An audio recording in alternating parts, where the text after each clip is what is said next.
Law, Legislation, and Liberty F. A. Hayek. //1 orienting paragraph. Source, Scope, Examination Arc.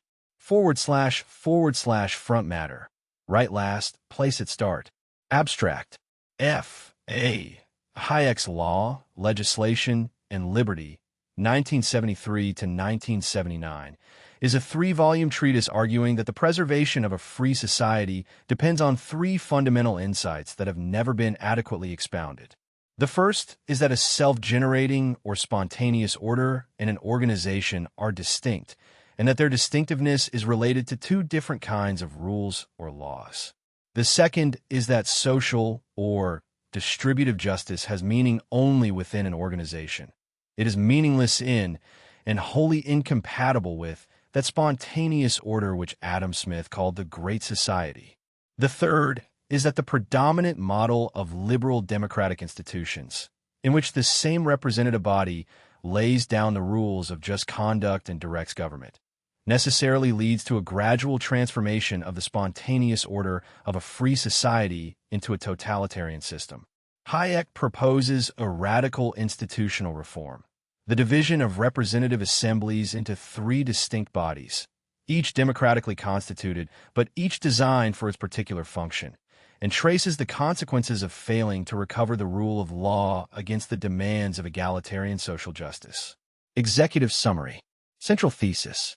The preservation of a society of free men depends on the recognition that rules of just conduct, nomos, and rules of organization, thesis, are fundamentally different kinds of directives, and that the confusion of these two, the use of legislation to pursue particular distributive ends rather than to articulate general rules of just conduct, is the chief source of the erosion of individual liberty in modern democracies.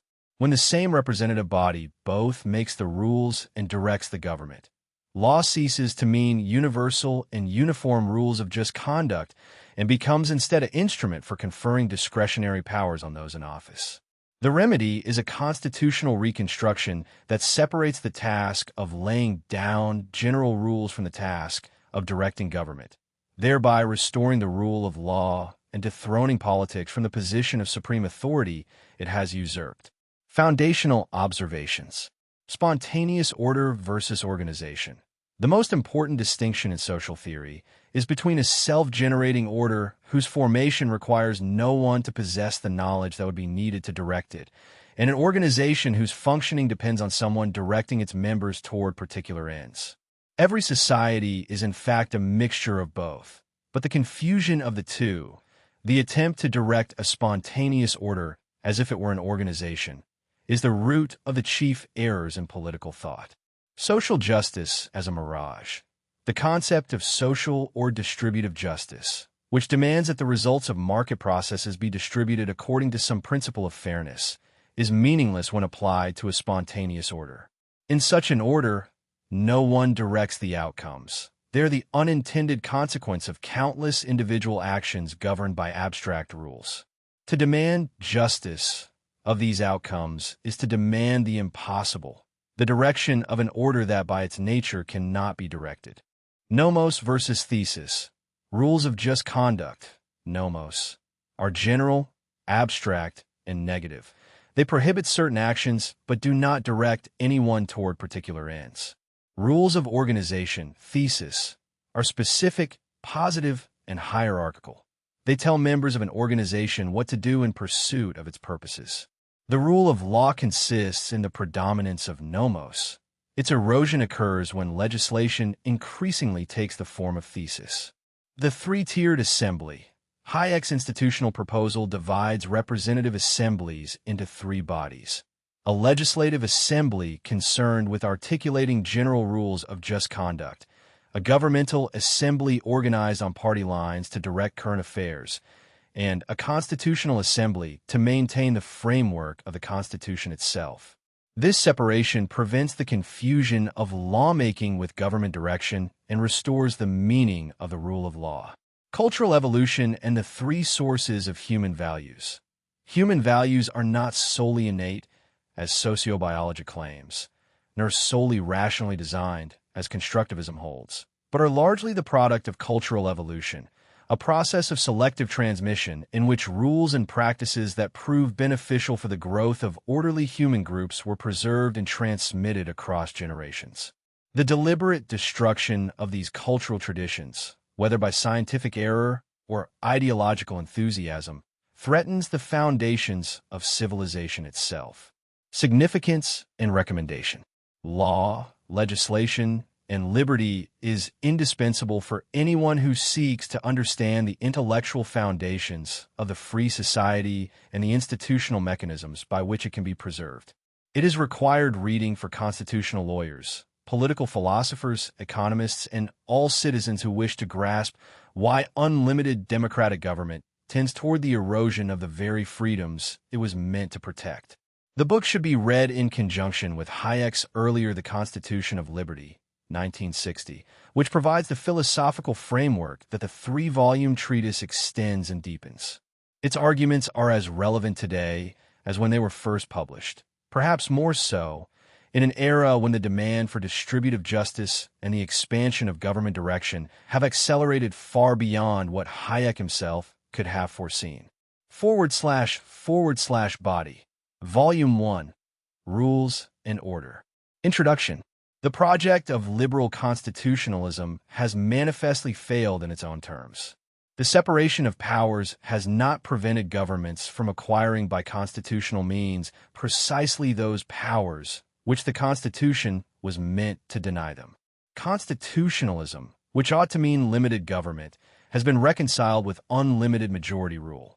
It is against this background of institutional failure that we must ask what the founders would do today if, pursuing the aims they did, they could command all the experience we have gained in the meantime. What is required is not merely a restatement of traditional principles, but a recognition that new institutional invention is needed.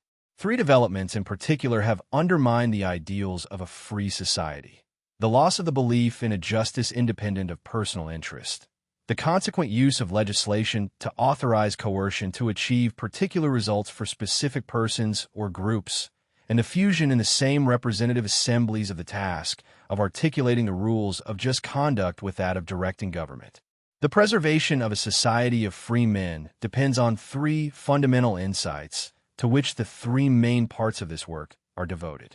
The first is that a self-generating or spontaneous order and an organization are distinct kinds of order, and that their distinctiveness is related to two different kinds of rules or laws which prevail in them.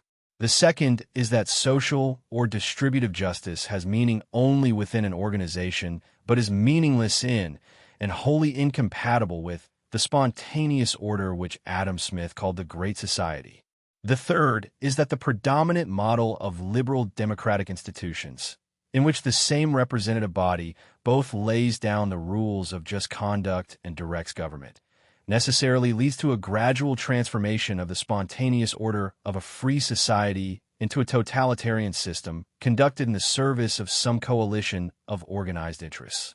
If this analysis is correct, the particular form of representative government which now prevails in the Western world has an inherent tendency to lead away from the ideals it was intended to serve. Signs are not wanting, however, that unlimited democracy is riding for a fall. The function of representative bodies is increasingly described as the mobilization of consent, not to express, but to manipulate the opinion of those whom they represent. The task of this work is to demonstrate that the differences between those who favor a free society and those who favor a centrally directed one rest ultimately on purely intellectual issues, not on different judgments of value. The critical question is whether the order of the Great Society can be adequately conceived as a product of deliberate design, or whether it must rather be understood as the outcome of a process of cultural evolution which no single mind has directed, and which the human intellect can at most hope to understand but never fully to control. This distinction between two kinds of rationalism, between what Sir Karl Popper calls critical rationalism and naive or constructivist rationalism, runs through the whole of the argument. The most serious effect of the splitting up among several specialisms of what was once a common field of inquiry is that it has left a no man's land in which crucial issues are treated as philosophical and therefore supposedly not capable of rational justification. The reuniting of jurisprudence and economics is essential to any adequate understanding of the legal foundations of a free society. On the fundamental issues with which this work is concerned, thought seems to have made little advance since David Hume and Immanuel Kant. It was they who came nearer than anybody has done since to a clear recognition of the status of values as independent and guiding conditions of all rational construction. What is ultimately at stake is the destruction of values by scientific error, a tragedy, because the values which scientific error tends to dethrone are the indispensable foundation of all our civilization. Quote, "The preservation of a society of free men depends on three fundamental insights, which have never been adequately expounded and to which the three main parts of this book are devoted. The first of these is that a self-generating or spontaneous order and an organization are distinct, and that their distinctiveness is related to the two different kinds of rules or laws which prevail in them. Reason and evolution. There are two ways of looking at the pattern of human activities which lead to very different conclusions. The first is based on conceptions which are demonstrably false, yet so pleasing to human vanity that they have gained great influence. The second leads in some respects to conclusions so unwelcome that few are willing to follow it through to the end.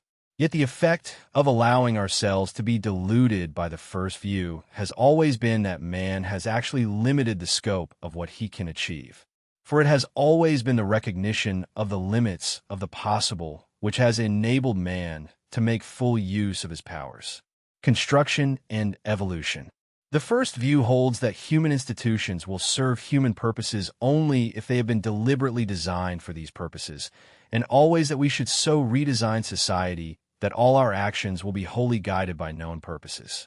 To most people, these propositions seem almost self-evident, yet the belief underlying them, that we owe all beneficial institutions to design, is largely false. This view is rooted in a deeply ingrained propensity of primitive thought to interpret all regularity anthropomorphically as the result of the design of a thinking mind. But just when man was well on the way to emancipating himself from this naive conception, it was revived by the support of a powerful philosophy which became the dominant conception of the age of reason. The other view, which has slowly advanced since antiquity, was that the orderliness of society was not due solely to institutions which had been invented or designed, but was largely due to a process described at first as growth and later as evolution, a process in which practices which had first been adopted for other reasons were preserved because they enabled the group in which they had arisen to prevail over others. The tenets of Cartesian rationalism. The great thinker from whom constructivist rationalism received its most complete expression was René Descartes. While he refrained from drawing the conclusions for social and moral arguments, these were mainly elaborated by Thomas Hobbes. Although Descartes' immediate concern was to establish criteria for the truth of propositions, these were inevitably also applied by his followers to judge the appropriateness and justification of actions. The radical doubt, which made him refuse to accept anything as true, which could not be logically derived from explicit premises that were clear and distinct, deprived of validity all those rules of conduct, which could not be justified in this manner. Since for Descartes reason was defined as logical deduction from explicit premises, rational action also came to mean only such action as was determined entirely by known and demonstrable truth. It is almost an inevitable step from this to the conclusion that everything to which man owes his achievements is a product of his reasoning, thus conceived. Institutions which have not been designed in this manner can be beneficial only by accident. Such became the characteristic attitude of Cartesian constructivism, with its contempt for tradition, custom, and history in general. The constructivist approach leads to false conclusions because man's actions are largely successful because they are adapted both to the particular facts which he knows and to a great many other facts he does not and cannot know. This adaptation is brought about by his observance of rules which he has not designed and often does not even know explicitly, although he is able to honor them in practice. Man is as much a rule-following animal as a purpose-seeking one. Quote, Man is as much a rule-following animal as a purpose-seeking one, and he is successful not because he knows why he ought to observe the rules which he does observe, or is even capable of stating all these rules in words, but because his thinking and acting are governed by rules which have by a process of selection been evolved in the society in which he lives. The synoptic delusion and the limits of knowledge. The characteristic error of the constructivist rationalists is that they tend to base their argument on the synoptic delusion, the fiction that all the relevant facts are known to some one mind, and that it is possible to construct from this knowledge a desirable social order.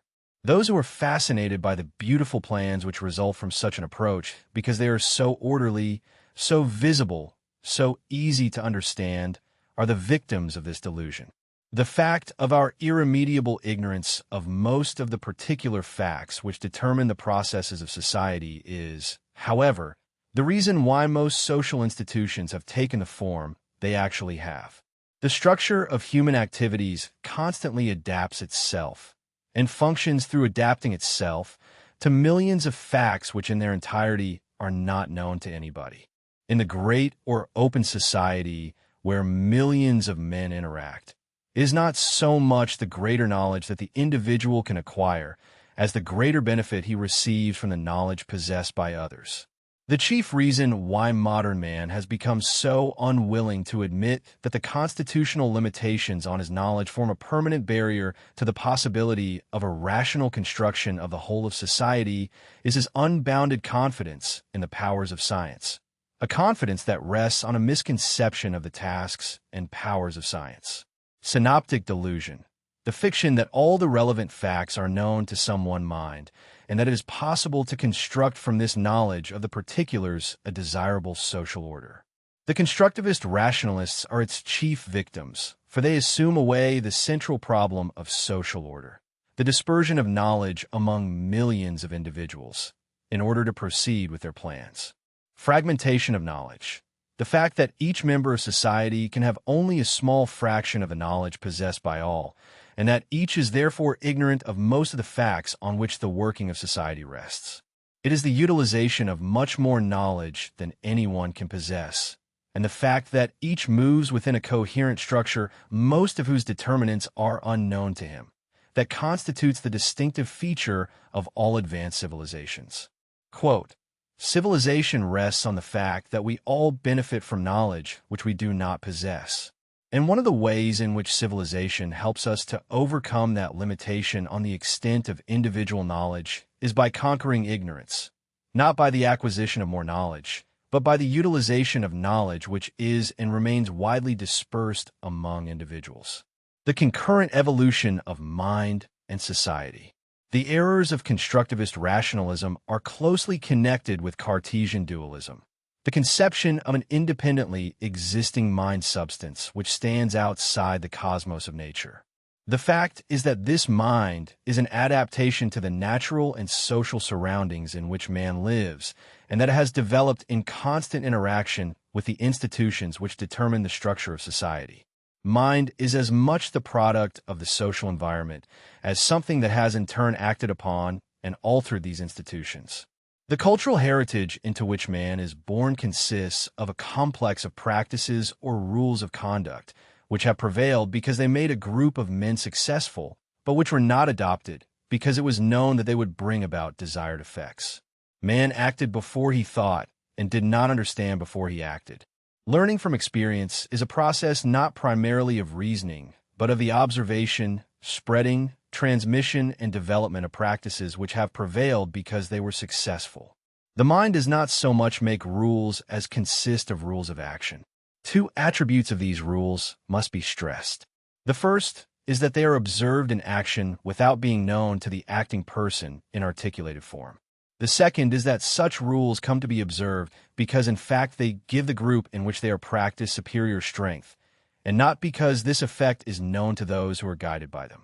Quote, the mind does not so much make rules as consist of rules of action, a complex of rules, that is, which it has not made, but which have come to govern the actions of the individuals because actions in accordance with them have proved more successful than those of competing individuals or groups.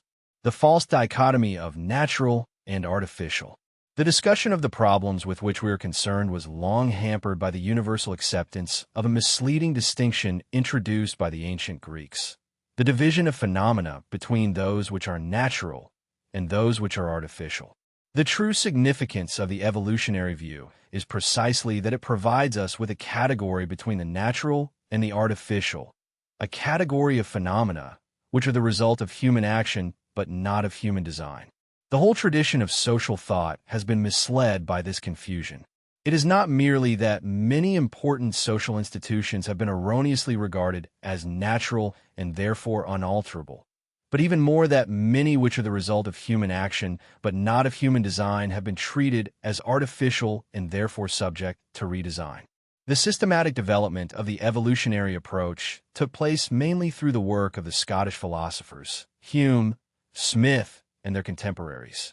It was in the discussion of such social formations as language and morals, law and money, that in the 18th century the twin conceptions of evolution and the spontaneous formation of an order were at last clearly formulated, and provided the intellectual tools which Darwin was able to apply to biological evolution.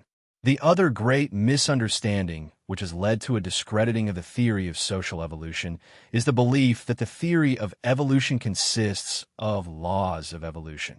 The theory of evolution proper provides no more than an account of a process the outcome of which will depend on a very large number of particular facts, far too numerous for us to know in their entirety.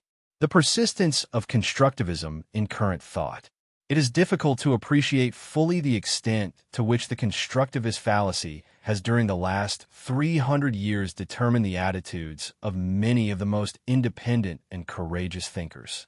The rejection of the accounts which religion gave of the source and grounds of validity of the traditional rules of morals and law led to the rejection of these rules themselves. Voltaire expressed this attitude in the exhortation: "If you want good laws, burn those you have and make new ones." Even greater influence was exercised by Rousseau.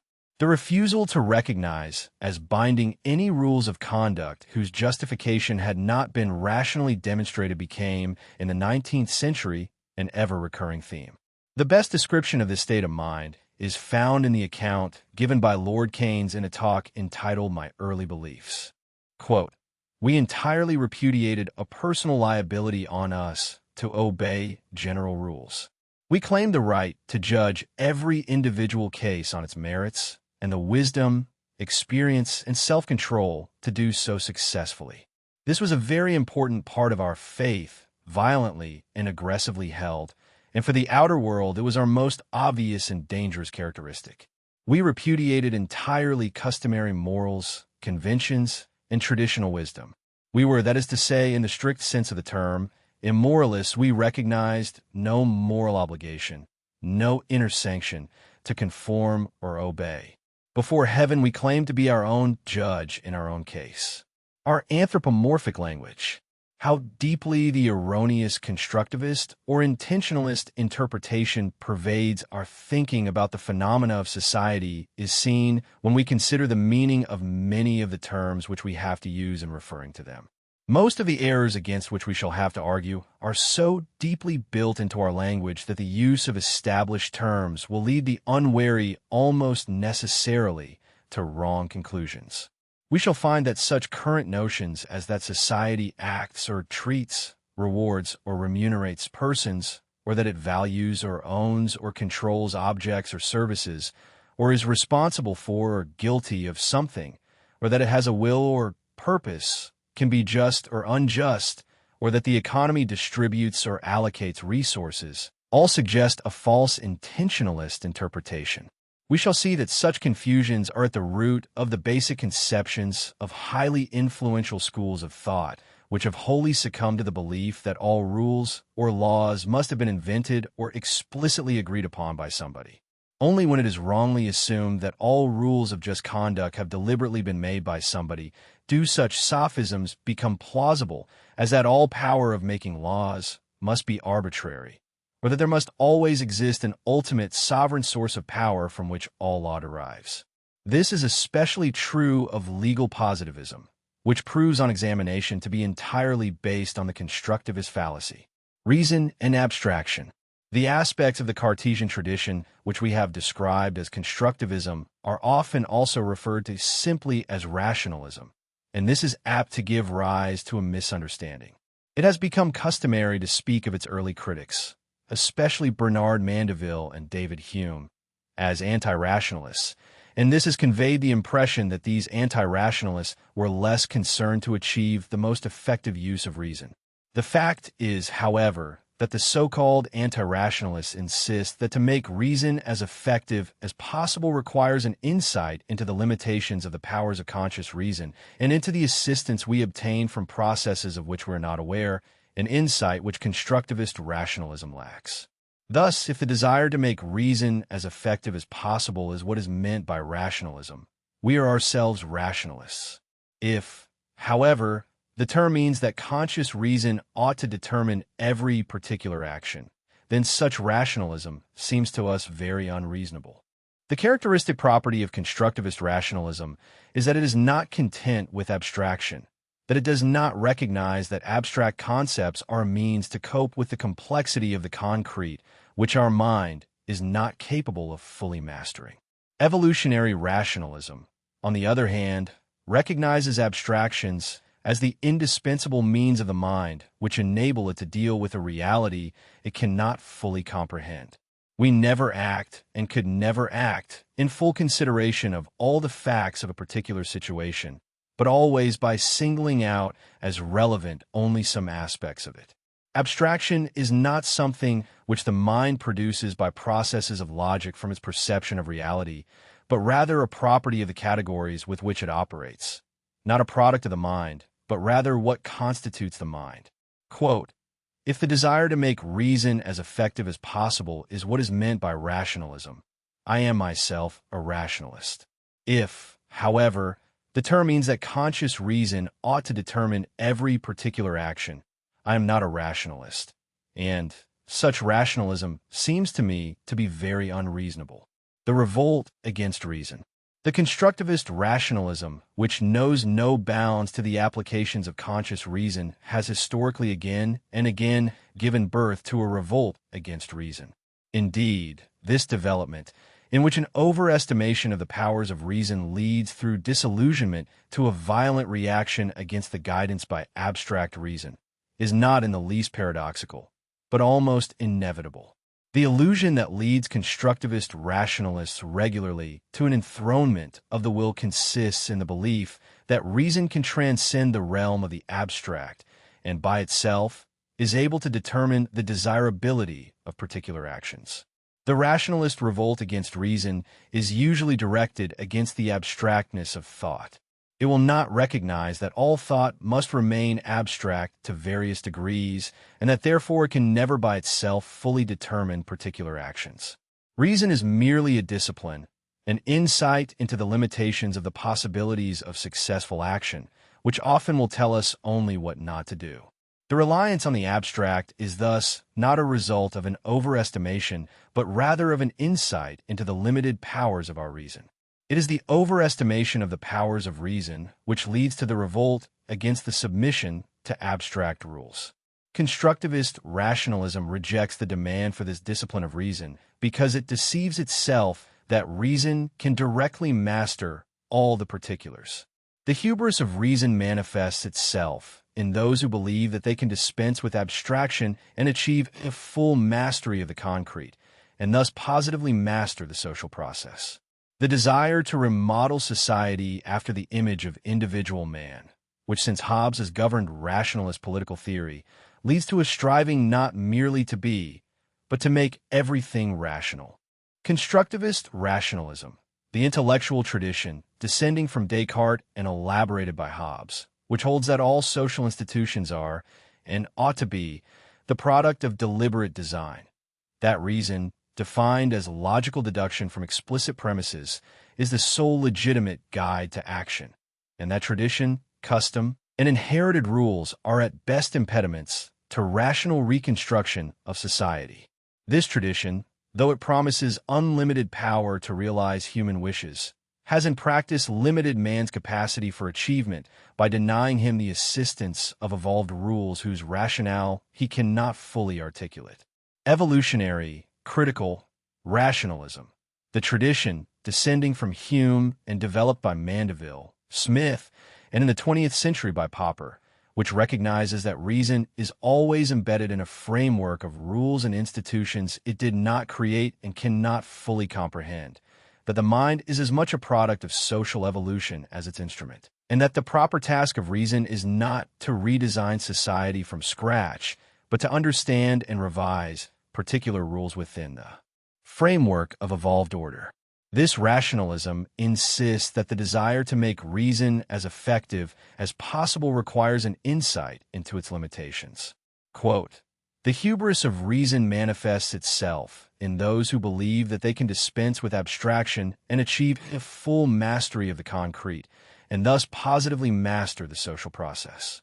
The desire to remodel society after the image of individual man, which since Hobbes has governed rationalist political theory, and which attributes to the great society properties which only individuals or deliberately created organizations can possess, leads to a striving not merely to be, but to make everything rational." Cosmos and Taxis. The central concept around which the discussion of this book will turn is that of order, and particularly the distinction between two kinds of order which we will provisionally call made and grown orders. By order, we shall throughout describe a state of affairs in which a multiplicity of elements of various kinds are so related to each other that we may learn from our acquaintance with some spatial or temporal part of the whole to form correct expectations concerning the rest. It is clear that every society must in this sense possess an order, and that such an order will often exist without having been deliberately created. The two sources of order. The study of spontaneous orders has long been the peculiar task of economic theory, although, of course, biology has from its beginning been concerned with that special kind of spontaneous order, which we call an organism. The distinction of this kind of order from one which has been made by somebody directing movements is indispensable for any understanding of the processes of society, as well as for all social policy. The made order, an exogenous order, arrangement, construction, or organization, is directed by a guiding intelligence. The grown order, a self-generating or endogenous order, is most conveniently described as a spontaneous order. Classical Greek possessed distinct words for the two: taxis for a made order, such as an order of battle, and cosmos for a grown order, meaning a right order in a state or a community. We shall use these Greek words as technical terms. Social theory begins with the discovery that orderly structures can be the product of many men's actions, but not of human design. In some fields, this is universally accepted. Nobody now believes language or morals were invented. But in the economic sphere, many still treat with suspicion the claim that interaction patterns can show an order of nobody's deliberate making. Critics still ridicule Adam Smith's invisible hand, by which man is led to promote an end which was no part of his intentions. The authoritarian connotation of order derives entirely from the belief that order can only be created exogenously. It does not apply to an equilibrium set up endogenously, such as the market. Cosmos, a spontaneous or grown order. An orderly structure which is the product of the action of many men, but is not the result of human design. The Greek word originally meant a right order in a state or a community. It is characterized by its abstract character, its potentially unlimited complexity, and the fact that it cannot legitimately be said to have a particular purpose, although our awareness of its existence may be extremely important for our successful pursuit of a great variety of different purposes. Taxis, a made or artificial order, an arrangement in which the elements have been placed in their positions or have their movements directed by a guiding intelligence.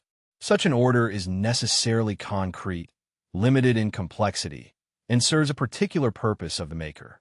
Quote, "The man of system seems to imagine that he can arrange the different members of a great society with as much ease as the hand arranges the different pieces upon a chessboard. He does not consider that the pieces upon the chessboard have no other principle of motion besides that which the hand impresses upon them, but that, in the great chessboard of human society, Every single piece has a principle of motion of its own, altogether different from that which the legislature might choose to impress upon it. The distinguishing properties of spontaneous orders. Our habit of identifying order with taxis leads us to ascribe to all order certain properties which deliberate arrangements regularly possess: relative simplicity, concrete perceptibility, and a purpose of the maker. None of these necessarily belong to a spontaneous order. Its complexity is not limited to what a human mind can master. Its existence may be based on purely abstract relations, which we can only mentally reconstruct. And not having been made, it cannot legitimately be said to have a particular purpose. Spontaneous orders are not necessarily complex, but unlike deliberate human arrangements, they may achieve any degree of complexity. One of the chief contentions of this work will be that very complex orders, comprising more particular facts than any brain could ascertain, can be brought about only through forces inducing the formation of spontaneous orders. They will often consist of abstract relations between elements defined only by abstract properties and must be described in terms very different from those used for organizations. The degree of power of control over the extended and more complex order will be much smaller than that which we could exercise over made order or taxis. There will be many aspects of it over which we will possess no control at all, or which at least we shall not be able to alter without interfering with, and to that extent impeding, the forces producing the spontaneous order. Any desire we may have concerning the particular position of individual elements could not be satisfied without upsetting the overall order. Spontaneous orders result from rules. The formation of spontaneous orders is the result of their elements following certain rules in their responses to their immediate environment. The concept of rules as we use it in this context does not imply that such rules exist in articulated forms, but only that it is possible to discover rules which the actions of the individuals in fact follow. That rules in this sense exist and operate without being explicitly known to those who obey them applies also to many of the rules which govern the actions of men and thereby determine a spontaneous social order. Not every regularity in the behavior of the elements does secure an overall order. Society can thus exist only if by a process of selection rules have evolved which lead individuals to behave in a manner which makes social life possible. In a social order, the particular circumstances to which each individual will react will be those known to him. But the individual responses to particular circumstances will result in an overall order only if the individuals obey such rules as will produce an order. Such an order will always constitute an adaptation to the multitude of circumstances which are known to all the members of that society taken together, but which are not known as a whole to any one person. The question, which is of central importance as much for social theory as for social policy, is thus what properties the rules must possess so that the separate actions of the individuals will produce an overall order. Some such rules all individuals of a society will obey because of the similar manner in which their environment represents itself to their minds. Others they will follow spontaneously because they will be part of their common cultural tradition. But there will be still others which they may have to be made to obey, since, although it would be in the interest of each to disregard them, the overall order on which the success of their actions depend will arise only if these rules are generally followed. It is of particular importance to recognize that while the rules on which a spontaneous order rests may also be of spontaneous origin, this need not always be the case.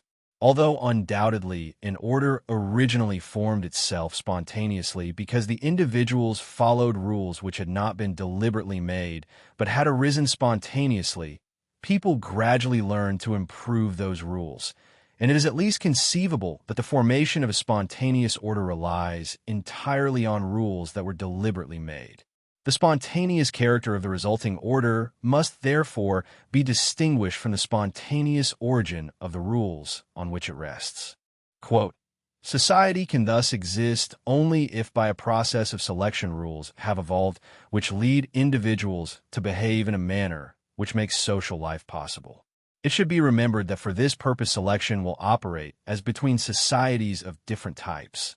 that is, be guided by the properties of their respective orders, but that the properties supporting this order will be properties of the individuals, namely their propensity to obey certain rules of conduct on which the order of action of the group as a whole rests. Individuals, organizations, and government. In any group of men of more than the smallest size, collaboration will always rest both on spontaneous order as well as on deliberate organization. There is no doubt that for many limited tasks, organization is the most powerful method of effective coordination because it enables us to adapt the resulting order much more fully to our wishes. While where, because of the complexity of the circumstances to be taken into account, we must rely on the forces making for a spontaneous order. Our power over the particular contents of this order is necessarily restricted. What in fact we find in all free societies is that although groups of men will join in organizations for the achievement of some particular ends, the coordination of the activities of all these separate organizations, as well as of the separate individuals, is brought about by the forces making for a spontaneous order. The family, the farm, the firm, the corporation, and the various associations, and all the public institutions, including government, are organizations which in turn are integrated into a more comprehensive spontaneous order. It is advisable to reserve the term society for this spontaneous overall order. Of the organizations existing within the Great Society, one which regularly occupies a very special position will be that which we call government. Although it is conceivable that the spontaneous order which we call society may exist without government, in most circumstances government becomes indispensable in order to assure that those rules are obeyed. Its function is somewhat like that of a maintenance squad of a factory, its object being not to produce any particular services or products, but rather to see that the mechanism which regulates production is kept in working order. The same organization that is charged with keeping in order an operating structure which the individuals will use for their own purposes will, however, in addition to the task of enforcing the rules on which that order rests, usually be expected also to render other services which the spontaneous order cannot produce adequately. These two distinct functions of government are usually not clearly separated. Yet, as we shall see, the distinction between the coercive functions in which government enforces rules of conduct and its service functions in which it need merely administer resources placed at its disposal is of fundamental importance. The argument against interference. The fact that we can preserve an order of such complexity not by the method of directing the members, but only indirectly by enforcing and improving the rules conducive to the formation of a spontaneous order, has a crucial implication for social policy. It is impossible not only to replace the spontaneous order by organization and at the same time to utilize as much of the dispersed knowledge of all its members as possible, but also to improve or correct this order by interfering in it by direct commands. Such a combination of spontaneous order and organization it can never be rational to adopt. This is the gist of the argument against interference or intervention in the market order. The reason why such isolated commands requiring specific actions by members of the spontaneous order can never improve but must disrupt that order is that they will refer to a part of a system of interdependent actions determined by information and guided by purposes known only to the several acting persons but not to the directing authority. The spontaneous order arises from each element balancing all the various factors operating on it, a balance which will be destroyed if some of the actions are determined by another agency on the basis of different knowledge and in the service of different ends. What the general argument against interference thus amounts to is that, although we can endeavor to improve a spontaneous order by revising the general rules on which it rests, and can supplement its results by the efforts of various organizations, we cannot improve the results by specific commands that deprive its members of the possibility of using their knowledge for their purposes. Organism and organization, a distinction in terms. Since the beginning of the 19th century, the terms organism and organization have been frequently used to contrast the two types of order. The chief peculiarity of organisms, which distinguishes them from the spontaneous orders of society, is that in an organism, most of the individual elements occupy fixed places which, at least once the organism is mature, they retain once and for all. They also, as a rule, are more or less constant systems consisting of a fixed number of elements which, although some may be replaced by equivalent new ones, retain an order in space readily perceivable with the senses. They are, in consequence, orders of a more concrete kind than the spontaneous orders of society, which may be preserved although the total number of elements changes and the individual elements change their places. The interpretation of society as an organism has almost invariably been used in support of hierarchic and authoritarian views to which the more general conception of the spontaneous order gives no support. The suggestion of fixed places assigned to particular elements according to their distinct functions, and the much more concrete determination of the biological structures as compared with the abstract character of the spontaneous structures of society, have indeed made the organismal conception of very questionable value for social theory. The term organization, on the other hand, which in the 19th century was frequently used in contrast to organism to express the distinction we have discussed, is of comparatively recent origin. It seems to have come into general use at the time of the French Revolution. Its central role in modern political thought is a natural consequence of the discovery of the powers of the human intellect, and especially of the general attitude of constructivist rationalism. It appeared for a long time as the only procedure by which an order serviceable to human purposes could be deliberately achieved, and it is indeed the intelligent and powerful method of achieving certain known and foreseeable results. But as its development is one of the great achievements of constructivism, so is the disregard of its limits one of its most serious defects. Spontaneous order, cosmos, an order of actions and interrelations of individuals, which arises not from anyone's deliberate design, but from individuals following rules of conduct in the pursuit of their own purposes. It is characterized by being abstract. Its existence cannot be intuitively perceived, but must be intellectually reconstructed, potentially unlimited in complexity, and not directed toward any single composite purpose, although it is an indispensable condition for the realization of a multiplicity of individual purposes. Made order, taxis an arrangement of elements whose positions or movements are determined by a directing authority.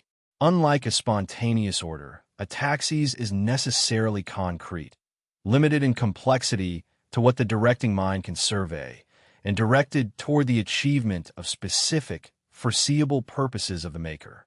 All organizations, from the smallest committee to the most ambitious state, are instances of taxis. Government as maintenance. Government occupies a special position among organizations within the spontaneous order of society. Its primary function is not to produce particular services, but to maintain the framework of general rules on which the spontaneous order depends.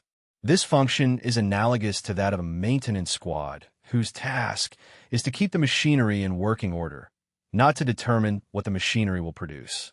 The confusion of this rule-enforcing function with the provision of particular services is one of the chief sources of contemporary political disorder. Quote, although we can endeavor to improve a spontaneous order by revising the general rules on which it rests, and can supplement its results by the efforts of various organizations, we cannot improve the results by specific commands that deprive its members of the possibility of using their knowledge for their purposes. Principles and expediency. The thesis of this work is that a condition of liberty in which all are allowed to use their knowledge for their purposes, restrained only by rules of just conduct of universal application, is likely to produce for them the best conditions for achieving their aims, and that such a system is likely to be achieved and maintained only if all authority, including that of the majority, is limited by general principles to which the community has committed itself. Individual freedom has been largely the product of a prevailing respect for such principles, which have never been fully articulated in constitutional documents. Freedom preserved by principles, destroyed by expediency. Since the benefits of civilization rest on the use of more knowledge than can be used in any deliberately concerted effort, it follows that it is not in our power to build a desirable society by simply putting together the particular elements that appear desirable. Although beneficial improvement must be piecemeal, if the separate steps are not guided by coherent principles, the outcome is likely to be a suppression of individual freedom. Since the value of freedom rests on the opportunities it provides for unforeseen and unpredictable actions, we will rarely know what we lose through a particular restriction of freedom. Any coercion other than the enforcement of general rules will aim at some foreseeable particular result, but what is prevented by it will usually not be known. When we decide each issue solely on its individual merits, we always overestimate the advantages of central direction. Our choice appears to be between a certain known gain and the mere probability of preventing some unknown beneficial action. If the choice between freedom and coercion is treated as a matter of expediency, freedom is bound to be sacrificed in almost every instance. To make each decision depend only on foreseeable particular results must lead to the progressive destruction of freedom. That freedom can be preserved only if treated as a supreme principle was fully understood by leading liberal thinkers of the 19th century, one of whom described liberalism as the system of principles. All their warnings concerning what is seen and what is not seen in political economy, and about pragmatism that inexorably leads to socialism, were thrown to the wind. The progressive discarding of principles and the determination to proceed pragmatically is one of the most important innovations in social and economic policy. The fashionable contempt for ideology is a characteristic attitude of disillusioned socialists who, forced by the contradictions of their own ideology to discard it, have concluded that all ideologies must be erroneous, but to be guided only by explicit particular purposes and to reject all general values whose conduciveness to particular results cannot be demonstrated is an impossibility. Principles versus expediency. The distinction at the heart of this chapter. Principles are general rules of just conduct to which a community commits itself, limiting all authority, including that of the majority. Expediency is the decision of each issue on its individual merits, judged solely by foreseeable particular results. The preservation of freedom requires that principles be treated as supreme and not sacrificed for particular advantages, because the value of freedom rests on the opportunities it provides for unforeseen and unpredictable actions, opportunities whose loss we can rarely detect. Quote, "Since the value of freedom rests on the opportunities it provides for unforeseen and unpredictable actions, we will rarely know what we lose through a particular restriction of freedom. Any such restriction, any coercion other than the enforcement of general rules, will aim at the achievement of some foreseeable particular result, but what is prevented by it will usually not be known. The necessities of policy as self-fulfilled consequences. The contention that certain political measures were inevitable has a curious double aspect. With regard to approved developments, it is readily accepted. But when developments take an undesirable turn, the suggestion that this is the necessary consequence of earlier decisions is rejected with scorn.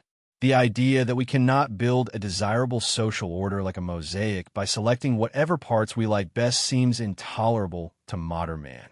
He has not yet learnt that this belief derives from the ambiguity of the word made. The chief circumstance making certain measures seem unavoidable is usually the result of our past actions and opinions. Most necessities of policy are of our own creation. We cannot achieve a coherent whole by just fitting together any elements we like, because the appropriateness of any arrangement within a spontaneous order depends on all the rest of it. To hope we can build a coherent order by random experimentation without guiding principles is an illusion. An order of the complexity of modern society can be designed neither as a whole nor by shaping each part separately, but only by consistently adhering to certain principles throughout a process of evolution. In the 18th century, the English, little given to speculation about general principles, were for this reason much more firmly guided by strong opinions about permissible political actions than the French, who tried so hard to discover and adopt such principles. Once instinctive certainty is lost, there is no way of regaining such guidance other than to search for a correct statement of what before was known implicitly. The truth is that while they talked little about principles, the English were much more surely guided by principles, while in France the very speculation about basic principles prevented any set from taking firm hold. Spurious realism and the courage to consider utopia. The methodological insight that complex, spontaneous orders can be understood only in terms of general principles, not particular predictions, has far-reaching consequences. Where we rely on spontaneous, ordering forces, we shall often not be able to foresee particular changes by which adaptation will be brought about. This ignorance often produces panic-like alarm and the demand for government action to restore disturbed balance. Often it is even the acquisition of a partial insight into the spontaneous order that becomes the cause of demands for deliberate control. So long as the balance of trade adjusted itself spontaneously, men rarely asked how this happened. But once aware of the necessity of such readjustments, they felt somebody must be made responsible for deliberately bringing them about. The spurious realism, which dispenses with any guiding conception of the overall order, is in reality highly unrealistic. It tends merely to drive us further into an impasse by successive measures which all tend to destroy the overall order their advocates tacitly assume to exist. It is not to be denied that the guiding model of the overall order will always be in utopia, something to which the existing situation will be only a distant approximation. Yet it is only by constantly holding up the guiding conception of an internally consistent model that anything like an effective framework for a functioning spontaneous order will be achieved. An ideal picture of a society which may not be wholly achievable is nevertheless not only the indispensable precondition of any rational policy, but also the chief contribution that science can make to practical policy. Adam Smith thought that to expect, indeed, that freedom of trade should ever be entirely restored in Great Britain is as absurd as to expect an Oceania or utopia should ever be established in it. Yet 70 years later, largely as a result of his work, it was achieved. Quote, "Those self-styled modern realists have only contempt for the old-fashioned reminder that if one starts unsystematically to interfere with the spontaneous order, there is no practicable halting point, and that it is therefore necessary to choose between alternative systems." The role of the lawyer in political evolution. The chief instrument of deliberate change in modern society is legislation. But however carefully we may think out every act of lawmaking, we are never free to redesign the legal system as a whole. Lawmaking is necessarily a continuous process in which every step produces unforeseen consequences for what we can or must do next. The parts of a legal system are not adjusted according to a comprehensive overall view, but gradually adapted by the successive application of general principles to particular problems. It is often said that the professional bias of the lawyer is conservative. When basic principles have been accepted for a long time, they govern the whole system of law. Every lawyer will endeavor to bend a rule not in accord with the rest of the system to make it conform. The legal profession may thus occasionally nullify the intention of a legislator, not out of disrespect for the law, but because their technique leads them to give preference to the predominant part of the law. The situation is entirely different when a general philosophy of the law, not in accord with the greater part of existing law, has gained ascendancy. The same lawyers will, through the same habits and techniques, become a revolutionary force, as effective in transforming the law down to every detail as they were before in preserving it. We live in such a period of transformation of the law by inner dynamics, largely guided by false economic ideas. Accounts of the modern development of law are full of references to irreversible compelling forces and inevitable tendencies. Almost without exception, they base their argument on the fable that free enterprise has operated to the disadvantage of manual workers. The legend, although wholly untrue, has become part of the folklore of our time. It is doubtful whether as much false economics has been spread by any other means as by the teaching of young lawyers that it was necessary this or that should have been done. The role of the lawyer in social evolution illustrates a truth of fundamental importance. The decisive factors determining that evolution will always be highly abstract and often unconsciously held ideas about what is right and proper, not particular purposes or concrete desires. It is not so much what men consciously aim at as their opinions about permissible methods, which determine not only what will be done, but also whether anyone will have the power of doing it. This is the message reiterated by the greatest students of social affairs. Though men be much more governed by interest, yet even interest itself, and all human affairs, are entirely governed by opinion. Spurious realism, the attitude which deceives itself in believing that it can dispense with any guiding conception of the nature of the overall order and confines itself to an examination of particular techniques for achieving particular results. In reality, highly unrealistic, it tends merely to drive us further into an impasse by successive measures which all tend to destroy the overall order that their advocates at the same time tacitly assume to exist. The lawyer as unwitting instrument, whether acting as judge or drafter of legislation, the individual lawyer is necessarily more an unwitting tool, a link in a chain of events that he does not see as a whole, than a conscious initiator. The framework of general conceptions into which he must fit his decision is given to him, and his task is to apply these general principles, not to question them. When the prevailing legal philosophy changes, the same professional habits and techniques that once preserved the law become revolutionary forces, transforming the whole body of law much beyond the point that anyone foresaw or desired. Quote, "The decisive factors which will determine that evolution will always be highly abstract and often unconsciously held ideas about what is right and proper, and not particular purposes or concrete desires, is not so much what men consciously aim at, as their opinions about permissible methods, which determine not only what will be done, but also whether anyone will have the power of doing it." The changing concept of law, legislation, the deliberate making of law, has justly been described as among all inventions of man, the one fraught with the gravest consequences, more far-reaching in its effects even than fire and gunpowder. Unlike law itself, which has never been invented in the same sense, the invention of legislation came relatively late in the history of mankind. It gave into the hands of men an instrument of great power which they needed to achieve some good, but which they have not yet learned so to control that it may not produce great evil. It opened to man wholly new possibilities and gave him a new sense of power over his fate. The discussion about who should possess this power has, however, unduly overshadowed the much more fundamental question of how far this power should extend.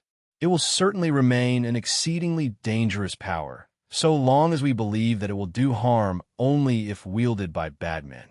Law is older than legislation.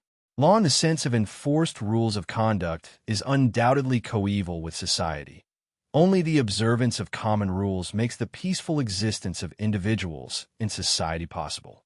Long before man had developed language to the point where it enabled him to issue general commands, an individual would be accepted as a member of a group only so long as he conformed to its rules. Such rules might, in a sense, not be known and still have to be discovered, because from knowing how to act, or from being able to recognize that the acts of another did or did not conform to accepted practices, is still a long way to being able to state such rules in words. But while it might be generally recognized that the discovery and statement of what the accepted rules were was a task requiring special wisdom, nobody yet conceived of law as something which men could make at will. It is no accident that we still use the same word law for the invariable rules which govern nature and for the rules which govern men's conduct. They were both conceived at first as something existing independently of human will. Though the anthropomorphic tendencies of all primitive thinking made men often ascribe both kinds of law to the creation of some supernatural being, they were regarded as eternal truths that man could try to discover, but which he could not alter. To modern man, on the other hand, the belief that all law governing human action is the product of legislation appears so obvious that the contention that law is older than lawmaking has almost the character of a paradox. Yet there can be no doubt that law existed for ages before it occurred to man that he could make or alter it. The belief that he could do so appeared hardly earlier than in classical Greece, and even then only to be submerged again and to reappear and gradually gain wider acceptance in the later Middle Ages, in the form in which it is now widely held. However, namely that all law is, can be, and ought to be the product of the free invention of a legislator. It is factually false, an erroneous product of that constructivist rationalism which has already been described. Nomos versus legislation. The fundamental distinction of this chapter. Nomos is law in the sense of rules of just conduct, which have evolved from custom, precedent, and the articulation of prevailing practices. Law that exists independently of any person's will and serves as a barrier to all power. Legislation is the deliberate making of law by a recognized authority. The contention that all law is the product of legislation is factually false. Law existed for ages before it occurred to man that he could make or alter it. Quote, legislation, the deliberate making of law, has justly been described as among all inventions of man, the one fraught with the gravest consequences, more far-reaching in its effects even than fire and gunpowder. Unlike law itself, which has never been invented in the same sense, the invention of legislation came relatively late in the history of mankind. The lessons of ethology and cultural anthropology. In view of the fact that man became man and developed reason and language while living for something like 1 million years in groups held together by common rules of conduct, and that one of the first uses of reason and language must have been to teach and enforce these established rules, it will be useful first to consider the evolution of rules which were merely in fact obeyed, before turning to the problem of their gradual articulation in words. Social orders resting on most complex systems of such rules of conduct, we find even among animals very low on the evolutionary scale. The study of comparative behavior has shown that in many animal societies the process of selective evolution has produced highly ritualized forms of behavior governed by rules of conduct, which have the effect of reducing violence and other wasteful methods of adaptation, and thus secure an order of peace. This order is often based on the delimitation of territorial ranges or property, which serves not only to eliminate unnecessary fighting, but even substitutes preventive for repressive checks on the growth of population. Rule in this context means simply a propensity or disposition to act or not to act in a certain manner, which will manifest itself in what we call practice or custom. As such, it will be one of the determinants of action, which, however, need not show itself in every single action, but may only prevail in most instances. Any such rule will always operate in combination and often in competition with other rules or dispositions and with particular impulses. And whether a rule will prevail in a particular case will depend on the strength of the propensity it describes and of the other dispositions which are in competition with it. Quote, the important insight to which an understanding of the process of evolution of law leads is that the rules which will emerge from it will of necessity possess certain attributes which laws invented or designed by a ruler may, but need not possess, and are likely to possess only if they are modeled after the kind of rules which spring from the articulation of previously existing practices. Early law and the classical tradition. It should now be easier to see why in all early civilization we find a law like that of the Medes and the Persians that changeth not, and why all early law-giving consisted in efforts to record and make known a law that was conceived as unalterably given. A legislator might endeavor to purge the law of supposed corruptions, or to restore it to its pristine purity, but it was not thought that he could make new law. The historians of law are agreed that in this respect all the famous early lawgivers, from Euarnemu and Hammurabi to Solon, Lycurgus, and the authors of the Roman 12 Tables, did not intend to create new law, but merely to state what law was and had always been. But if nobody had the power or the intention to change the law, and only old law was regarded as good law, this does not mean that law did not continue to develop. What it means is merely that the changes which did occur were not the result of intention or design of a lawmaker. To a ruler whose power rested largely on the expectation that he would enforce a law presumed to be given independently of him, this law often must have seemed more an obstacle to his efforts at deliberate organization of government than a means for his conscious purposes. It was in those activities of their subjects which they could not directly control, often mainly in the relations of these subjects with outsiders, that new rules developed outside the law, enforced by the rulers, while the latter tended to become rigid precisely to the extent to which it had been articulated. The growth of the purpose-independent rules of conduct which can produce a spontaneous order will thus often have taken place in conflict with the aims of the rulers, who tended to try to turn their domain into an organization proper. It is in the ius gentium, the law merchant, and the practices of the ports and fairs that we must chiefly seek the steps in the evolution of law which ultimately made an open society possible. Perhaps one might even say that the development of universal rules of conduct did not begin within the organized community of the tribe, but rather with the first instance of silent barter, when a savage placed some offerings at the boundary of the territory of his tribe in the expectation that a return gift would be made in a similar manner, thus beginning a new custom. The law of Rome, which has influenced all Western law so profoundly, was even less the product of deliberate lawmaking. As all other early law, it was formed at a time when law and the institutions of social life were considered to have always existed and nobody asked for their origin.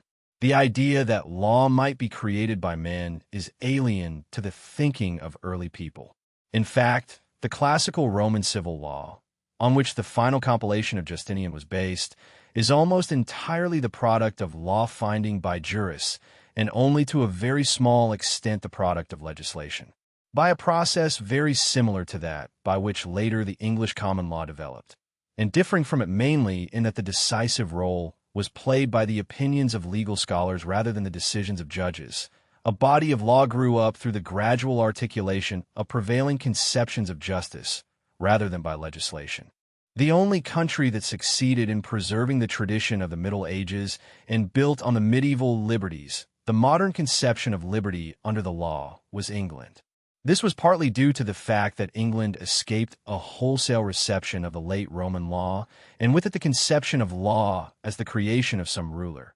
But it was probably due more to the circumstance that the common law jurists there had developed conceptions somewhat similar to those of the natural law tradition, but not couched in the misleading terminology of that school.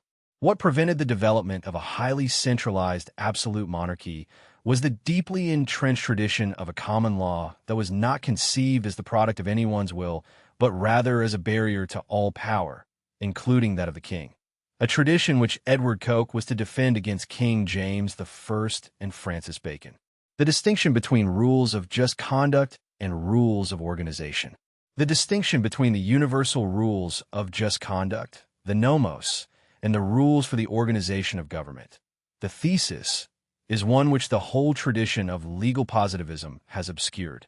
The power of laying down rules for the organization of government existed long before the need for a power to change the universal rules of just conduct was even recognized.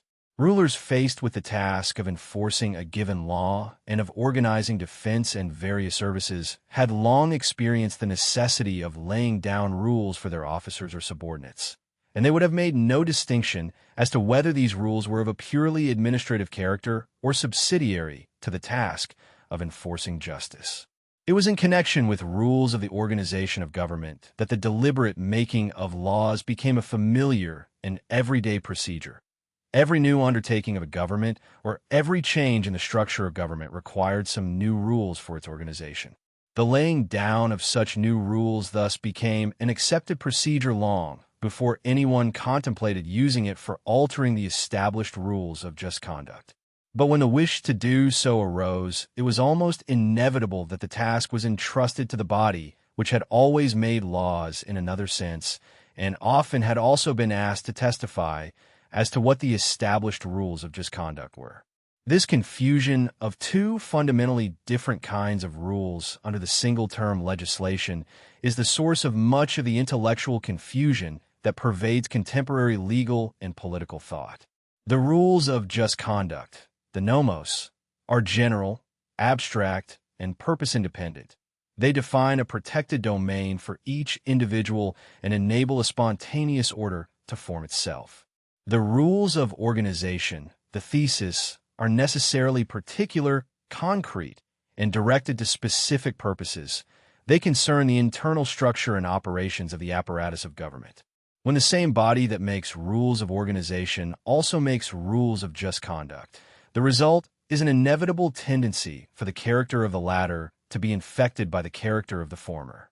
Quote, The rules which will emerge from the process of evolution of law will of necessity possess certain attributes which laws invented or designed by a ruler may, but need not possess, and are likely to possess only if they are modeled after the kind of rules which spring from the articulation of previously existing practices. Allegiance and sovereignty.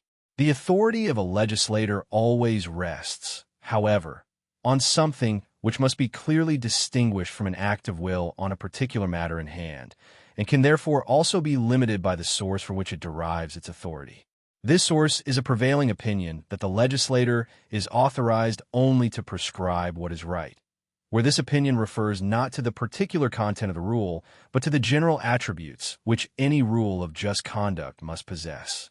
The power of the legislator thus rests on a common opinion about certain attributes which the laws he produces ought to possess, and his will can obtain the support of opinion only if its expression possesses those attributes.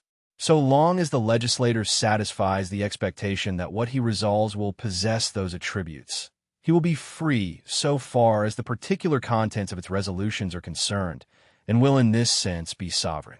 But the allegiance on which this sovereignty rests depends on the sovereign's satisfying certain expectations concerning the general character of those rules, and will vanish when this expectation is disappointed. In this sense, all power rests on, and is limited by, opinion, as was most clearly seen by David Hume. The effective limitation of the powers of a legislature does therefore not require another organized authority capable of concerted action above it. It may be produced by a state of opinion which brings it about that only certain kinds of commands which the legislature issues are accepted as laws. Such opinion will be concerned not with the particular content of the decisions of the legislature, but only with the general attributes of the kind of rules which the legislator is meant to proclaim and to which alone the people are willing to give support. There is no contradiction in the existence of a state of opinion which commands implicit obedience to the legislator so long as he commits himself to a general rule, but refuses obedience when he orders particular actions. And whether a particular decision of a legislator is readily recognizable as valid law need not depend solely on whether the decision has been arrived at in a prescribed manner, but may also depend on whether it consists of a universal rule of just conduct. Sovereignty as dependent on opinion. The authority of a legislator rests not on an act of will, but on a prevailing opinion that the legislator is authorized only to prescribe what is right, where this opinion refers not to the particular content of the rule, but to the general attributes which any rule of just conduct must possess. The allegiance on which sovereignty rests depends on the sovereign's satisfying certain expectations concerning the general character of those rules, and will vanish when this expectation is disappointed. In this sense, all power rests on, and is limited by, opinion. The confusion of two laws. Legal positivism derives all law from the will of a legislator because it fails to distinguish between the universal rules of just conduct, nomos, general, abstract, and purpose-independent, and the rules for the organization of government, thesis, particular, concrete, and directed to specific purposes. When the same body that makes rules of organization also makes rules of just conduct, the result is an inevitable tendency for the character of the latter to be infected by the character of the former, transforming law from a barrier to all power into an instrument of power. Quote, "The authority of a legislator always rests on something which must be clearly distinguished from an act of will on a particular matter in hand, and can therefore also be limited by the source from which it derives its authority. This source is a prevailing opinion that the legislator is authorized only to prescribe what is right." Nomos, the law of liberty. We must now attempt to describe more fully the distinctive character of those rules of just conduct which emerge from the efforts of judges to decide disputes and which have long provided the model which legislators have tried to emulate.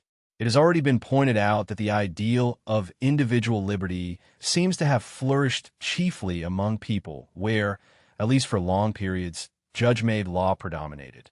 This we have ascribed to the circumstance that judge-made law will of necessity possess certain attributes which the decrees of the legislator need not possess and are likely to possess only if the legislator takes judge-made law for his model. In this chapter, we will examine the distinct attributes of what political theorists have long regarded simply as the law, the lawyer's law, or the nomos of the ancient Greeks and the ius of the Romans, and contrast with it in the next chapter those rules of organization of government with which legislatures have been chiefly concerned. The functions of the judge. The distinct character of the rules which the judge will have to apply and must endeavor to articulate and improve is best understood if we remember that he is called in to correct disturbances of an order that has not been made by anyone and does not rest on the individuals having been told what they must do. In most instances, no authority will even have known at the time the disputed action took place what the individuals did or why they did it. The judge is in this sense an institution of a spontaneous order. He will always find such an order in existence as an attribute of an ongoing process in which the individuals are able successfully to pursue their plans because they can form expectations about the actions of their fellows which have a good chance of being met. To appreciate the significance of this, it is necessary to free ourselves wholly from the erroneous conception that there can be first a society which then gives itself laws. It is only as a result of individuals observing certain common rules that a group of men can live together in those orderly relations which we call society. It would therefore probably be nearer the truth if we inverted the plausible and widely held idea that law derives from authority and rather thought of all authority as deriving from law. Not in the sense that the law appoints authority, but in the sense that authority commands obedience because, and so long as, it enforces a law presumed to exist independently of it and resting on a diffused opinion of what is right. The questions which the judge will have to decide will not be whether the parties have obeyed anybody's will, but whether their actions have conformed to expectations which the other parties had reasonably formed because they corresponded to the practices on which the everyday conduct of the members of the group was based. The significance of customs here is that they give rise to expectations that guide people's actions, and what will be regarded as binding will therefore be those practices that everybody counts on being observed and which have thereby become the condition for the success of most activities. The fulfillment of expectations which these customs secure will not be, and will not appear to be, the result of any human will or dependent on anyone's wishes or on the particular identities of the persons involved. Even where the judge has to find rules which have never been stated and perhaps never been acted upon before, his task will thus be wholly different from that of the leader of an organization who has to decide what action ought to be taken in order to achieve particular results. It would probably never have occurred to one used to organizing men for particular actions to give his commands the form of rules equally applicable to all members of the group irrespective of their allotted tasks, if he had not already had before him the example of the judge. It therefore seems unlikely that any authority with power of command would ever have developed law in the sense in which the judges developed it. That is, as rules applicable to anyone who finds himself in a position definable in abstract terms. That human intention should concern itself with laying down rules for an unknown number of future instances presupposes a feat of conscious abstraction of which primitive people are hardly capable. Quote, "It would therefore probably be nearer the truth if we inverted the plausible and widely held idea that law derives from authority and rather thought of all authority as deriving from law. Not in the sense that the law appoints authority, but in the sense that authority commands obedience because, and so long as, it enforces a law presumed to exist independently of it and resting on a diffused opinion of what is right. The protection of expectations and the limits of law. Since for a case to come before a judge, a dispute must have arisen, and since judges are not normally concerned with relations of command and obedience, only such actions of individuals as affect other persons, or, as they are traditionally described, actions towards other persons, will give rise to the formulation of legal rules.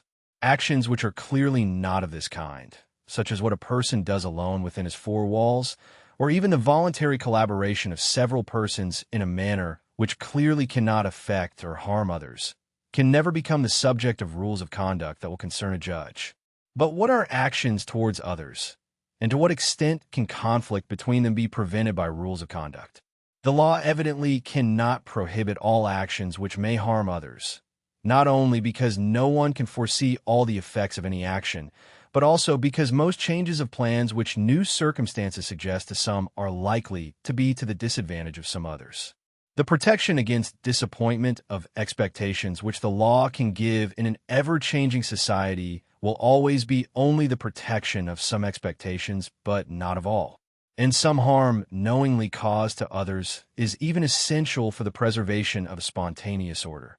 The law does not prohibit the setting up of a new business, even if this is done in the expectation that it will lead to the failure of another. The task of rules of just conduct can thus only be to tell people which expectations they can count on and which not. In a dynamic order of actions, only some expectations can be protected. Not all expectations can be protected by general rules, and even the chance of as many expectations as possible being fulfilled will be most enhanced if some expectations are systematically disappointed. This means also that it is not possible or desirable to prevent all actions which will harm others, but only certain kinds of actions. It is regarded as fully legitimate to switch patronage and thereby disappoint the confident expectations of those with whom one used to deal. The harm that one does to another which the law aims to prevent is thus not all harm, but only the disappointment of such expectations as the law designates as legitimate.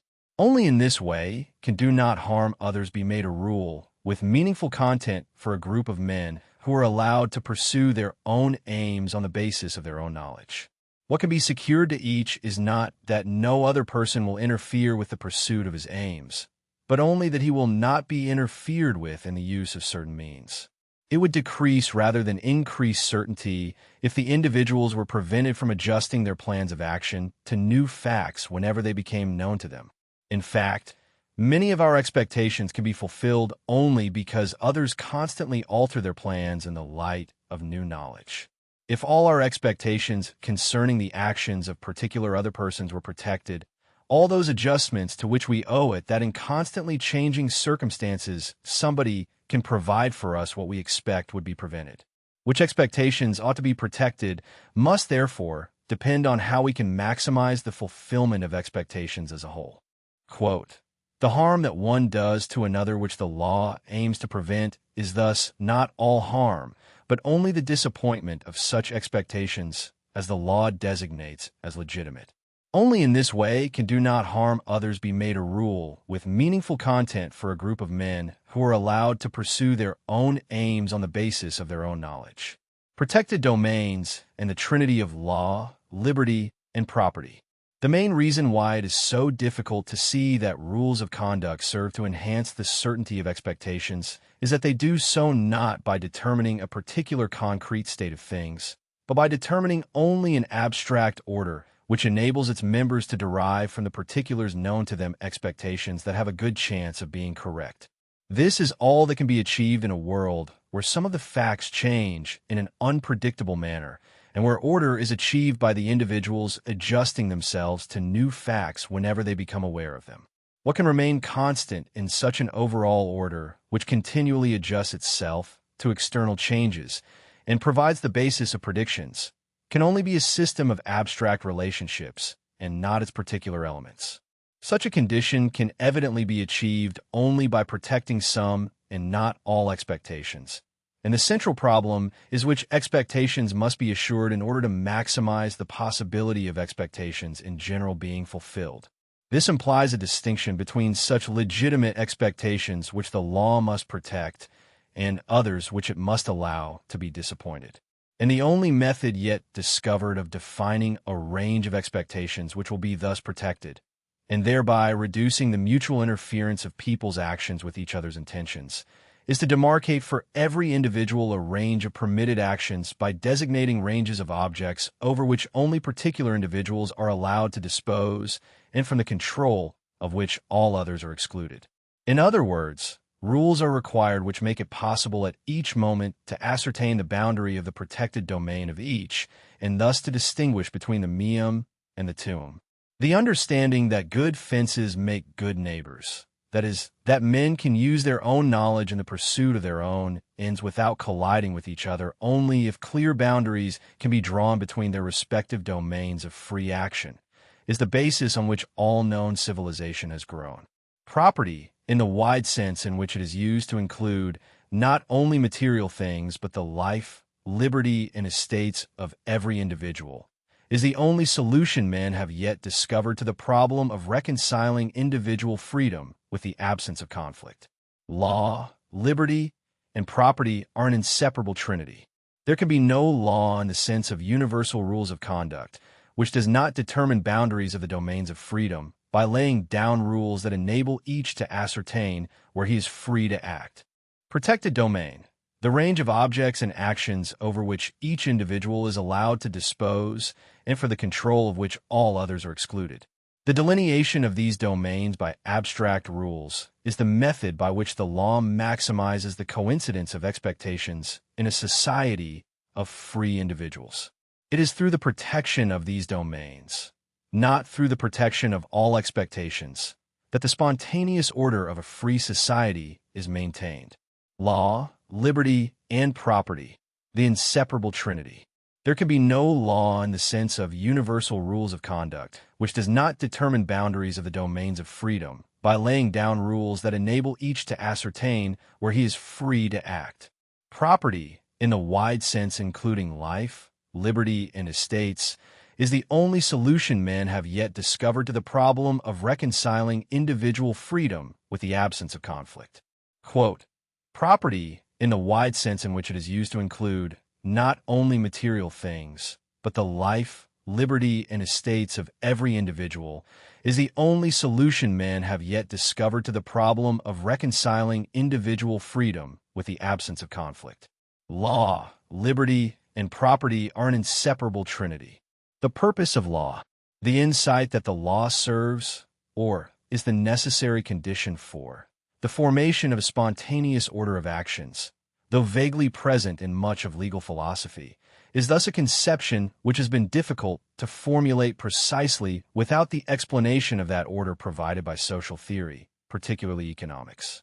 The idea that the law aimed at some sort of factual circumstance, or that some state of facts would emerge only if some rules of conduct were generally obeyed, we find expressed early, especially in the late Skolman's conception of law as being determined by the nature of things.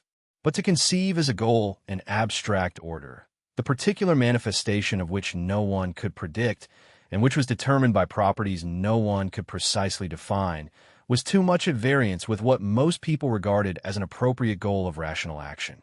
The preservation of an enduring system of abstract relationships, or of the order of a cosmos with constantly changing content, did not fit into what men ordinarily understood by a purpose, goal, or end of deliberate action. In the usual sense of purpose, namely the anticipation of a particular, foreseeable event, the law indeed does not serve any purpose but countless different purposes of different individuals. It provides only the means for a large number of different purposes that as a whole are not known to anybody. In the ordinary sense of purpose, law is therefore not a means to any purpose, but merely a condition for the successful pursuit of most purposes.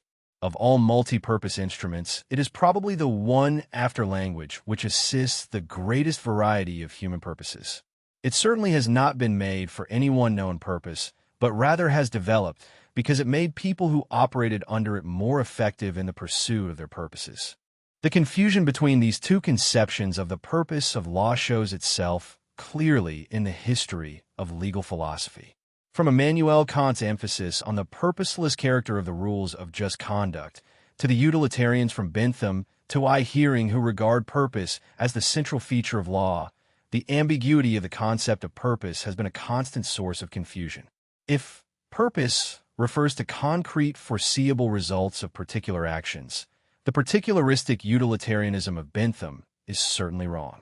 But if we include in purpose the aiming at conditions which will assist the formation of an abstract order, the particular contents of which are unpredictable, Kant's denial of purpose is justified only so far as the application of a rule to a particular instance is concerned, but certainly not for the system of rules as a whole.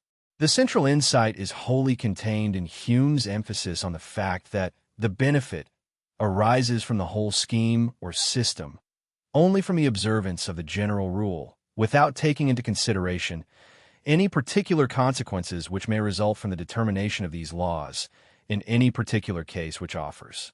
Quote, the benefit arises from the whole scheme or system, only from the observance of the general rule, without taking into consideration any particular consequences which may result from the determination of these laws in any particular case which offers.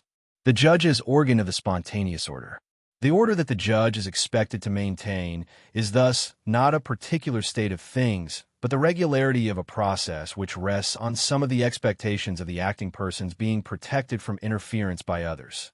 He will be expected to decide in a manner which in general will correspond to what the people regard as just, but he may sometimes have to decide that what prima facie appears to be just may not be so, because it disappoints legitimate expectations.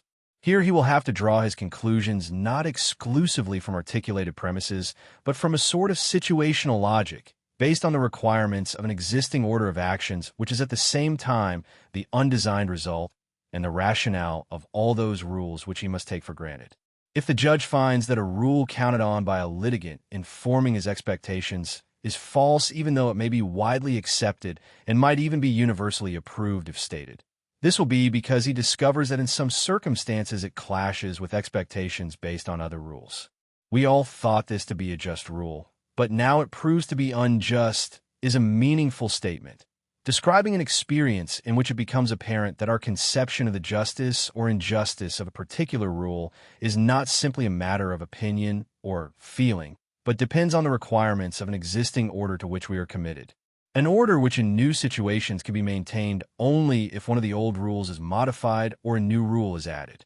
The efforts of the judge are thus part of that process of adaptation of society to circumstances by which the spontaneous order grows. He assists in the process of selection by upholding those rules which, like those which have worked well in the past, make it more likely that expectations will match and not conflict. He thus becomes an organ of that order. But even when in the performance of this function he creates new rules, he is not a creator of a new order, but a servant endeavoring to maintain and improve the functioning of an existing order. And the outcome of his efforts will be a characteristic instance of those products of human action, but not of human design, in which the experience gained by the experimentation of generations embodies more knowledge than was possessed by anyone. Although the judge is not committed to upholding a particular status quo, he is committed to upholding the principles on which the existing order is based. His task is indeed one which has meaning only within a spontaneous and abstract order of actions, such as the market produces.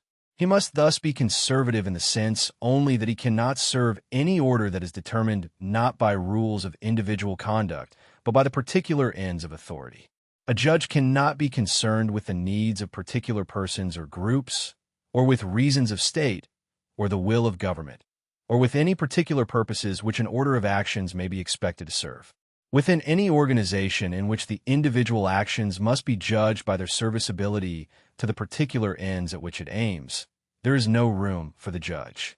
In an order like that of socialism, in which whatever rules may govern individual actions are not independent of particular results, such rules will not be justiciable, because they will require a balancing of the particular interests affected in the light of their importance. Socialism is indeed largely a revolt against the impartial justice which considers only the conformity of individual actions to independent rules, and which is not concerned with the effects of their application in particular instances. The judge is servant of order. The judge is not a creator of a new order, but a servant endeavoring to maintain and improve the functioning of an existing order. His task has meaning only within a spontaneous and abstract order of actions. He must be conservative in the sense that he cannot serve any order determined not by rules of individual conduct, but by the particular ends of authority. The outcome of his efforts is a characteristic instance of those products of human action, but not of human design, in which the experience gained by the experimentation of generations embodies more knowledge than was possessed by anyone. The negative test of justice, The judge develops law through the systematic application of a negative test of justice, the elimination or modification of such rules as do not satisfy the requirement of producing an order of compatible actions. Since abstract rules of conduct determine particular actions only together with particular circumstances, the test of whether a new norm fits into the existing system is not purely logical, but factual. Whether the actions which the new rule permits are mutually compatible with those permitted by the existing rules. Quote, "The efforts of a judge are thus part of that process of adaptation of society to circumstances by which the spontaneous order grows. He assists in the process of selection by upholding those rules which, like those which have worked well in the past, make it more likely that expectations will match and not conflict. He thus becomes an organ of that order." Conclusions. The properties of nomos. We may sum up the results of this chapter with the following description of the properties which will of necessity belong to the law as it emerges from the judicial process. It will consist of rules regulating the conduct of persons towards others, applicable to an unknown number of future instances and containing prohibitions delimiting the boundary of the protected domain of each person or organized group of persons. Every rule of this kind will in intention be perpetual, though subject to revision in the light of better insight into its interaction with other rules, and it will be valid only as part of a system of mutually modifying rules. These rules will achieve their intended effect of securing the formation of an abstract order of actions only through their universal application, while their application in the particular instance cannot be said to have a specific purpose distinct from the purpose of the system of rules as a whole. In the last resort, the difference between the rules of just conduct, which emerge from the judicial process, the nomos or law of liberty considered in this chapter, and the rules of organization laid down by authority, which we shall have to consider in the next chapter, lies in the fact that the former are derived from the conditions of a spontaneous order which man has not made, while the latter serve the deliberate building of an organization serving specific purposes. The former are discovered either in the sense that they merely articulate already observed practices, or in the sense that they are found to be required complements of the already established rules, if the order which rests on them is to operate smoothly and efficiently. They would never have been discovered if the existence of a spontaneous order of actions had not set the judges their peculiar task, and they are therefore rightly considered as something existing independently of a particular human will, while the rules of organization aiming at particular results will be free inventions of the designing mind of the organizer. Thesis: the law of legislation. While in political theory the making of law has traditionally been represented as the chief function of legislative bodies, their origin and main concern had little to do with the law in the narrow sense in which we have considered it in the preceding chapter. This is especially true of the mother of parliaments. The English legislature arose in a country where longer than elsewhere the rules of just conduct, the common law, were supposed to exist independently of political authority. As late as the 17th century, it could still be questioned whether Parliament could make law inconsistent with the common law. The chief concern of what we call legislatures has always been the control and regulation of government, that is, the direction of an organization, and of an organization only one of whose aims was to see that the rules of just conduct were obeyed. This fundamental point is easily obscured by the fact that both kinds of rules, the universal rules of just conduct and the particular rules directing government, are, in modern parlance, called law. Yet the confusion of these two quite different functions under a single term has been the root cause of the progressive transformation of the spontaneous order of a free society into an organization directed towards particular ends. The consequences of this confusion are visible in every modern democracy, where the legislature increasingly uses its power to direct government as a pretext for altering the rules of just conduct in the service of particular interests. Legislation originates from rules of organization. Rules of just conduct did not need to be deliberately made, though men gradually learned to improve or change them deliberately. Government, by contrast, is a deliberate contrivance which, however, beyond its simplest and most primitive forms, also cannot be conducted exclusively by ad hoc commands of the ruler. as the organization which a ruler builds up to preserve peace and to keep out external enemies, and gradually to provide an increasing number of other services, becomes more and more distinct from the more comprehensive society comprising all the private activities of the citizens. It will require distinct rules of its own, which determine its structure, aims, and functions. Yet these rules governing the apparatus of government will necessarily possess a character different from that of the universal rules of just conduct, which form the basis of the spontaneous order of society at large. They will be rules of organization designed to achieve particular ends, to supplement positive orders that something should be done or that particular results should be achieved, and to set up for these purposes the various agencies through which government operates. They will be subsidiary to particular commands that indicate the ends to be pursued and the tasks of the different agencies. Their application to a particular case will depend on the particular task assigned to the particular agency and on the momentary ends of government. Even an absolute ruler could not do without laying down some general rules to take care of details. The extent of the powers of a ruler were, however, normally not unlimited, but depended on a prevailing opinion of what were his rights. Since the law which it was his duty to enforce was regarded as given once and for all, it was chiefly with regard to the extent and exercise of his other powers that he often found it necessary to seek the consent and support of bodies representing the citizens.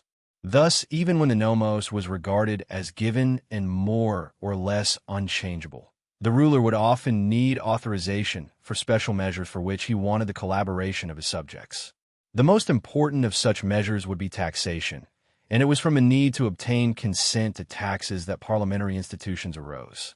The representative bodies called in for this purpose were thus from the beginning concerned primarily with governmental matters rather than with giving law in the narrow sense, though they might also be asked to testify as to what the recognized rules of just conduct were. But since the enforcement of the law was regarded as the primary task of government, it was natural that all the rules which governed its activities came to be called by the same name. Quote, "The chief concern of what we call legislatures has always been the control and regulation of government. That is the direction of an organization, and of an organization only one of whose aims was to see that the rules of just conduct were obeyed. Law and statute, enforcement and execution.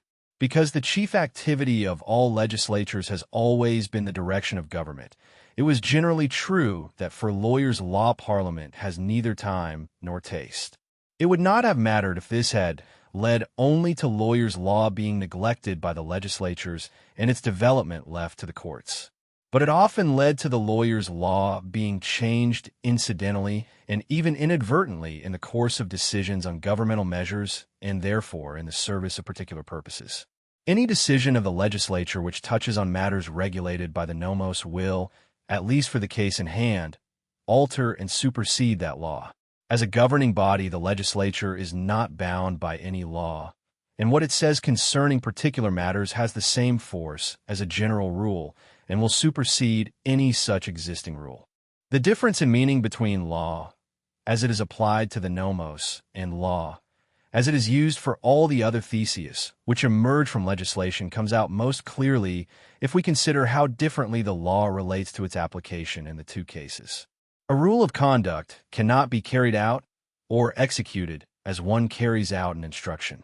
One can obey the former or enforce obedience to it. But a rule of conduct merely limits the range of permitted action and usually does not determine a particular action, and what it prescribes is never accomplished, but remains a standing obligation on all. Whenever we speak of carrying out a law, we mean by the term law not a nomos, but a thesis instructing somebody to do particular things.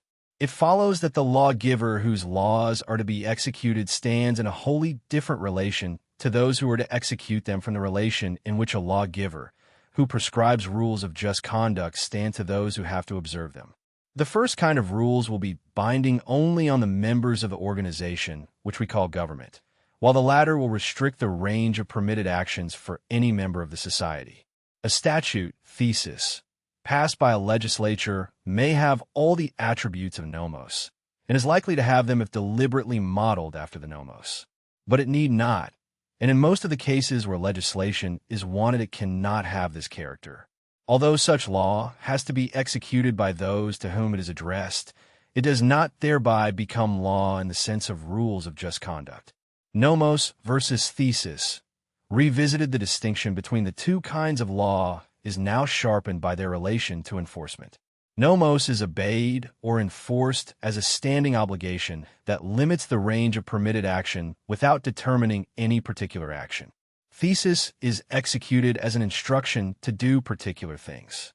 The lawgiver whose laws are to be executed stands in a wholly different relation to those who execute them from the relation in which a lawgiver who prescribes rules of just conduct stands to those who observe them. The former rules bind only the members of government. The latter restrict the range of actions for any member of society. Quote, "A rule of conduct cannot be carried out or executed as one carries out an instruction. One can obey the former or enforce obedience to it. But a rule of conduct merely limits the range of permitted action and usually does not determine a particular action. And what it prescribes is never accomplished, but remains a standing obligation on all. Constitutional law and financial legislation. To the rules which we are in the habit of calling law, but which are rules of organization and not rules of just conduct belong in the first instance all those rules of the allocation and limitation of the powers of government comprised in the law of the Constitution. They are commonly regarded as the highest kind of law to which a special dignity attaches, or to which more reverence is due than to other law. But, although there are historical reasons which explain this, it would be more appropriate to regard them as a superstructure erected to secure the maintenance of the law, rather than, as they are usually represented, as the source of all other law. The reason why a particular dignity and fundamental character is attributed to the laws of the Constitution is that, just because they had to be formally agreed upon, a special effort was required to confer on them the authority and respect which the law had long enjoyed. Usually the outcome of a long struggle, they were known to have been achieved at a high price in the comparatively recent past. They were seen as the result of conscious agreement that ended long strife and was often ceremoniously sworn to, consisting of principles whose infringement would revive sectional conflict or even civil war. Nothing of this, however, alters the fact that a constitution is essentially a superstructure erected over a pre-existing system of law to organize the enforcement of that law. Although once established, it may seem primary in the logical sense that now the other rules derive their authority from it. It is still intended to support these pre-existing rules. It creates an instrument to secure law and order and to provide the apparatus for the provision of other services, but it does not define what law and justice are. It is also true, as has been well said, that public law passes but private law persists. Even when, as a result of revolution or conquest, the whole structure of government changes, most of the rules of just conduct, the civil and criminal law, will remain in force, even in cases where the desire to change some of them may have been the main cause of the revolution. This is so because only by satisfying general expectations can a new government obtain the allegiance of its subjects and thereby become legitimate. The field in which the difference between rules of just conduct and other products of legislation stands out most clearly, and where in consequence it was recognized early that the political laws concerning it were something different from the juridical laws, was the field in which legislation by representative bodies at first appeared, that is, finance. A government budget is a plan of action for an organization, conferring authority on particular agencies to do particular things, and not a statement of rules of just conduct. In fact, most of a budget, so far as it concerns expenditure, will not contain any rules at all, but will consist of instructions concerning the purposes and the manner in which the means at the disposal of government are to be used. A representative assembly approving such a plan of operation of government clearly acts not as a legislature in the sense in which this term is understood, for example in the conception of the separation of powers, but as the highest organ of government, giving instructions which the executive has to carry out. We are so used to a system under which expenditure is decided upon first and the question of who is to bear the burden considered afterwards, that it is rarely recognized how much this conflicts with the basic principle of limiting all coercion to the enforcement of rules of just conduct. The determination of the total revenue to be raised by taxation in a particular year is still a particular decision to be guided by particular circumstances, though whether a burden that a majority is willing to bear may also be imposed on a minority unwilling to do so, or how a given total burden is to be apportioned between the different persons and groups, does raise questions of justice. Here too, then, the obligations of the individuals ought to be governed by general rules, applicable irrespective of the particular size of the expenditure decided upon.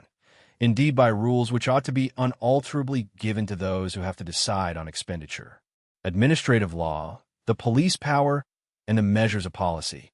Much the greatest part of what is called public law, however, consists of administrative law, that is, the rules regulating the activities of the various governmental agencies. So far as these rules determine the manner in which these agencies are to use the personal and material resources placed at their disposal, they are obviously rules of organization similar to those which any large organization will need.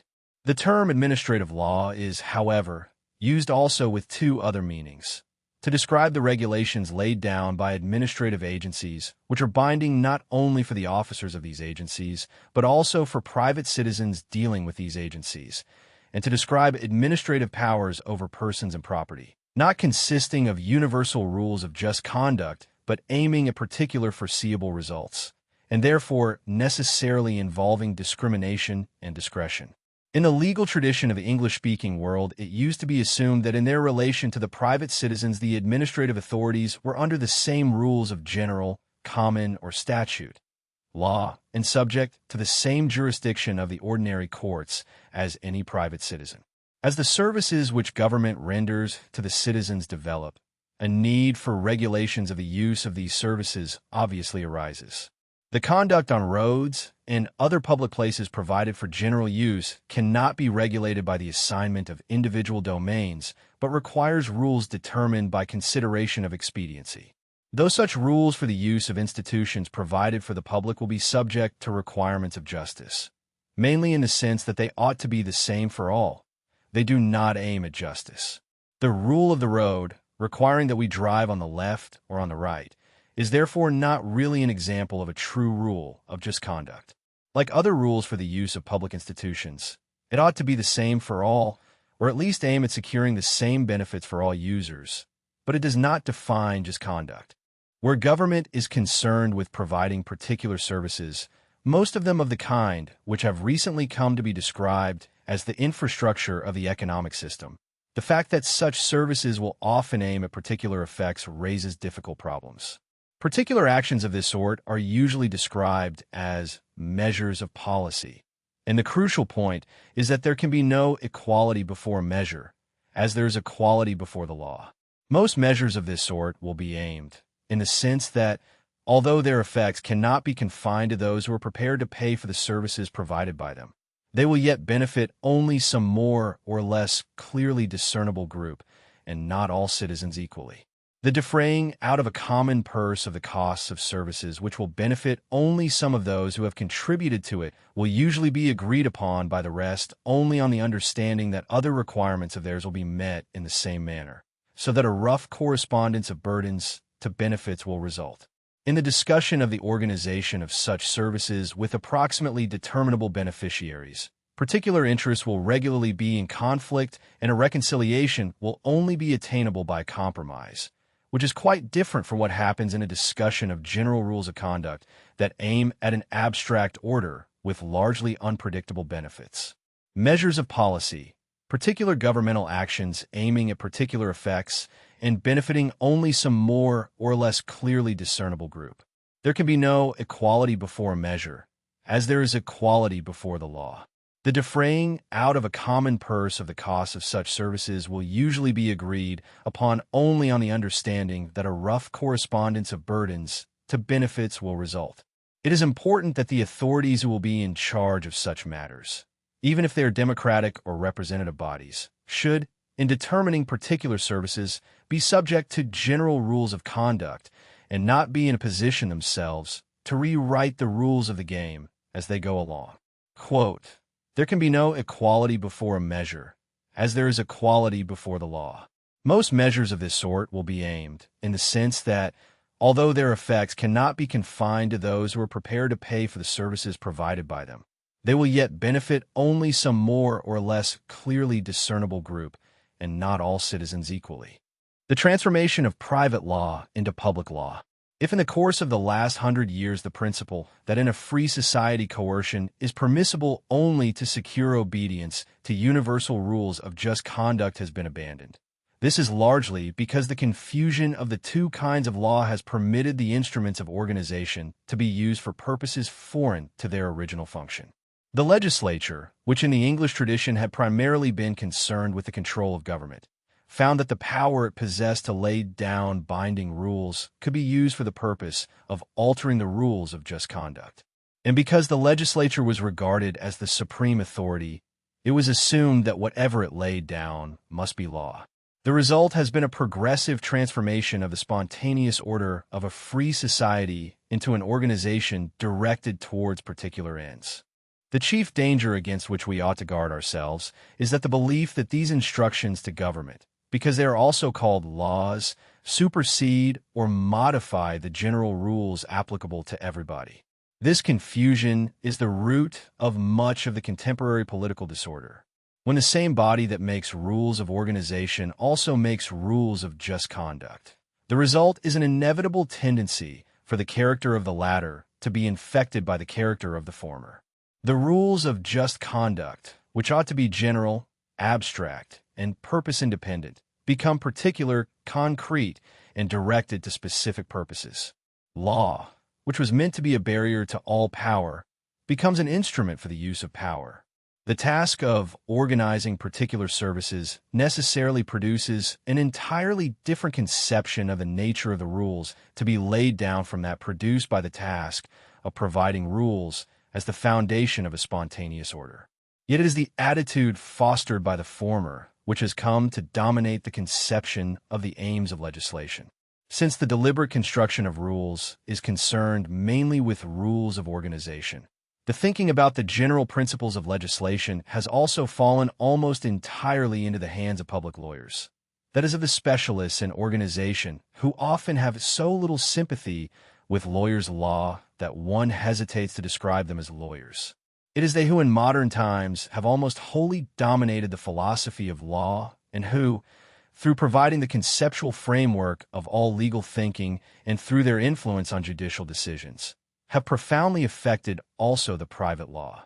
The fact that jurisprudence, especially on the European continent, has been almost entirely in the hands of public lawyers who think of law primarily as public law and of order entirely as organization is chiefly responsible for the sway not only of legal positivism, which in the field of private law just does not make sense, but also of the socialist and totalitarian ideologies implicit in it. The fundamental error of legal positivism lies in its failure to distinguish between the two kinds of rules which we have been considering. The rules of just conduct, nomos, which emerge from the judicial process and serve the formation of spontaneous order, and the rules of organization, thesis, which are deliberately laid down by a legislature for the direction of government. Because legal positivism derives all law from the will of a legislator, it transforms the nomos from a barrier to all power into an instrument of power. It thus provides the intellectual foundation for the progressive transformation of a free society into a totalitarian one, not through any conspiracy or deliberate intention, but through the confusion of two fundamentally different kinds of rules under the single term legislation. The confusion of law and legislation, the fundamental error of legal positivism, which derives all law from the will of a legislator, and thereby fails to distinguish between the universal rules of just conduct, nomos, and the rules of organization, thesis. Because the legislature possesses the power to lay down binding rules, it is assumed that whatever it lays down must be law. The result is a progressive transformation of the spontaneous order of a free society into an organization directed towards particular ends. Law, which was meant to be a barrier to all power, becomes an instrument for the use of power. Quote, the fact that jurisprudence, especially on the European continent, has been almost entirely in the hands of public lawyers, who think of law primarily as public law, and of order entirely as organization, is chiefly responsible for the sway not only of legal positivism, but also of the socialist and totalitarian ideologies implicit in it. / Body. Volume 2. The Mirage of Social Justice. General Welfare and Particular Purposes. The Paradox of the General Welfare. It is one of the axioms of the tradition of freedom that coercion of individuals is permissible only where it is necessary in the service of the general welfare or the public good. Yet the vagueness of these terms has made it possible to declare almost any interest a general interest and to make large numbers serve purposes in which they are not in the least interested. The chief reason has been the natural assumption that the public interest must be a sum of all private interests. In a great society, however, the general welfare cannot consist of the sum of particular satisfactions, for neither those nor all the circumstances determining them can be known to government. The most important public goods are thus not the direct satisfaction of particular needs, but the securing of conditions in which individuals and smaller groups will have favorable opportunities of mutually providing for their respective needs. That the prime public concern must be directed not towards particular known needs, but towards the conditions for the preservation of a spontaneous order was well understood through most of history. For the Stoics and Cicero, public utility and justice were the same. In the Middle Ages, utilitas publica generally meant the preservation of peace and justice. Even to 17th-century writers like James Harrington, the public interest was identical with the empire of laws and not of men. The problem before us is whether those rules of individual conduct which serve the general welfare can aim at some aggregate of known particular results or merely at creating conditions likely to improve the chances of all in the pursuit of their aims. The difficulty deepens when we recognize that the particular aims pursued by different individuals must be mostly unknown to those who lay down or enforce the rules, and that it is also not part of the general interest that every private desire be met. The order of the great society does rest on constant undesigned frustrations of some efforts which in free men can be discouraged only by failure. The interest of some individuals will always be that changes in the structure of society made necessary by changes in circumstances should not be allowed to take place. Nor can the choice of the appropriate set of rules be guided by balancing for each alternative set the particular predictable favorable effects against the unfavorable ones. For most of the effects on particular persons of adopting one set of rules rather than another are not predictable. Agreement on means, not on ends.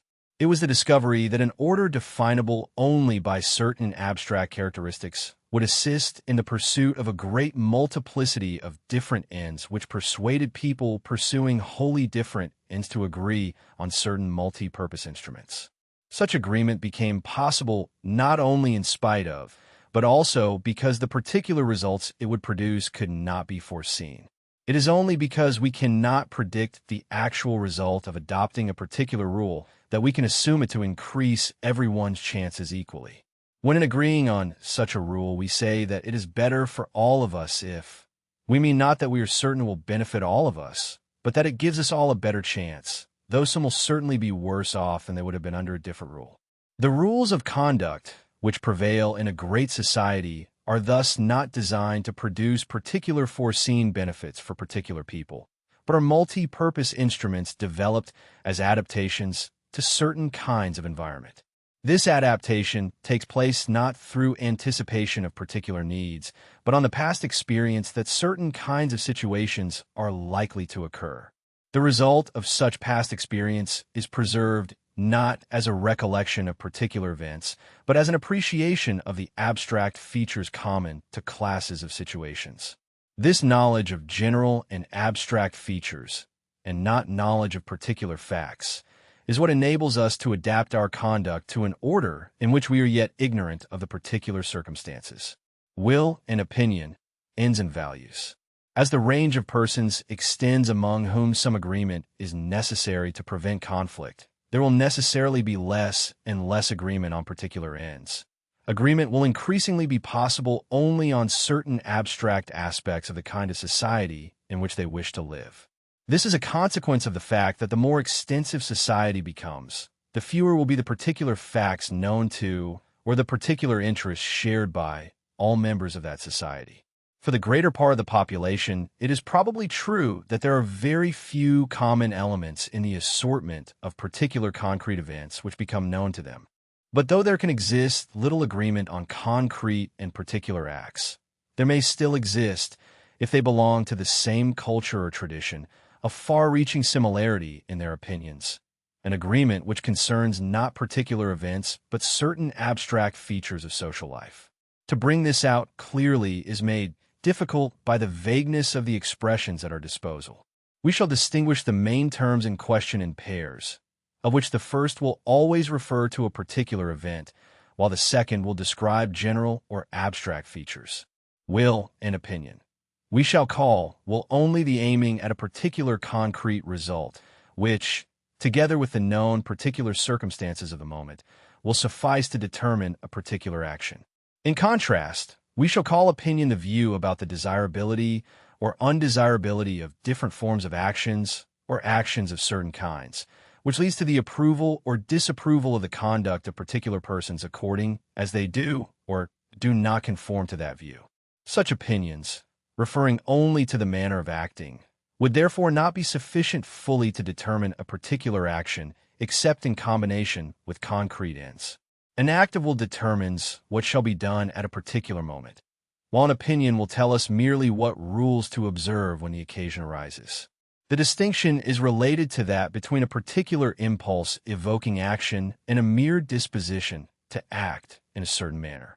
Aiming at a particular result, the will ceases when the end is achieved, while an opinion, constituting a lasting disposition, will guide many particular acts of will. And while a will always aims at a purpose, we would rightly suspect the genuineness of an opinion if we knew that it was determined by a purpose. Ends and values.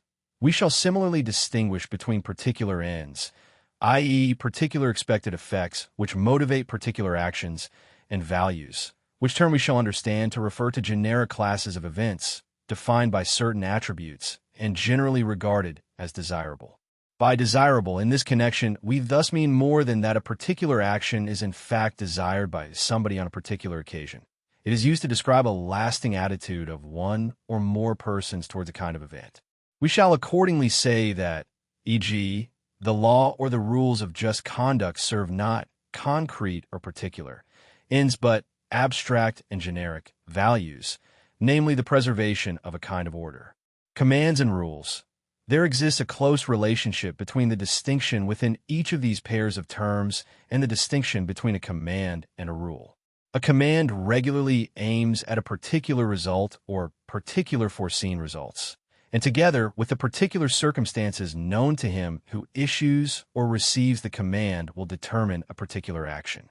By contrast, a rule refers to an unknown number of future instances and to the acts of an unknown number of persons, and merely states certain attributes which any such action ought to possess.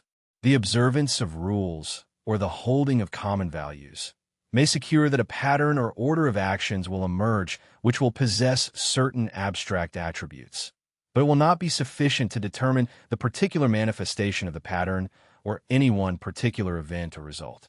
Quote, "It is one of the axioms of the tradition of freedom that coercion of individuals is permissible only where it is necessary in the service of the general welfare or the public good. Yet though it is clear that the stress on the general or common or public character of the legitimate objects of governmental power is directed against its use in the service of particular interests, the vagueness of the different terms which have been employed has made it possible to declare almost any interest a general interest and to make large numbers serve purposes in which they are not in the least interested. Abstract rules as ultimate values. Rules of just conduct assist the settlement of disputes about particulars insofar as agreement exists about the rule applicable to the case in hand, even though there may exist no agreement about the importance of the particular aims pursued by the disputing parties. Our whole conception of justice rests on the belief that different views about particulars are capable of being settled by the discovery of rules that, once stated, command general assent.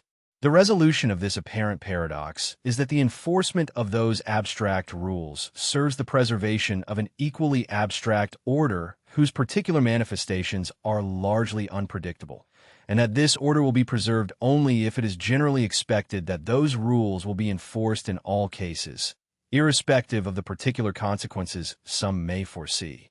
Though these rules ultimately serve particular, though mostly unknown, ends, they will do so only if they are treated not as means, but as ultimate values, indeed, as the only values common to all and distinct from the particular ends of the individuals. This is what is meant by the principle that the ends do not justify the means, and by such adages as fiat justitia, perit mundus, let justice prevail even if the world perish. Only if applied universally will they serve the permanent preservation of the abstract order. Those rules, which are common values, serve the maintenance of an order of whose existence those who apply them are often not even aware. Quote, though these rules ultimately serve particular, though mostly unknown, ends, they will do so only if they are treated not as means, but as ultimate values, indeed as the only values common to all and distinct from the particular ends of the individuals. This is what is meant by the principle that the ends do not justify the means, and by such adages as fiat justitia, perit mundus. The constructivist fallacy of utilitarianism. Since the late 18th century, utilitarianism has been used in moral and legal theory in a narrower sense, and that is how we shall here employ the term. Originally, utility expressed an attribute of means, the attribute of being capable of potential uses. It was only comparatively late that the term came to be used to describe a supposedly common attribute of the different ends, which means served, as the pleasure or satisfaction connected with them. Though it had earlier been fully understood that most of our efforts must be directed to providing means for unforeseen particular purposes, the rationalist desire to derive the usefulness of means from known ultimate ends led to the attribution to these ends of a measurable common attribute for which either the term pleasure or utility was employed. Bentham's dilemma. The strict utilitarianism of Jeremy Bentham and his school undertakes to judge the appropriateness of conduct by an explicit calculation of the balance of the pleasure and the pain that it will cause. Its inadequacy was long concealed by the utilitarians, relying in the defense of their position on two different and irreconcilable contentions, which have only recently been clearly distinguished, neither of which by itself provides an adequate account of the determination of moral or legal rules. Of these two positions between which the utilitarians constantly shifted, the first is incapable of accounting for the existence of rules, and therefore for the phenomena which we normally describe as morals and law, while the other is bound to assume the existence of rules not accountable for by utilitarian considerations, and thus must abandon the claim that the whole system of moral rules can be derived from their known utility. Bentham's conception of a calculus of pleasure and pain by which the greatest happiness of the greatest number is to be determined presupposes that all the particular individual effects of any one action can be known by the acting person. Pursued to its logical conclusion, it leads to a particularistic or act, utilitarianism, which dispenses with rules altogether and judges each individual action according to the utility of its known effects. Bentham, it is true, safeguarded himself against such an interpretation by a constant recourse to such statements as that every action should have the tendency to produce on the whole a maximum balance of pleasure. But at least some of his followers clearly saw that the logic of the argument demanded that each individual action should be decided upon in the light of a full knowledge of its particular consequences. Thus we find Henry Sidgwick maintained that we have in each case to compare all the pleasures and pains that can be foreseen as probable results of the different alternatives of conduct, and adopt the alternative which seems likely to lead to the greatest happiness of the whole. And more, that must always be the duty of every agent to do that one among all actions which he can do on any given occasion, whose total consequences will have the greatest intrinsic value. Rule utilitarianism and its limits. The alternative interpretation as a generic, or as it is now usually called, rule utilitarianism, was expressed most clearly by William Paley when he demanded that a kind of action, to be morally approved, must be expedient on the whole, at the long run, in all its effects collateral and remote, as well as in those which are immediate and direct, as it is obvious that in computing consequences it makes no difference in what way or what distance they ensue. The extensive discussion of recent years of the respective merits of particularistic and generic rule utilitarianism has made it clear that only the former can claim to be consistent in basing the approval or disapproval of actions exclusively on their foreseen effects of utility, but that at the same time, in order to do so, it must proceed on a factual assumption of omniscience, which is never satisfied in real life, and which, if it were ever true, would make the existence of those bodies of rules which we call morals and law not only superfluous but unaccountable and contrary to the assumption, while, on the other hand, no system of generic or rule utilitarianism could treat all rules as fully determined by utilities known to the acting person, because the effects of any rule will depend not only on its being always observed, but also on the other rules observed by the acting persons and on the rules being followed by all the other members of the society. To judge the utility of any one rule would therefore always presuppose that some other rules were taken as given and generally observed and not determined by any known utility, so that among the determinants of the utility of any one rule there would always be other rules which could not be justified by their utility. Rule utilitarianism consistently pursued could therefore never give an adequate justification of the whole system of rules and must always include determinants other than the known utility of particular rules. Quote, "The trouble with the whole utilitarian approach is that, as a theory professing to account for a phenomenon which consists of a body of rules, it completely eliminates the factor which makes rules necessary, namely our ignorance. It has indeed always amazed me how serious and intelligent men, as the utilitarians undoubtedly were, could have failed to take seriously this crucial fact of our necessary ignorance of most of the particular facts. Imminent criticism within a given system.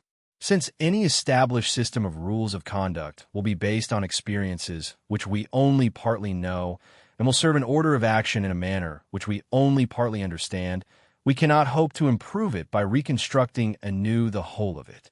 All criticism and efforts at improvement of particular rules must proceed within a framework of given values, which for the purpose in hand must be accepted as not requiring justification.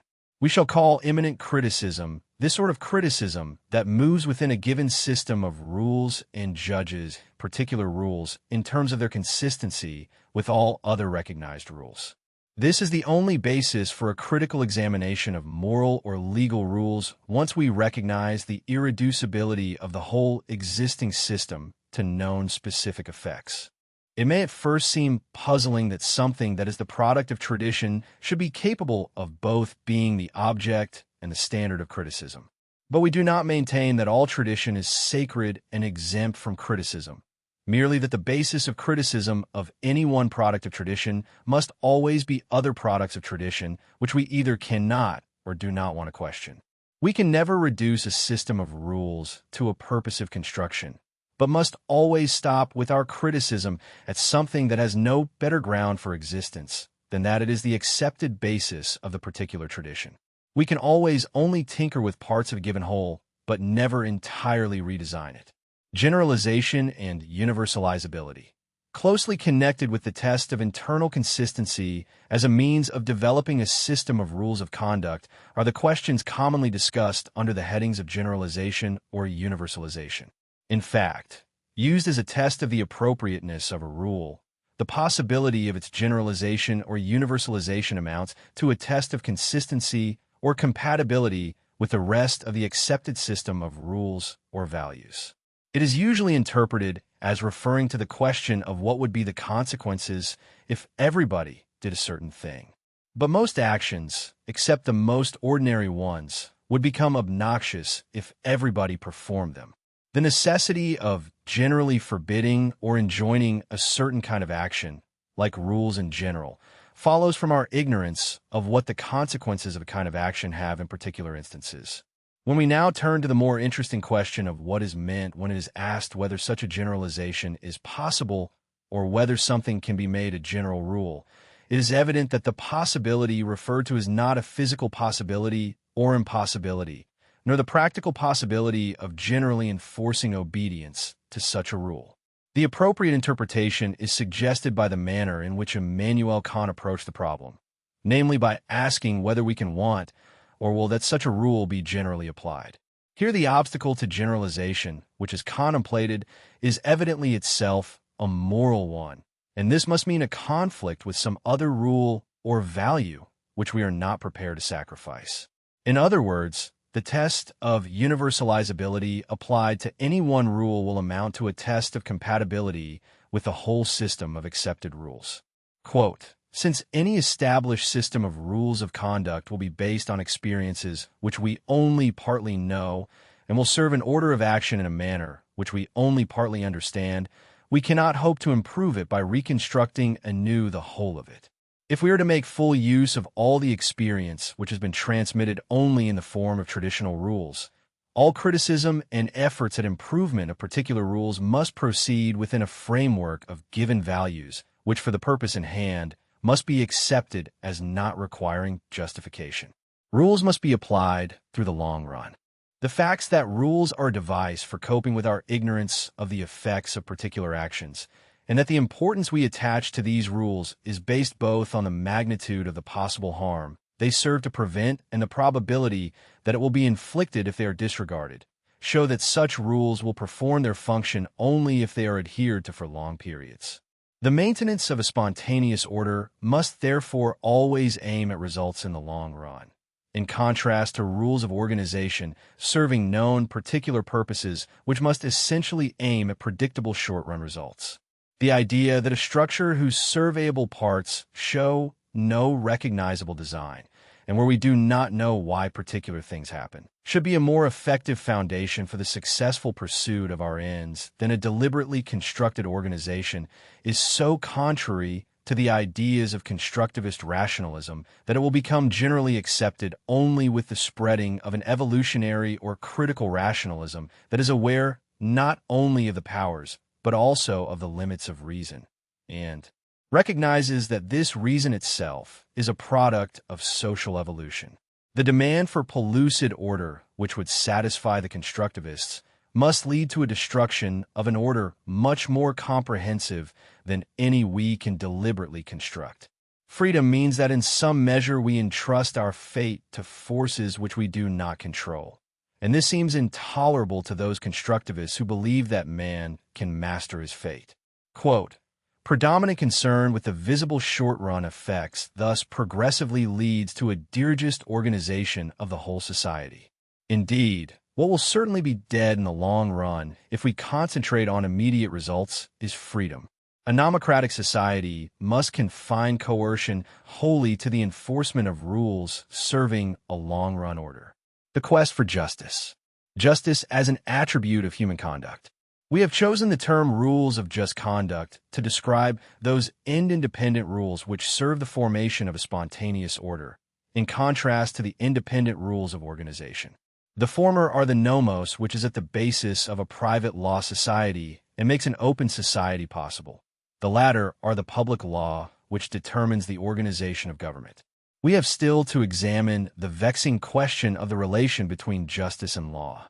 This question has been confused as much by the belief that all that can be decided by legislative decision must be a question of justice, as by the belief that it is the will of the legislature which determines what is just. We shall first consider some often disregarded limitations of the applicability of the term justice. Strictly speaking, only human conduct can be called just or unjust. If we apply the terms to a state of affairs, they have meaning only in so far as we hold someone responsible for bringing it about or allowing it to come about. A bare fact, or a state of affairs which nobody can change, may be good or bad, but not just or unjust. Nature can be neither just nor unjust. Unless we believe that somebody could and should have arranged things differently, it is meaningless to describe a factual situation as just or unjust. Spontaneous orders and justice. In a spontaneous order, the position of each individual is the resultant of the actions of many other individuals, and nobody has the responsibility or the power to assure that these separate actions of many will produce a particular result for a certain person. Though his position may be affected by the conduct of some other person or of the concerted actions of several, it will rarely be dependent on them alone. There can, therefore, in a spontaneous order, be no rules which will determine what anyone's position ought to be. Rules of individual conduct determine only certain abstract properties of the resulting order, but not its particular, concrete content. It is, of course, tempting to call just a state of affairs that comes about because all contributing to it behave justly or not unjustly. But this is misleading where, as in the case of a spontaneous order, the resulting state was not the intended aim of the individual actions. Since only situations which have been created by human will can be called just or unjust, the particulars of spontaneous order cannot be just or unjust if it is not the intended or foreseen result of somebody's action, that it should have much and be little. This cannot be called just or unjust. Quote, strictly speaking, only human conduct can be called just or unjust. If we apply the terms to a state of affairs, they have meaning only insofar as we hold someone responsible for bringing it about or allowing it to come about. A bare fact, or a state of affairs which nobody can change, may be good or bad, but not just or unjust. Justice in the law. We are not contending that all rules of just conduct which are in fact observed in a society are law, nor that all that is commonly called law consists of rules of just conduct. Our contention is rather that the law which consists of rules of just conduct has a very special standing, which makes it exceedingly important that it be clearly distinguished from other commands called law. The reason is that, if we want to preserve a free society, only that part of the law which consists of rules of just conduct must be binding on the private citizen. We need not dwell here on what is required for a recognized rule of just conduct to be entitled to the name of law. There is evidently a gradual transition from a state where rules are enforced by unorganized social pressure to what we regard as a mature legal system in which deliberately created organizations are charged with the enforcement and modification of this primary law. The rules governing these organizations are part of the public law and are superimposed upon the primary rules for the purpose of making these more effective. But if the private and criminal law aims at establishing and enforcing rules of just conduct, this does not mean that every separate rule is by itself a rule of just conduct, but only that the system as a whole serves to determine such rules. All rules of just conduct must refer to certain states of affairs, and it is often more convenient to define by separate rules these states of affairs than to repeat these definitions in every rule. The individual domains which the rules of just conduct protect will have to be referred to again and again, and the manner in which such domains are acquired, transferred, lost, and delimited will usefully be stated once and for all in rules whose function will be solely to serve as points of reference for rules of just conduct. All the rules which state the conditions under which property can be acquired and transferred, valid contracts or wills made, or other rights acquired and lost, serve merely to define the conditions on which the law will grant the protection of enforceable rules of just conduct.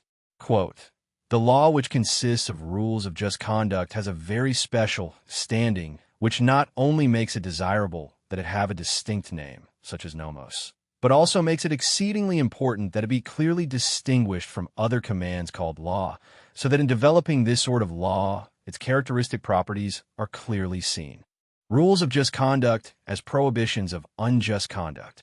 We have seen earlier how from the process of gradual extension of rules of just conduct to circles of persons who neither share nor are aware of the same particular ends, a type of rule has developed which is usually described as abstract. This term is appropriate only if it is not used in the strict logical sense. What is meant by the term abstract is expressed in a classical juridical formula that states that the rule must apply to an unknown number of future instances. Here, legal theory has found it necessary explicitly to acknowledge our inevitable ignorance of the particular circumstances. That practically all rules of just conduct are negative in the sense that they normally impose no positive duties on anyone, unless he has incurred such duties by his own actions, is a feature that has again and again been pointed out but scarcely ever systematically investigated. It applies to most rules of conduct, but not without exception. Some parts of family law impose duties which do not result from a deliberate action, but from a position in which the individual has been placed by circumstances beyond his control. Legitimate expectations. Rules of just conduct cannot protect all interests, not even all interests which to somebody are of great importance, but only what are called legitimate expectations. That is, expectations which the rules define and which the rules of law may sometimes have created in the first instance. The chief function of rules of just conduct is thus to tell each what he can count upon, what material objects or services he can use for his purposes, and what is the range of actions open to him. They cannot, if they are to secure to all the same freedom of decision, give similar assurance of what others will do, unless these others have voluntarily and for their own purposes consented to act in a particular manner. The rules of just conduct thus delimit protected domains not by directly assigning particular things to particular persons, but by making it possible to derive from ascertainable facts to whom particular things belong. What rules of just conduct in fact do is to say under what conditions this or that action will be within the range of the permissible, but they leave it to individuals to create their own protected domain. In legal terms, the rules do not confer rights on particular persons, but lay down the conditions under which such rights can be acquired. Quote, rules of just conduct cannot protect all interests, not even all interests which to somebody are of great importance, but only what are called legitimate expectations. That is, expectations which the rules define and which the rules of law may sometimes have created in the first instance. The negative test of justice. As rules extend from the unconnected tribal society to the rule-connected open society, they must progressively shed their dependence on concrete ends and become gradually abstract and negative. So the legislator who undertakes to lay down rules for a great society must subject to the test of universalization what he wants to apply to such a society. The conception of justice as we understand it, the principle of treating all under the same rules, did only gradually emerge in the course of this process. Justice is emphatically not a balancing of particular interests at stake in a concrete case, nor does it aim at bringing about a particular state of affairs which is regarded as just. It is not concerned with the results that a particular action will in fact bring about. Like all abstractions, justice is an adaptation to our ignorance, to our permanent ignorance of particular facts, which no scientific advance can wholly remove. Justice discovered, not created. Rules of just conduct are thus determined not by will or interest or any similar aim at particular results, but developed through a persistent effort, Ulpians constans et perpetua voluntas, to bring consistency into a system of rules inherited by each generation. The legislator who wishes deliberately to fit into the existing system new rules of the same sort as those that have made possible the open society must subject these rules to such a negative test.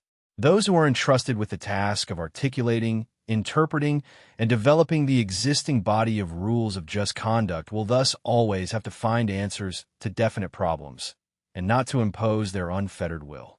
The negative criterion, the fact that, though we have no positive criteria of justice, we do have negative criteria which show us what is unjust, is very important in several respects. It means that, though the striving to eliminate the unjust will not be a sufficient foundation for building up a wholly new system of law, it can be an adequate guide for developing an existing body of law with the aim of making it more just. It should be mentioned here that it was solely in the sense of such a negative test, to be applied in the development of an established system of law, that in his philosophy of law Immanuel Kant employed the principle of the categorical imperative. It is significant that there exists a close parallel between this treatment of rules of justice as prohibitions and the modern development in the philosophy of science, especially by Karl Popper, which treats the laws of nature as prohibitions and regards as their test the persistent efforts of falsification. The positions in the two fields are analogous in that we can always only endeavor to approach truth or justice by persistently eliminating the false or unjust, but can never be sure that we have achieved final truth or justice. Quote, "Justice is thus emphatically not a balancing of particular interests at stake in a concrete case, or even of the interests of determinable classes of persons, nor does it aim at bringing about a particular state of affairs which is regarded as just. It is not concerned with the results that a particular action will in fact bring about." Legal positivism and its ideology. The positivist conclusion was reached only through the tacit but erroneous assumption that objective criteria of justice must be positive criteria, premises from which the whole system of rules of just conduct could be logically deduced. But if we do not insist that the test of justice must enable us to build up a whole system of new rules, but are content persistently to apply the negative test of injustice to the parts of an inherited system, we may accept the contention of positivism that there are no positive criteria of justice. Yet we can still maintain that the further development of rules of just conduct is not a matter of arbitrary will, but of inner necessity, and that solutions to open problems of justice are discovered, not arbitrarily decreed. The positivist definition of law. The use of the term positive with respect to law derives from the Latin rendering as positus, that is set down, or positivus of the Greek expression thesei, which described that which was deliberate creation of a human will, in contrast to what had not been so invented, but had arisen physii, by nature. We find this stress on the deliberate creation of all law by human will clearly at the beginning of the modern history of legal positivism. In Thomas Hobbes' Non Veritas, said auctoritas facit legem, and his definition of law as the command of him that have the legislative power. It has rarely been expressed more crudely than by Jeremy Bentham, who maintained that the whole body of law is distinguished into two branches, the arrangements of one of which are arrangements which have really been made by hands universally acknowledged as duly authorized. From Bentham that John Austin derived his conception of all law being laid down by an intelligent being, and that there can be no law without a legislative act. This central contention of positivism is equally essential to its most highly developed modern form, the version of Hans Kelsen, which maintains that norms prescribing human behavior can emanate only from human will, not from human reason. So far as this is intended to assert that the content of all rules of law has been deliberately made by an act of will, it is simply a naive expression of the constructivist fallacy, and as such factually false. There is, however, a fundamental ambiguity in the contention that the legislator determines what is to be the law. The contention may mean merely that he instructs the agents which enforce the law how they have to proceed in order to find what the law is. But this does not necessarily imply that the legislator determines the content of that law or need even know what that content is. The pure theory of law, in its most highly developed form, the pure theory of law of Hans Kelsen. This result is made to appear plausible by a persistent but highly misleading use of words in an unusual special sense. In the first instance, Kelsen substitutes for rule the term norm and then uses the latter term to include what he calls individual norms, i.e., every imperative and every ought statement. In the second instance, he uses the term order not for a factual state of affairs, but for the norms prescribing a particular arrangement. Third, the term existence is used of a norm as being synonymous with validity, and validity is defined as being logically derivable from some act of will of the ultimate authority. Fourth, he uses the terms creating, setting, or positing to include everything that is constituted by human acts, so that not only the products of human design, but also such spontaneous growths as the rules of language or morals or etiquette must be regarded as set, that is, positive norms. Positivism as ideology. Legal positivism is in this respect simply the ideology of socialism and of the omnipotence of the legislative power. It is an ideology born out of the desire to achieve complete control over the social order and the belief that it is in our power to determine deliberately in any manner we like every aspect of this social order. The fact that man has undesignedly brought about the self-maintaining factual order of the social cosmos by pursuing an ideal which he called justice, and which did not specifically designate as just particular acts, but merely required him to discover such rules as could be consistently applied to all. Means that this system can be understood, interpreted, improved, and even its particular content ascertained, only with reference to this ideal of justice. Quote, "The pure theory of law is the ideology of socialism and of the omnipotence of the legislative power. It is an ideology born out of the desire to achieve complete control over the social order, and the belief that it is in our power to determine deliberately, in any manner we like, every aspect of this social order." Law and morals. While we cannot attempt here to review the whole complex of problems concerning the relation of law and morals, a few points must be considered. In the first instance, the connection of this issue with legal positivism. As a result of the work of Professor H.L. A. Hart, this name is now often used to mean the simple contention that it is in no sense a necessary truth that laws reproduce or satisfy certain demands of morality. Yet in spite of my rejection of those theses of positivism which we have considered, I see no reason to reject Professor Hart's statement if every term in it is carefully noted. A wholly different question is whether the existence of strongly and widely held moral convictions is by itself a justification for their enforcement. The answer seems to be that within a spontaneous order the use of coercion can be justified only where this is necessary to secure the private domain of the individual against interference by others. Law serves as social order. The relations between individuals and actions which affect nobody but the individuals who perform them ought not to be subject to the control of law. Quote, "The difference between moral and legal rules is not one between rules which have spontaneously grown and rules which have been deliberately made, for most of the rules of law also have not been deliberately made in the first instance. Rather, it is a distinction between rules to which the recognized procedure of enforcement by appointed authority ought to apply and those to which it should not. The law of nature and the evolutionary approach." The position maintained in this book is therefore likely to be represented by the positivists as a natural law theory. But though it develops an interpretation which in the past has been called natural by some of its defenders, the term as currently used is so misleading that it ought to be avoided. When we use nature or natural to describe the permanent order of the external or material world, and contrast this with what is supernatural or artificial, we mean something different from what we mean when we say that something is part of the nature of an object. While in the former sense cultural phenomena are clearly not natural, in the latter a particular cultural phenomenon may clearly be part of the nature of, or inseparable from, certain cultural structures. Though there can be no justification for representing the rules of just conduct as natural in the sense that they are part of an external and eternal order, it does not follow that the rules of conduct which in fact guide man must be the product of a deliberate choice on his part, or that he is capable of forming a society by adopting any rules he decides upon, or that these rules may not be given to him independent of any particular person's will. Those results of human action which are not brought about by human design may, therefore, well be objectively given to us.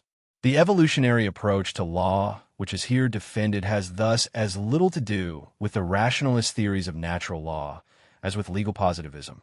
It rejects both the interpretation of law as the construct of a supernatural force and its interpretation as the deliberate construct of any human mind. Law and sovereignty. The concept of sovereignty, like that of the state, may be an indispensable tool for international law, though I am not sure that if we accept the concept there as our starting point, we do not thereby make the very idea of an international law meaningless. But for the consideration of the problem of the internal character of a legal order, both concepts seem to be as unnecessary as they are misleading. Indeed, the whole history of constitutionalism, at least since John Locke, which is the same as the history of liberalism, is that of a struggle against the positivist conception of sovereignty and the allied conception of the omnipotent state. The logic of the positivist argument would be compelling only if its assertion that all law derives from the will of a legislator did not merely mean, as it does in the system of Kelsen, that its validity is derived from some act of deliberate will, but that its content is so derived. This, however, is factually often not the case. A legislator, in trying to maintain a going spontaneous order, cannot pick and choose any rules he likes to confer validity upon them if he wants to achieve his aim. His power is not unlimited because it rests on the fact that some of the rules which he makes enforceable are regarded as right by the citizens, and the acceptance by him of these rules necessarily limits his powers of making other rules enforceable. Quote, "The evolutionary approach to law which is here defended has thus as little to do with the rationalist theories of natural law as with legal positivism. It rejects both the interpretation of law as the construct of a supernatural force and its interpretation as the deliberate construct of any human mind." Social or distributive justice. The concept of social justice. While in the preceding Chapter 1 had to defend the conception of justice as the indispensable foundation and limitation of all law, I must now turn against an abuse of the word which threatens to destroy the conception of law, which made it the safeguard of individual freedom. It is perhaps not surprising that men should have applied to the joint effects of the actions of many people, even where these were never foreseen or intended, the conception of justice which they had developed with respect to the conduct of individuals towards each other. Social justice came to be regarded as an attribute which the actions of society, or the treatment of individuals and groups by society, ought to possess, as primitive thinking usually does when first noticing some regular processes. The results of the spontaneous ordering of the market were interpreted as if some thinking being deliberately directed them, or as if the particular benefits or harm different persons derive from them were determined by deliberate acts of will. This conception is thus a direct consequence of that anthropomorphism or personification by which naive thinking tries to account for all self-ordering processes. The use of the term social justice in this sense is of comparatively recent date, apparently not much older than 100 years. The sense in which it is now generally used is essentially the same as that in which the expression distributive justice had long been employed. It seems to have become current at the time when John Stuart Mill explicitly treated the two terms as equivalent. Such statements which connect social and distributive justice with the treatment by society of individuals according to their deserts bring out most clearly its difference from plain justice. The demand for social justice is addressed not to the individual, but to society. Yet society, in the strict sense in which it must be distinguished from the apparatus of government, is incapable of acting for a specific purpose, and the demand, therefore, becomes a demand that the members of society should organize themselves in a manner which makes it possible to assign particular shares of the product to the different individuals or groups. It has, of course, to be admitted that the manner in which the benefits and burdens are apportioned by the market mechanism would in many instances have to be regarded as very unjust if it were the result of a deliberate allocation to particular people. But this is not the case. Those shares are the outcome of a process the effect of which on particular people was neither intended nor foreseen by anyone when the institutions first appeared. Institutions which were then permitted to continue because it was found that they improve for all or most the prospects of having their needs satisfied. To demand justice from such a process is clearly absurd, and to single out some people in such a society as entitled to a particular share evidently unjust. Quote, "The demand for social justice is addressed not to the individual, but to society. Yet society, in the strict sense in which it must be distinguished from the apparatus of government, is incapable of acting for a specific purpose, and the demand for social justice therefore becomes a demand that the members of society should organize themselves in a manner which makes it possible to assign particular shares of the product of society to the different individuals or groups." The conquest of public imagination. The appeal to social justice has nevertheless by now become the most widely used and most effective argument in political discussion. Almost every claim for government action on behalf of particular groups is advanced in its name, and if it can be made to appear that a certain measure is demanded by social justice, opposition to it will rapidly weaken. That this is the standard which ought to guide political action, and that the expression has a definite meaning, is hardly ever questioned. In consequence, there are today probably no political movements or politicians who do not readily appeal to social justice in support of the particular measures which they advocate.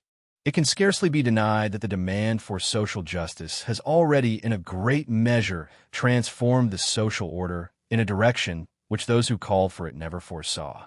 Although classical socialism has usually been defined by its demand for the socialization of the means of production, this was for it chiefly a means thought to be essential in order to bring about a just distribution of wealth. And since socialists have later discovered that this redistribution could in a great measure be brought about by taxation, the realization of social justice has become their chief promise.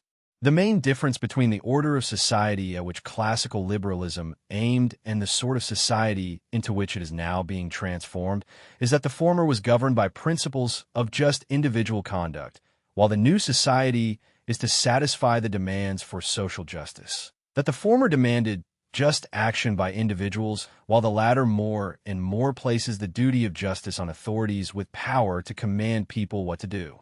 The commitment to social justice has in fact become the chief outlet for moral emotion, the distinguishing attribute of the good man, and the recognized sign of the possession of a moral conscience.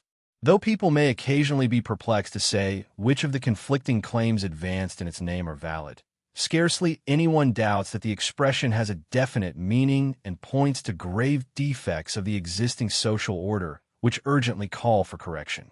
But the near-universal acceptance of a belief does not prove that it is valid or even meaningful any more than the general belief in witches or ghosts prove the validity of these concepts.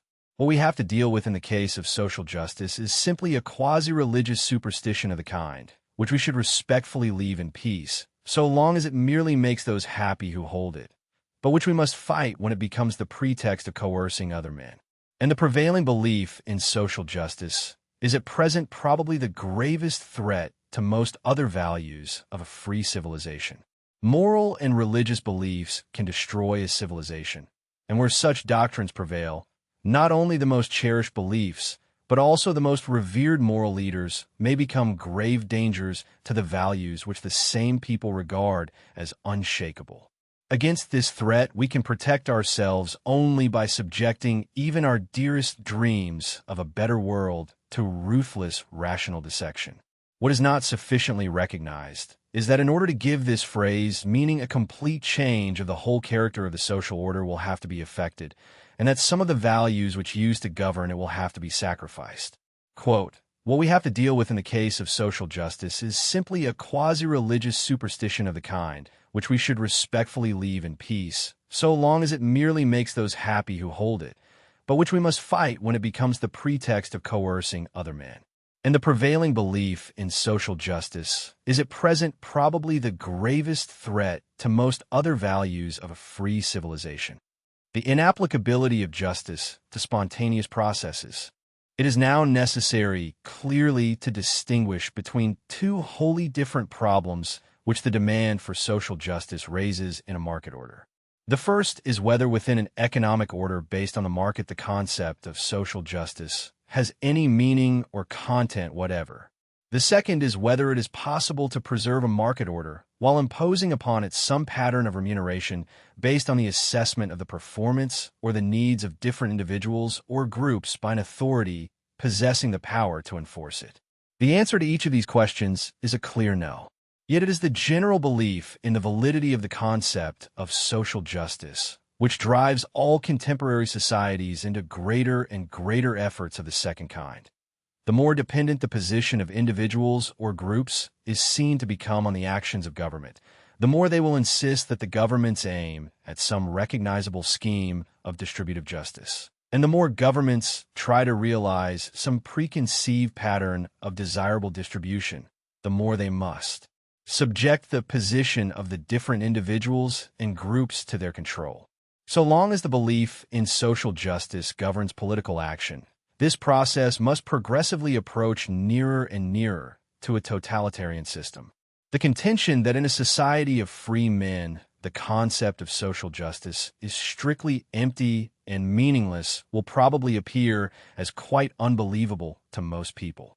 Are we not all constantly disquieted by watching how unjustly life treats different people, and by seeing the deserving suffer and the unworthy prosper?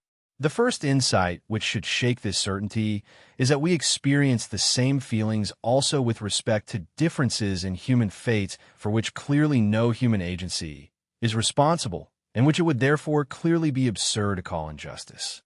Yet we do cry out against the injustice when a succession of calamities befalls one family while another steadily prospers, and particularly if of many people whose endeavors seem equally great, some succeed brilliantly while others utterly fail. It is no different with regard to the general feeling of injustice about the distribution of material goods in a society of free men. Our complaints about the outcome of the market as unjust do not really assert that somebody has been unjust, and there is no answer to the question of who has been unjust. Society has simply become the new deity to which we complain and clamor for redress if it does not fulfill the expectations it has created. There is no individual and no cooperating group of people against which the sufferer would have a just complaint, and there are no conceivable rules of just individual conduct which would at the same time secure a functioning order and prevent such disappointments. Justice and the game. Justice is an attribute of human conduct which we have learnt to exact because a certain kind of conduct is required to secure the formation and maintenance of a beneficial order of actions. The attribute of justice may thus be predicated about the intended results of human action, but not about circumstances which have not deliberately been brought about by man. Justice requires that in the treatment of another person or persons, in the intentional actions affecting the well-being of other persons, certain uniform rules of conduct be observed. It clearly has no application to the manner in which the impersonal process of the market allocates command over goods and services to particular people. This can be neither just nor unjust, because the results are not intended or foreseen, and depend on a multitude of circumstances not known in their totality to anybody. The conduct of the individuals in that process may well be just or unjust, but since their wholly just actions will have consequences for others which were neither intended nor foreseen, these effects do not thereby become just or unjust. The fact is simply that we consent to retain and agree to enforce uniform rules for a procedure which has greatly improved the chances of all to have their wants satisfied, but at the price of all individuals and groups incurring the risk of unmerited failure. It is the only procedure yet discovered in which information widely dispersed among millions of men can be effectively utilized for the benefit of all. It proceeds, like all games, according to rules guiding the actions of individual participants whose aims, skills, and knowledge are different, with the consequence that the outcome will be unpredictable and that there will regularly be winners and losers. And while, as in a game, we are right in insisting that it be fair and that nobody cheat, it will be nonsensical to demand that the results for the different players be just. They will of necessity be determined partly by skill and partly by luck. Quote, justice has no application to the manner in which the impersonal process of the market allocates command over goods and services to particular people. This can be neither just nor unjust, because the results are not intended or foreseen, and depend on a multitude of circumstances not known in their totality to anybody. The meaning of social and the equality illusion. The attempt to find help in the search for the meaning of social justice by examining the meaning of the attribute social soon leads into a quagmire of confusion. Originally, social had a clear meaning, that of pertaining to the structure and operations of society, and in this sense justice clearly is a social phenomenon and the addition of social to the noun a pleonasm. But social justice as used today is not social in the sense of social norms, i.e. something which has developed as a practice of individual action in the course of social evolution, but a conception to be imposed upon society. It was the reference of social to the whole of society which led to its gradually acquiring a predominant meaning of moral approbation. Social became the description of the preeminent virtue. Yet while this development indefinitely extended the field of application of the term, it did not give it the required new meaning. It has produced a situation in which social can be used to describe almost any action as publicly desirable, while at the same time depriving any terms with which it is combined of clear meaning. Social justice and equality. The most common attempts to give meaning to the concept of social justice resort to egalitarian considerations and argue that every departure from equality of material benefits enjoyed has to be justified by some recognizable common interest which these differences serve. This is based on a specious analogy with the situation in which some human agency has to distribute rewards, in which case indeed justice would require that these rewards be determined in accordance with some recognizable rule of general applicability. But earnings in a market system, though people tend to regard them as rewards, do not serve such a function. Their rationale is rather to indicate to people what they ought to do if the order is to be maintained on which they all rely. Considerations of justice just do not make sense with respect to the determination of a magnitude which does not depend on anyone's will or desire, but on circumstances which nobody knows in their totality. The postulate of material equality would be a natural starting point only if it were a necessary circumstance that the shares of the different individuals or groups were in such a manner determined by deliberate human decision. The prevalent demand for material equality is probably often based on the belief that the existing inequalities are the effect of somebody's decision, a belief which would be wholly mistaken in a genuine market order. The important point is that in a market order in which each is allowed to use his knowledge for his own purposes, the concept of social justice is necessarily empty and meaningless, because in it nobodies will could determine the relative incomes of the different people or prevent that they be partly dependent on accident. Social justice can be given a meaning only in a directed or command economy in which the individuals are ordered what to do, and any particular conception of social justice could be realized only in such a centrally directed system. No system of rules of just individual conduct, and therefore no free action of the individuals, could produce results satisfying any principle of distributive justice. Quote, in a market order in which each is allowed to use his knowledge for his own purposes, the concept of social justice is necessarily empty and meaningless, because in it nobodies will could determine the relative incomes of the different people, or prevent that they be partly dependent on accident. The spatial range of social justice.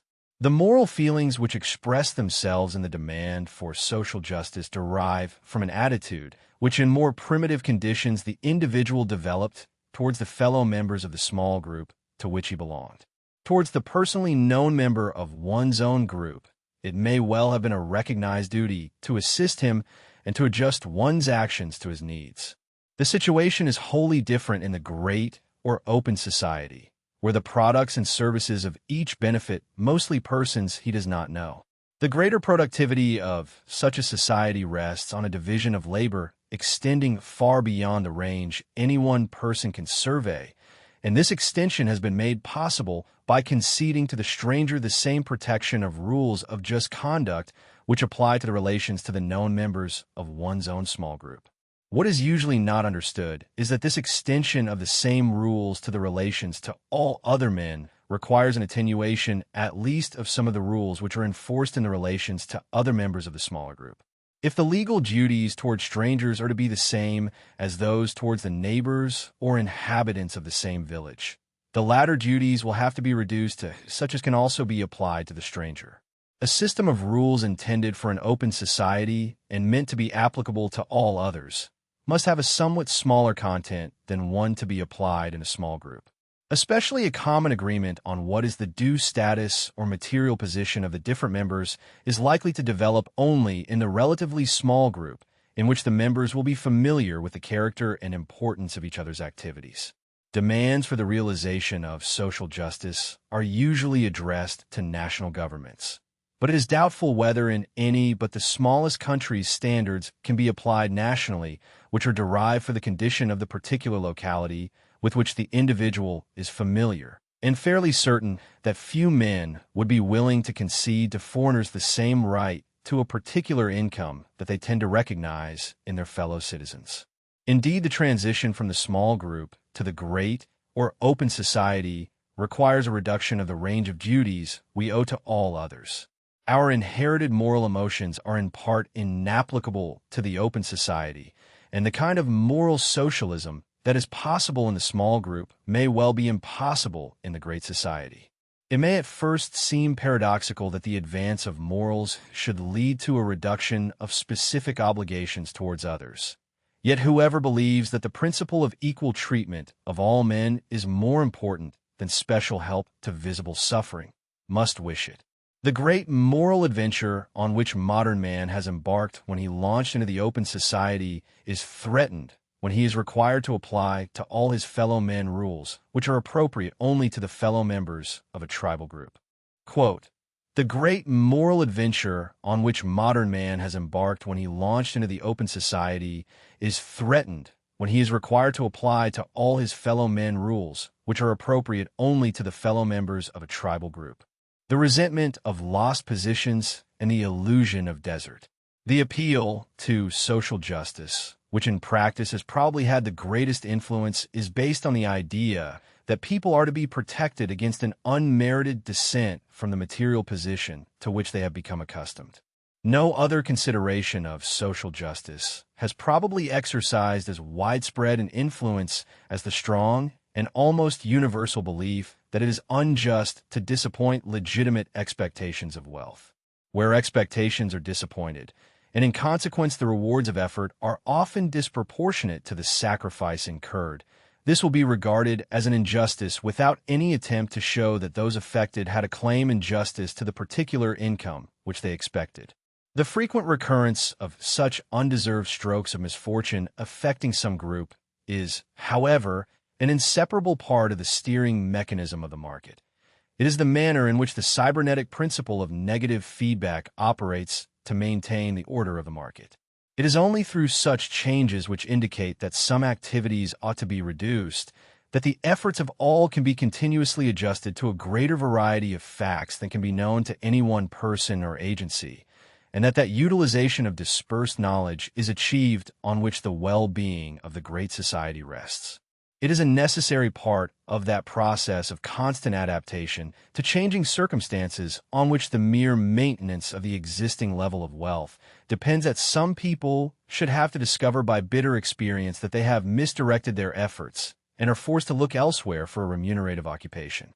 The sense of injury which people feel when an accustomed income is reduced or altogether lost is largely the result of the belief that they have morally deserved that income, and that, therefore, so long as they work as industriously and honestly as they did before, they are in justice entitled to the continuance of that income. But the idea that we have morally deserved what we have honestly earned in the past is largely an illusion. What is true is only that it would have been unjust if anybody had taken from us what we have in fact acquired while observing the rules of the game. It is precisely because in the cosmos of the market we all constantly receive benefits which we have not deserved in any moral sense that we are under an obligation also to accept equally undeserved diminutions of our incomes. Our only moral title to what the market gives us we have earned by submitting to those rules, which makes the formation of the market order possible. Any protection of an accustomed position is thus necessarily a privilege, which cannot be granted to all, and which, if it had always been recognized, would have prevented those who now claim it from ever reaching the position for which they claim it. It would, moreover, mean the freezing of the distribution of wealth at a particular point, which would destroy the very system that made that distribution possible. The protection of the established position of any particular group is therefore bound to conflict with the principle that the same rules should apply to all. Quote, "It is precisely because in the cosmos of the market we all constantly receive benefits which we have not deserved in any moral sense that we are under an obligation also to accept equally undeserved diminutions of our incomes. Our only moral title to what the market gives us we have earned by submitting to those rules, which makes the formation of the market order possible. Claims for compensation and the new social rights. After what has been said already, it should be obvious that there are no practicable standards of merit, deserts, or needs on which in a market order the distribution of material benefits could be based, and still less any principle by which these different claims could be reconciled.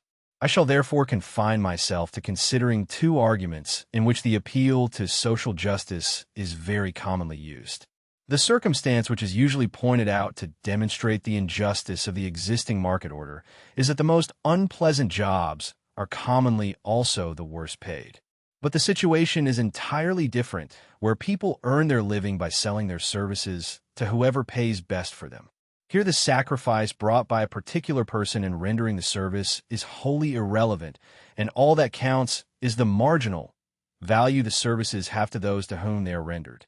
The very fact that the more unpleasant occupations will be avoided by those who can render services that are valued more highly by the buyers will open to those whose skills are little valued opportunities to earn more than they otherwise could. New social and economic rights. The new trend was given its chief impetus through the proclamation by President Franklin Roosevelt of his 4 freedoms, which included freedom from want and freedom from fear, together with the old freedom of speech and freedom of worship. But it found its definite embodiment only in the Universal Declaration of Human Rights adopted by the General Assembly of the United Nations in 1948. This document is admittedly an attempt to fuse the rights of the Western liberal tradition with the altogether different conception deriving from the Marxist Russian Revolution. It adds to the list of the classical civil rights 7 further guarantees intended to express the new social and economic rights. In these additional clauses, everyone, as a member of society, is assured the satisfaction of positive claims to particular benefits without at the same time placing on anyone the duty or burden of providing them. It is evident that all these rights are based on the interpretation of society as a deliberately made organization. They could not be made universal within a system of rules of just conduct based on the conception of individual responsibility, and so require that the whole of society be converted into a single organization, that is, made totalitarian in the fullest sense of the word. Rules of just conduct, which apply to everybody alike but subject nobody to the commands of a superior, can never determine what particular things any person is to have. They can never take the form of everybody must have so and so. In a free society, what the individual will get must always depend in some measure on particular circumstances, which nobody can foresee and nobody has the power to determine. The whole document is couched in that jargon of organization thinking which one has learnt to expect in the pronouncements of trade union officials or the International Labor Organization, and which reflects an attitude altogether inconsistent with the principles on which the order of a great society rests. Its acceptance by a body of presumably responsible statesmen, seriously concerned with the creation of a peaceful international order, gives cause for much greater apprehension. The spectacle of the General Assembly of the United Nations solemnly proclaiming that every individual should strive to ensure the universal observation of those human rights would be merely comic if the illusions which this creates were not so profoundly tragic. The fundamental fact which these illusions disregard is that the availability of all those benefits which we wish as many people as possible to have depends on these same people using for their production their own best knowledge. If we wish everybody to be well off, we shall get closest to our goal, not by commanding by law that this should be achieved or giving everybody a legal claim to what we think he ought to have, but by providing inducements for all to do as much as they can that will benefit others. Quote, to speak of rights where what are in question are merely aspirations which only a voluntary system can fulfill, not only misdirects attention from what are the effective determinants of the wealth which we wish for all, but also debases the word right, the strict meaning of which it is very important to preserve if we are to maintain a free society. The market order, or catalaxy. The nature of the market order. In Chapter 2, we discussed the general character of all spontaneous orders. It is necessary now to examine more fully the special attributes possessed by the order of the market and the nature of the benefits we owe to it. This order serves our ends not merely by guiding us in our actions and by bringing about a correspondence between the expectations of different persons, but also by increasing the prospects of everyone of a greater command over the various goods than we are able to secure in any other way. This manner of coordinating individual actions will secure a high degree of coincidence of expectations and an effective utilization of knowledge and skills only at the price of a constant disappointment of some expectations. For a proper understanding of the character of this order, it is essential that we free ourselves of the misleading associations suggested by its usual description as an economy. An economy, in the strict sense, consists of a complex of activities by which a given set of means is allocated in accordance with a unitary plan among competing ends according to their relative importance. The market order serves no such single order of ends. What is commonly called a social or national economy is in this sense not a single economy, but a network of many interlaced economies. The belief that the economic activities of individual members of society are or ought to be part of one economy in the strict sense is a chief source of error in this field. Catalaxy. Since the name catalactics has long ago been suggested for the science which deals with the market order, it would seem appropriate to adopt a corresponding term for the market order itself. The term catalactics was derived from the Greek verb kataladion, which meant, significantly, not only to exchange but also to admit into the community and to change from enemy into friend.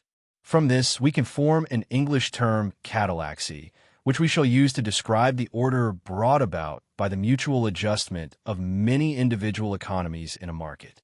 A catalaxy is thus the special kind of spontaneous order produced by the market through people acting within the rules of the law of property, tort, and contract.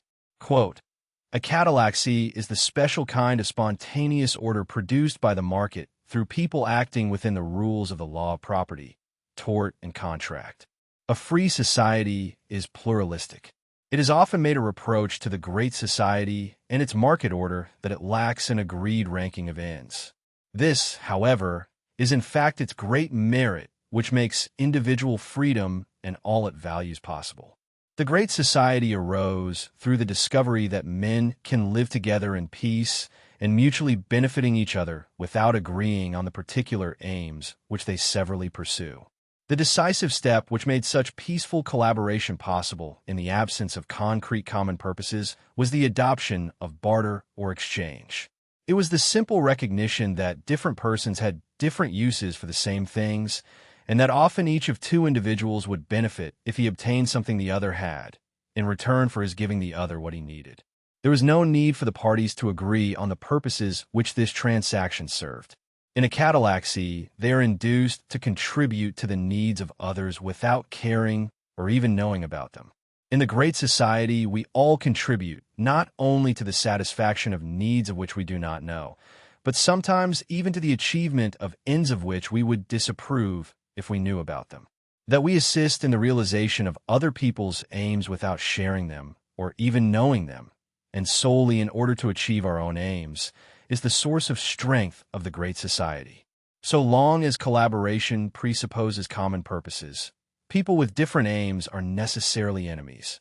Only the introduction of barter made it possible for different individuals to be of use to each other without agreeing on the ultimate ends. The error of solidarity. Many people regard it as revolting that the Great Society has no common concrete purposes.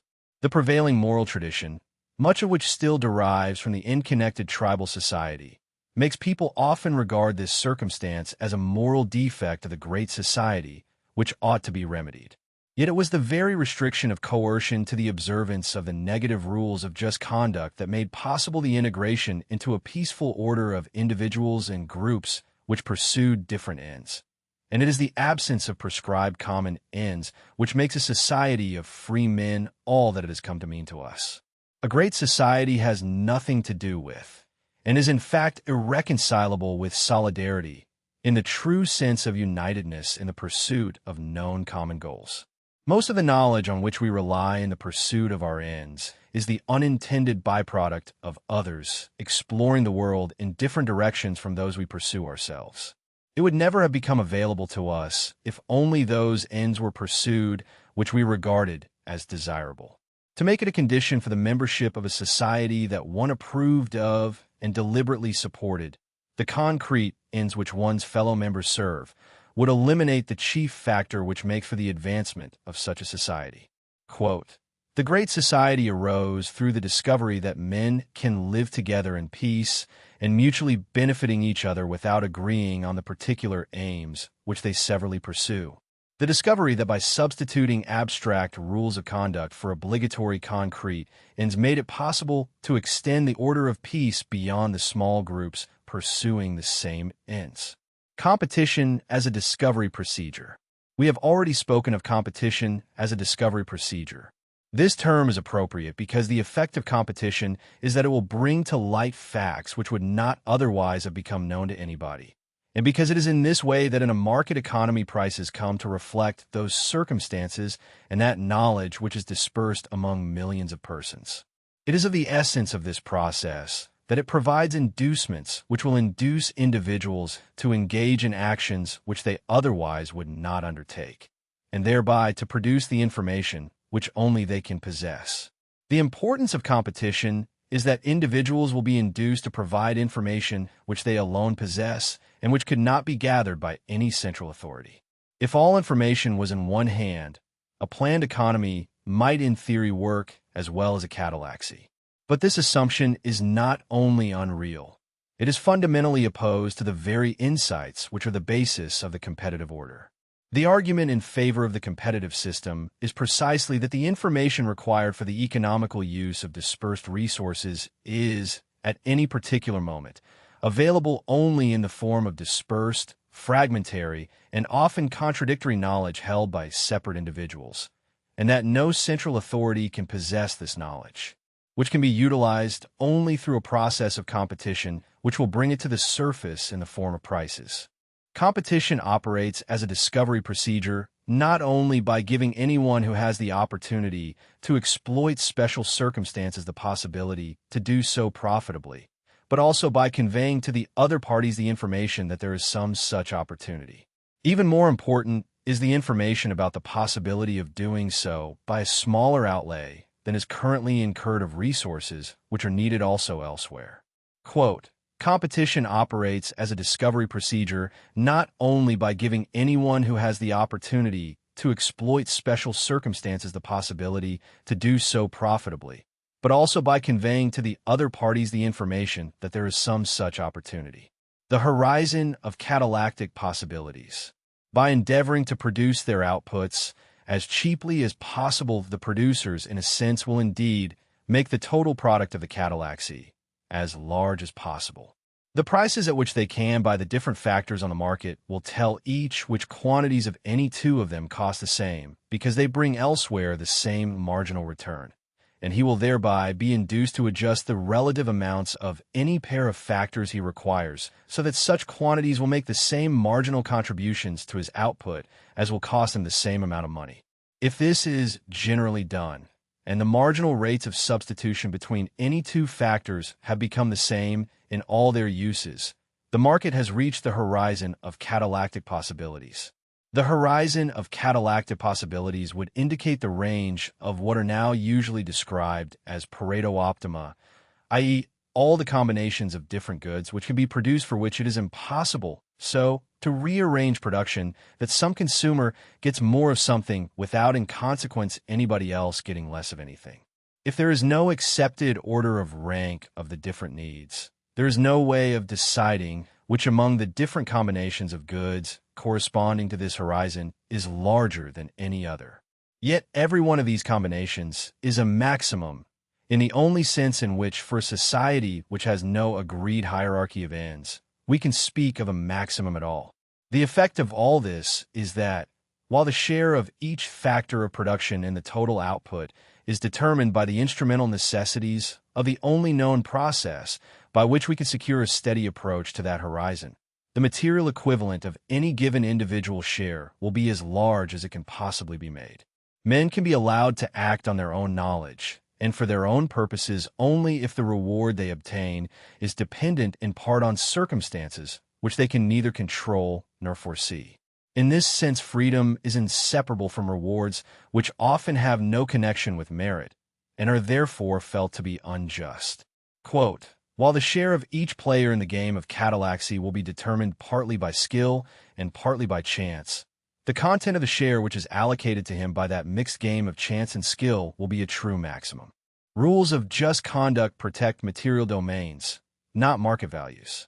The value which any person's products or services will have in the market and therefore his share in the aggregate product, will always depend also on decisions which other persons make in the light of the changing possibilities known to them.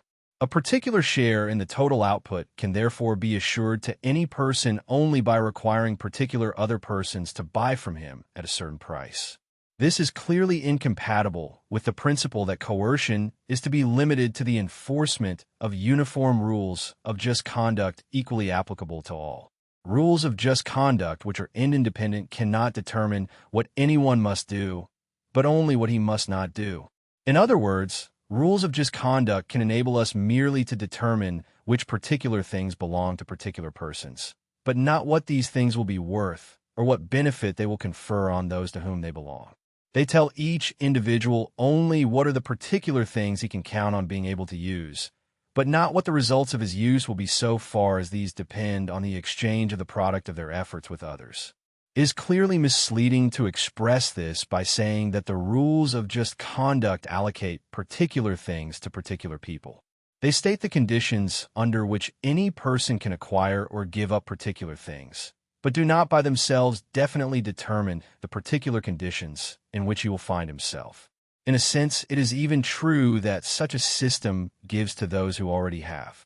But this is its merit rather than its defect, because it is this feature which makes it worthwhile for everybody to direct his efforts not only towards immediate results, but also towards the future increase of his capacity of rendering services to others.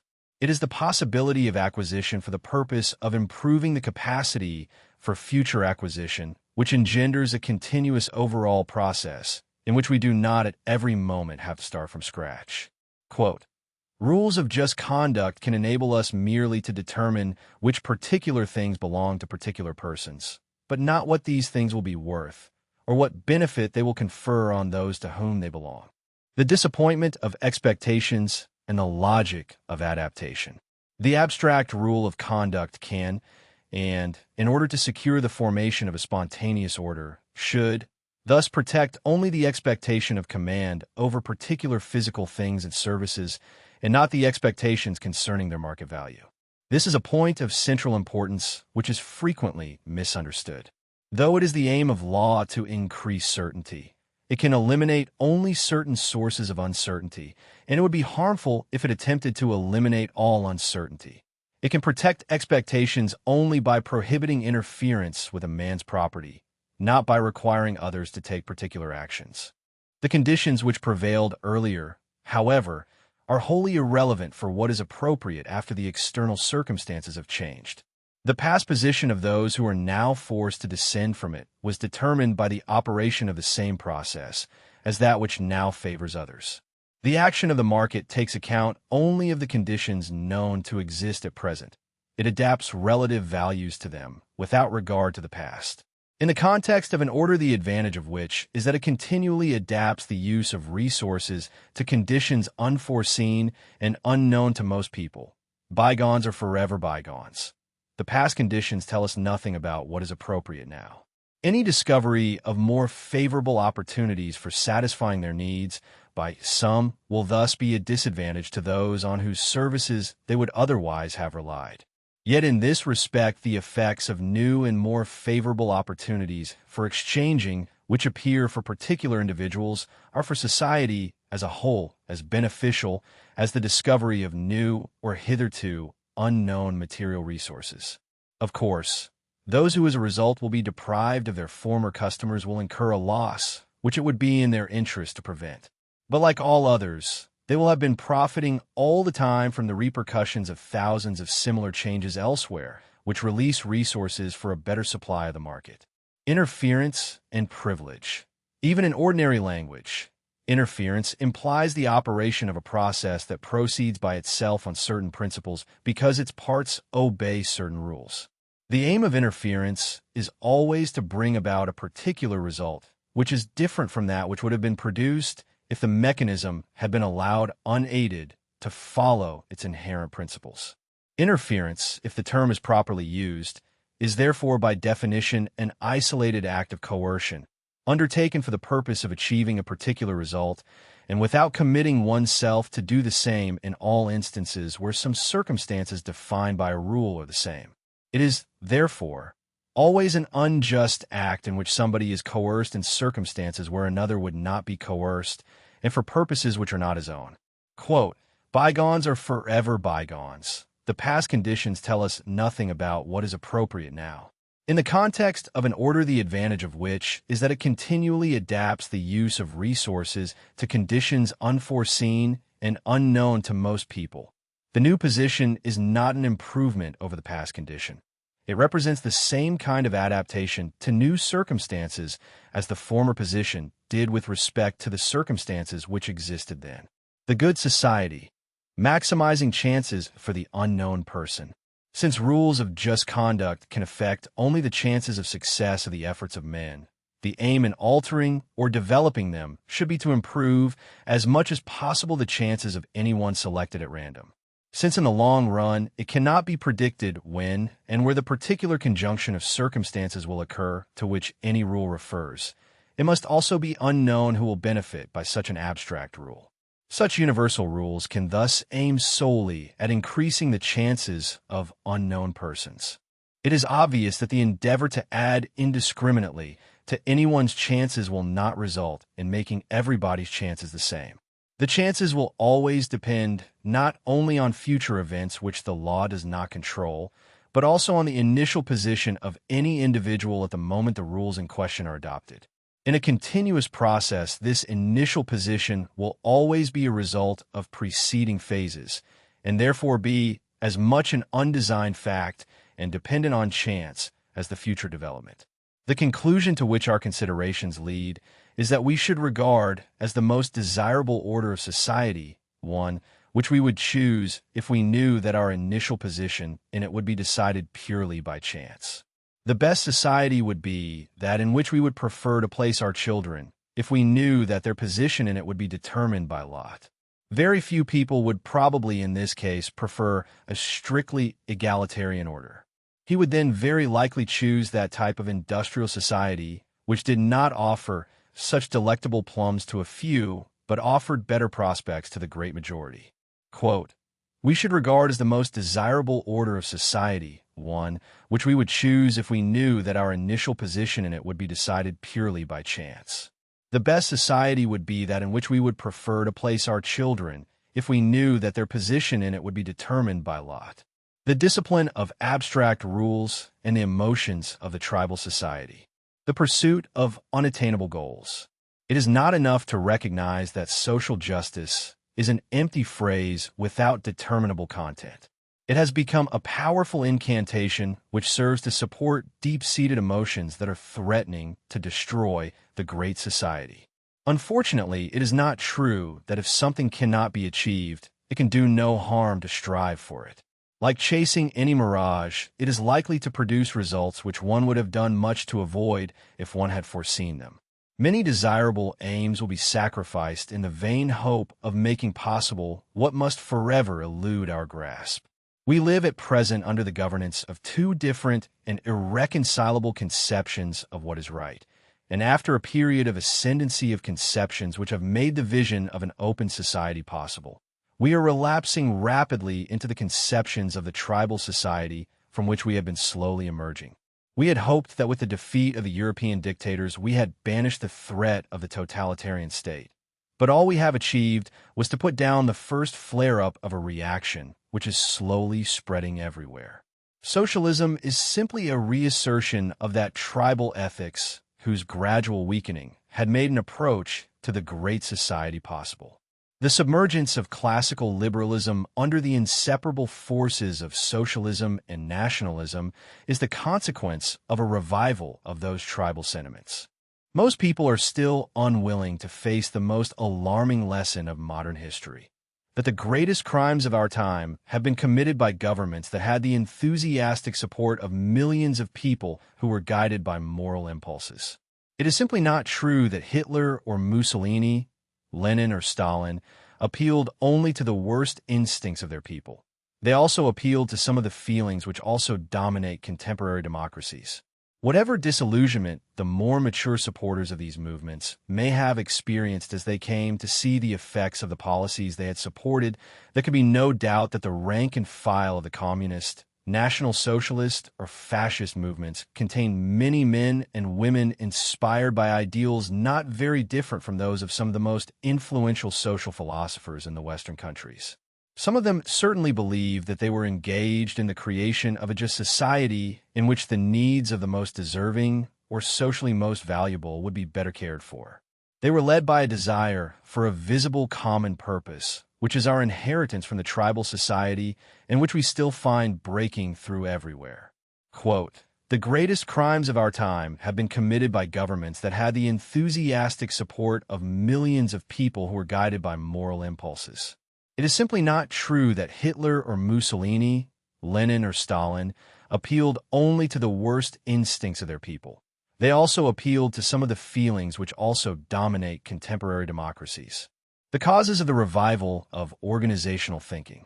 One reason why in recent times we have seen a strong revival of organizational thinking and a decline in the understanding of the operation of the market order is that an ever-growing proportion of the members of society work as members of large organizations and find their horizon of comprehension limited to what is required by the internal structure of such organizations.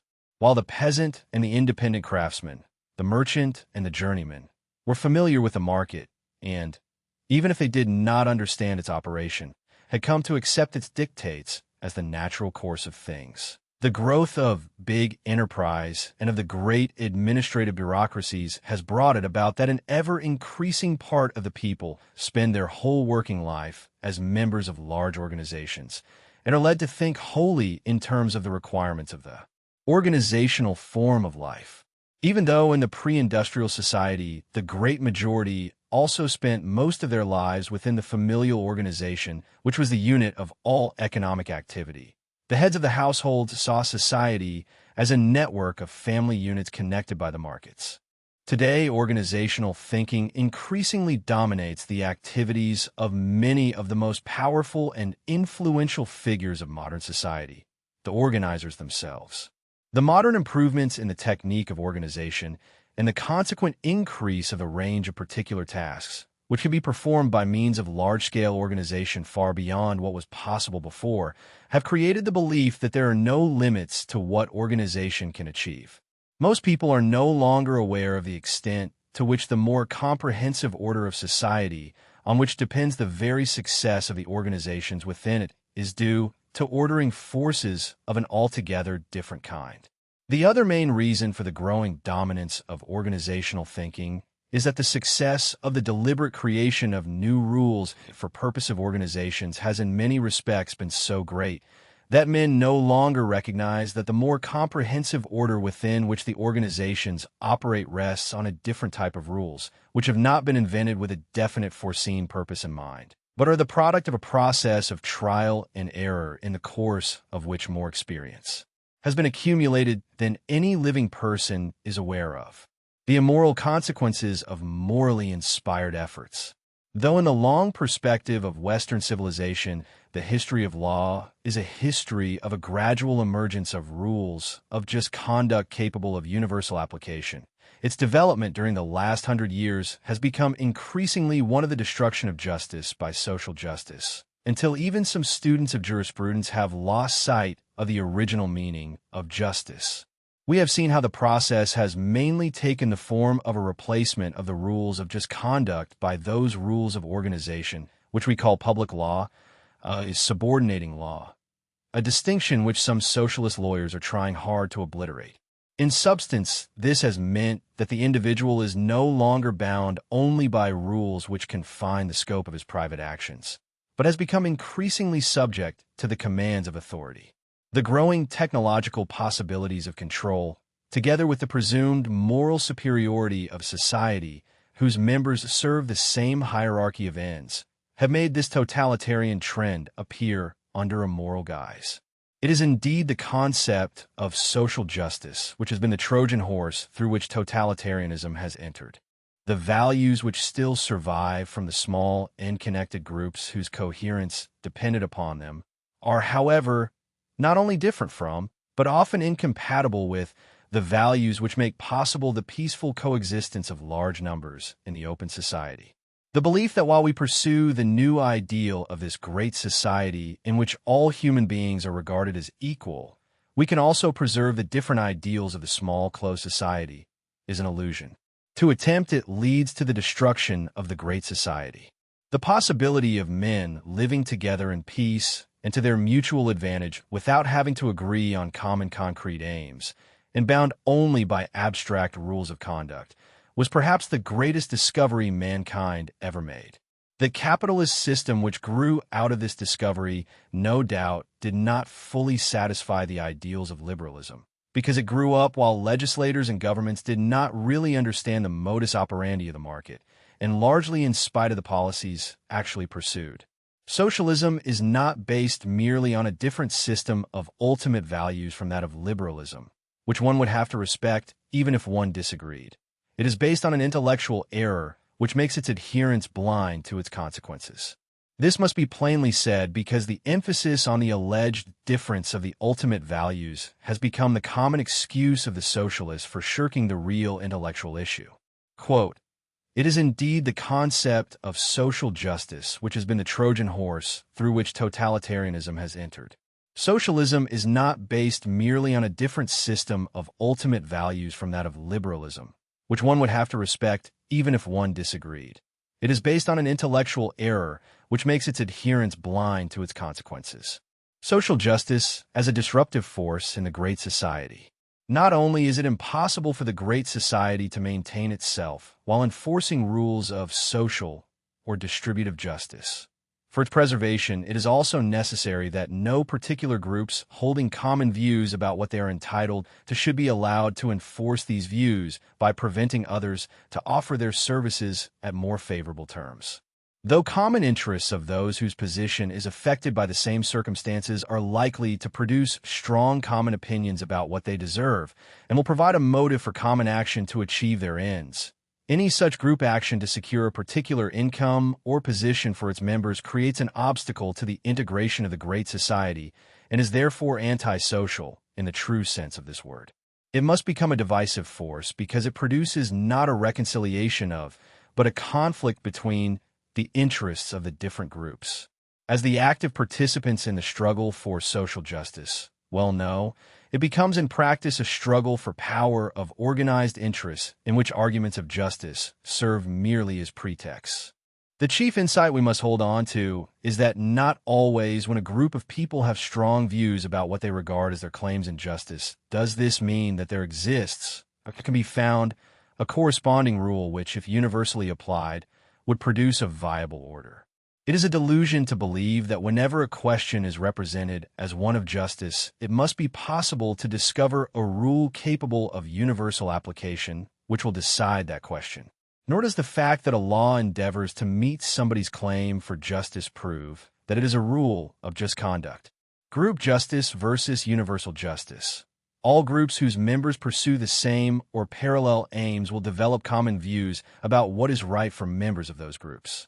Such views, however, will be right only for all those who pursue the same aims, but may be wholly incompatible with any principles by which such a group can be integrated into the overall order of society. The producers of any particular commodity or service, who all aim at a good remuneration for their efforts, will regard as unjust the action of any fellow producer who tends to reduce the incomes of the others.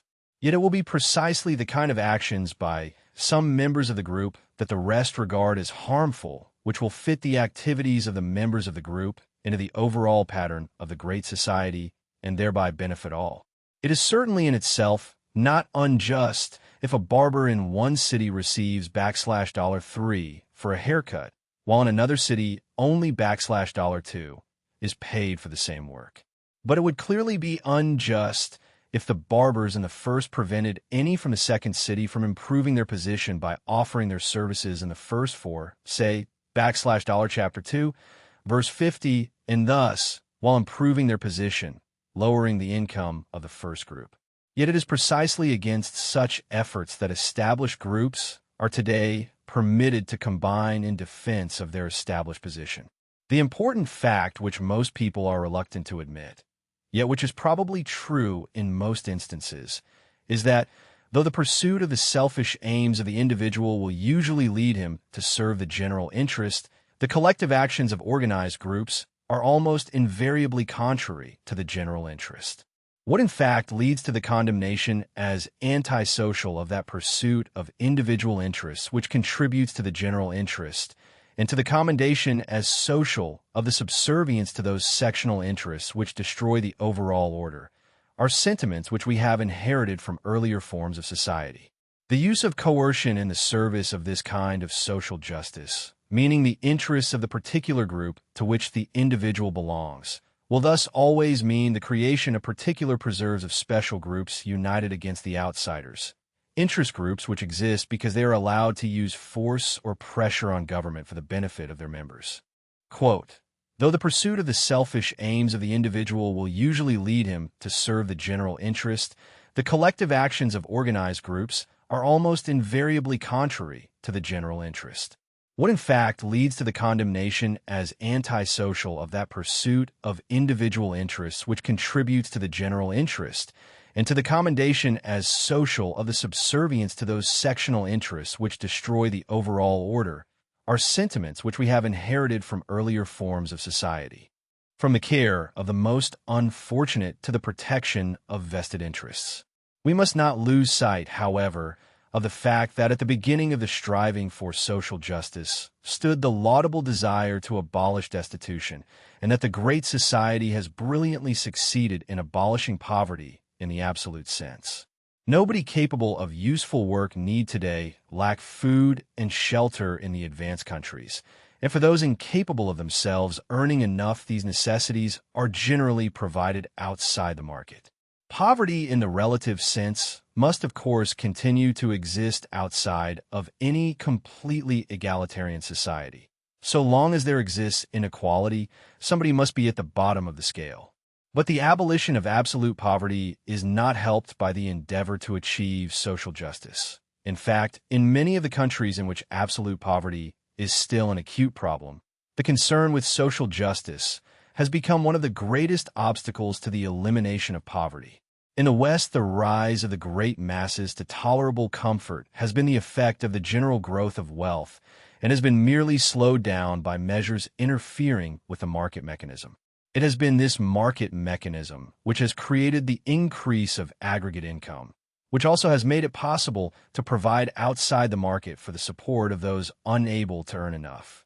This development is a consequence of the circumstance that the appeal to social justice that was originally made on behalf of the most unfortunate was taken up by many other groups whose members felt that they did not get as much as they thought that they deserved, and particularly by those groups who felt threatened in their present positions. As a demand that political action should assign to the members of any group the position which in some sense it deserved, social justice is irreconcilable with the ideal that coercion should be used only to enforce the same rules of just conduct which all could take into account in making their plans. Yet when those claims were first admitted in favor of groups with whose misfortune everybody sympathized, the floodgates were opened to the demand by all who found their relative position threatened that their position be protected by government action. Social justice has in practice become simply the slogan used by all groups whose status tends to decline, by the farmer, the independent craftsman, the coal miner, the small shopkeeper, the clerical worker, and a considerable part of the old middle class, rather than the industrial workers on whose behalf it was first raised, but who have in general been the beneficiaries of recent developments. Quote, social justice has in practice become simply the slogan used by all groups whose status tends to decline, by the farmer, the independent craftsman, the coal miner, the small shopkeeper, the clerical worker, and a considerable part of the old middle class, rather than the industrial workers on whose behalf it was first raised. Attempts to correct the market order lead to its destruction. The predominant view today appears to be that we should avail ourselves in the main of the ordering forces of the market. Indeed, must in a great measure do so, but should correct its results where they are flagrantly unjust. Yet so long as the earnings of particular individuals or groups are not determined by the decision of some agency, no particular distribution of incomes can be meaningfully described as more just than another.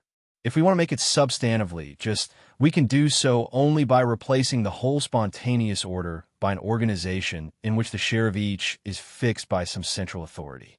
In other words, corrections of the distribution brought about in a spontaneous process by particular acts of interference can never be just in the sense of satisfying a rule equally applicable to all. Every single act of this kind will give rise to demands by others to be treated on the same principle, and these demands can be satisfied only if all incomes are thus allocated. The current endeavor to rely on a spontaneous order corrected according to principles of justice amounts to an attempt to have the best of two worlds, which are mutually incompatible. Perhaps an absolute ruler, wholly independent of public opinion, might confine himself to mitigating the hardships of the more unfortunate ones by isolated acts of intervention and let a spontaneous order determine the positions of the rest. And it is certainly possible to take entirely out of the market process those who cannot adequately maintain themselves on the market and support them by means set aside for the purpose. But a government dependent on public opinion, and particularly a democracy, will not be able to confine such attempts to supplement the market to the mitigation of the lot of the poorest. Whether it intends to let itself be guided by principles or not, it is in fact, if it has the power to do so, certain to be driven on by the principles implicit in the precedents it sets. By the measures it takes, it will produce opinions and set standards which will force it to continue on the course on which it has embarked. Quote, corrections of the distribution brought about in a spontaneous process by particular acts of interference can never be just in the sense of satisfying a rule equally applicable to all. Every single act of this kind will give rise to demands by others to be treated on the same principle, and these demands can be satisfied only if all incomes are thus allocated. The revolt against the discipline of abstract rules. The rise of the ideal of impersonal justice based on formal rules has been achieved in a continuous struggle against those feelings of personal loyalty which provide the basis of the tribal society, but which in the great society must not be allowed to influence the use of the coercive powers of government. The gradual extension of a common order of peace from the small group to ever larger communities has involved constant clashes between the demands of sectional justice based on common visible purposes and the requirements of a universal justice equally applicable to the stranger and to the member of the group. This has caused a constant conflict between emotions deeply ingrained in human nature through millennia of tribal existence and the demands of abstract principles whose significance nobody fully grasped. Human emotions are attached to concrete objects, and the emotions of justice in particular are still very much connected with the visible needs of the group to which each person belongs. The needs of the trade or profession, of the clan or the village, the town or the country to which each belongs.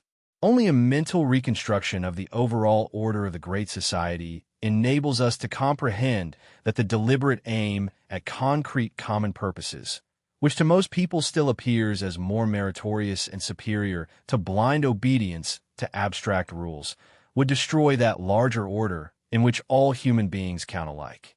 As we have already seen, much that will be truly social in the small and connected group, because it is conducive to the coherence of the working order of that society, will be antisocial from the point of view of the great society. The demand for social justice is indeed an expression of revolt of the tribal spirit against the abstract requirements of the coherence of the great society with no such visible common purpose. It is only by extending the rules of just conduct to the relations with all other men, and at the same time depriving of their obligatory character those rules which cannot be universally applied, that we can approach a universal order of peace which might integrate all mankind into a single society. While in the tribal society, the condition of internal peace is the devotion of all members to some common visible purposes, and therefore to the will of somebody who can decide what at any moment these purposes are to be and how they are to be achieved. The open society of free men becomes possible only when the individuals are constrained only to obey the abstract rules that demarcate the domain of the means that each is allowed to use for his purposes. So long as any particular ends, which in a society of any size must always be the ends of some particular persons or group, are regarded as a justification of coercion, there must always arise conflicts between groups with different interests. Indeed, so long as particular purposes are the foundation of political organization, those whose purposes are different are inevitably enemies. And it is true that in such a society, politics necessarily is dominated by the friend-enemy relation. Rules of just conduct can become the same for all only when particular ends are not regarded as justification for coercion. Quote, "The demand for social justice is indeed an expression of revolt of the tribal spirit against the abstract requirements of the coherence of the great society with no such visible common purpose. It is only by extending the rules of just conduct to the relations with all other men that we can approach a universal order of peace which might integrate all mankind into a single society. The morals of the open and of the closed society. The process we're describing is closely associated with, and indeed a necessary consequence of, the circumstance that in an extensive market order the producers are led to serve people without knowing of their individual needs. Such an order which relies on people working with the effect of satisfying the wants of people of whom they do not know presupposes and requires somewhat different moral views from one in which people serve visible needs. The indirect guidance by an expected monetary return, operating as an indicator of the requirements of others, demanded new moral conceptions which do not prescribe particular aims, but rather general rules limiting the range of permitted actions.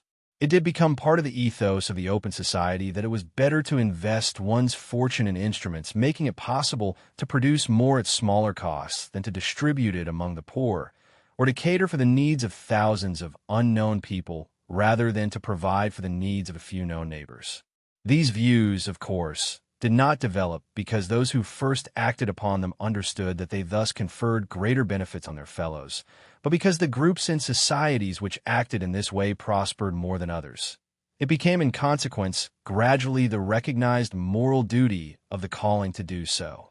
It is true, however, that the moral views underlying the open society were long confined to small groups in a few urban localities, and have come generally to govern law and opinion in the Western world so comparatively recently that they are often still felt to be artificial and unnatural in contrast to the intuitive, and in part perhaps even instinctive, sentiments inherited from the older tribal society. The moral sentiments which made the open society possible grew up in the towns, the commercial and trading centers, while the feelings of the large numbers were still governed by the parochial sentiments and the xenophobic and fighting attitudes governing the tribal group.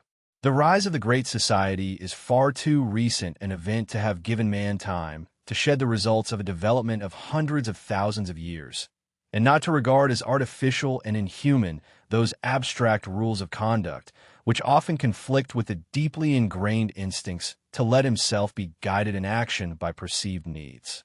The price of universality, the resistance against the new morals of the open society was strengthened also by the realization that it not only indefinitely enlarged the circle of other people in relation to whom one had to obey moral rules, but that this extension of the scope of the moral code necessarily brought with itself a reduction of its content. If the enforceable duties towards all are to be the same, the duties towards none can be greater than the duties towards all, except where special natural or contractual relations exist. There can be a general obligation to render assistance in case of need toward a circumscribed group of fellow men, but not towards men in general. The moral progress by which we have moved towards the open society, that is, the extension of the obligation to treat alike not only the members of our tribe, but persons of ever wider circles, and ultimately all men, had to be bought at the price of an attenuation of the enforceable duty to aim deliberately at the well-being of the other members of the same group. When we can no longer know the others or the circumstances under which they live, such a duty becomes a psychological and intellectual impossibility. Yet the disappearance of these specific duties leaves an emotional void by depriving men both of satisfying tasks and the assurance of support in case of need. It would therefore not be really surprising if the first attempt of man to emerge from the tribal into an open society should fail, because man is not yet ready to shed moral views developed for the tribal society. Or, as Ortega y Gasset wrote of classical liberalism in the passage placed at the head of this chapter, It is not to be wondered that humanity should soon appear anxious to get rid of so noble an attitude, so paradoxical, so refined, so anti-natural, discipline too difficult and complex to take firm root on earth. At a time when the great majority are employed in organizations and have little opportunity to learn the morals of the market, their intuitive craving for a more humane and personal morals corresponding to their inherited instincts is quite likely to destroy the open society. The ideals of socialism or of social justice, which in such a position prove so attractive, do not really offer a new moral, but merely appeal to instincts inherited from an earlier type of society. They are an atavism, a vain attempt to impose upon the open society the morals of the tribal society, which, if it prevails, must not only destroy the great society, but would also greatly threaten the survival of the large numbers to which some 300 years of a market order have enabled mankind to grow. Quote, "The ideals of socialism or of social justice, which in such a position prove so attractive, do not really offer a new moral, but merely appeal to instincts inherited from an earlier type of society. They are an atavism, a vain attempt to impose upon the open society the morals of the tribal society, which, if it prevails, must not only destroy the great society, but would also greatly threaten the survival of the large numbers to which some 300 years of a market order have enabled mankind to grow. The small group and voluntary associations in the open society. The revolt against the abstractness of the rules we are required to obey in the great society, and the predilection for the concrete which we feel to be human, are thus merely a sign that intellectually and morally we have not yet fully matured to the needs of the impersonal, comprehensive order of mankind. To submit comprehendingly to those rules which have made the approach to the open society possible, and which we have obeyed so long as we attributed them to the command of a higher personal authority, and not to blame some imagined personal agent for any misfortune that we encounter, evidently requires a degree of insight into the working of a spontaneous order which few persons have yet attained. Even moral philosophers often appear simply to wallow in the emotions inherited from the tribal society without examining their compatibility with the aspirations of the universal humanism that they also champion. Most people indeed will watch with regret the decline of the small group in which a limited number of persons were connected by many personal ties and the disappearance of certain sentiments connected with it. But the price we have to pay for the achievement of the great society in which all human beings have the same claims on us is that these claims must be reduced to the avoidance of harmful actions and cannot include positive duties. The individual's free choice of his associates will in general have the effect that for different purposes he will be acting with different companions, and that none of these connections will be compulsory.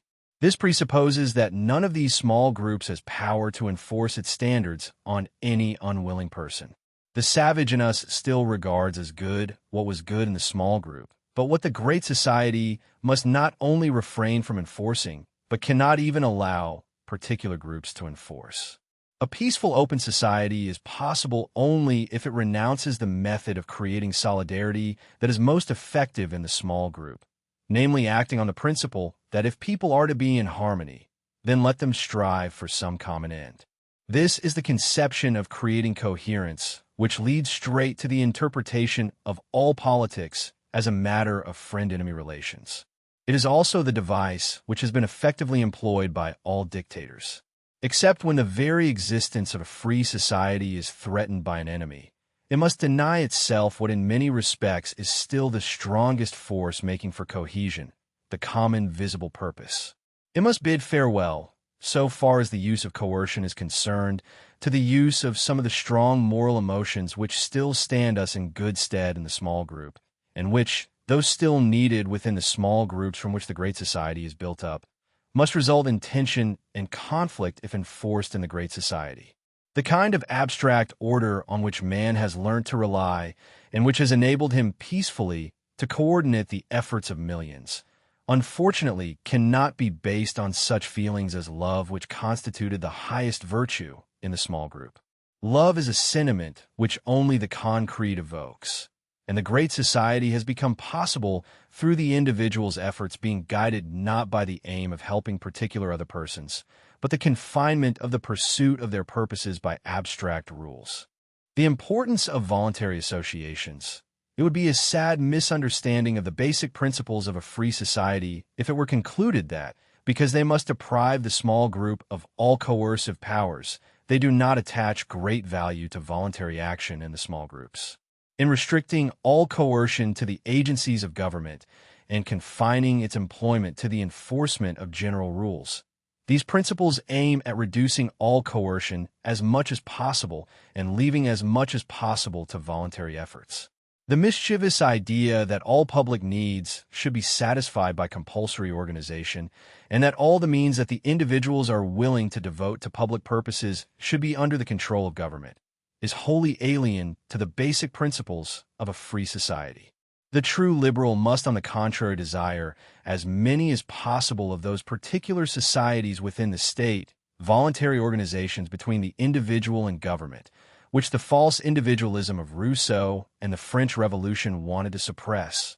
But he wants to deprive them of all exclusive and compulsory powers. It is one of the greatest weaknesses of our time that we lack the patience and faith to build up voluntary organizations for purposes which we value highly, and immediately ask the government to bring about by coercion, or with means raised by coercion, anything that appears as desirable to large numbers. Yet nothing can have a more deadening effect on real participation by the citizen than if government, instead of merely providing the essential framework for spontaneous growth, becomes monolithic and takes charge of the provision for all needs which can be provided for only by the common efforts of many. It is the great merit of the spontaneous order concerned only with means that it makes possible the existence of a large number of distinct and voluntary value communities serving such values as science, the arts, sports, and the like. Quote, "The true liberal must desire as many as possible of those particular societies within the state, voluntary organizations between the individual and government. It is one of the greatest weaknesses of our time that we lack the patience and faith to build up voluntary organizations for purposes which we value highly, and immediately ask the government to bring about by coercion anything that appears as desirable to large numbers." / Body, Volume 3, The Political Order of a Free People, Majority Opinion and Contemporary Democracy. The progressive disillusionment about democracy that is set in among thoughtful persons in recent times is not, we must insist, a disillusionment with the democratic ideal itself, but rather with the particular set of institutions that have come to be regarded as its embodiment. It is a profound mistake to suppose that the maladies of contemporary democracy, the endless proliferation of special privileges, the corruption of the political process, the sense that government produces aggregate results that few people have either wanted or foreseen, are inevitable features of any possible democratic system. They are, rather, the contingent consequences of a specific historical accident. The adoption, first in Britain and then throughout the Western world, of the doctrine of unlimited parliamentary sovereignty, which effectively dismantled the restraints upon the supreme power that had been painfully built up during the evolution of constitutional monarchy. The tragedy is that the very success of representative government in securing personal freedom during its initial period led men to believe that democratic procedures made it possible to dispense with all other limitations on governmental power, when in fact it was the traditional limitations, above all, the conception of law as general rules of just conduct rather than as the instrument of particular purposes, that made the democratic machinery workable in the first place.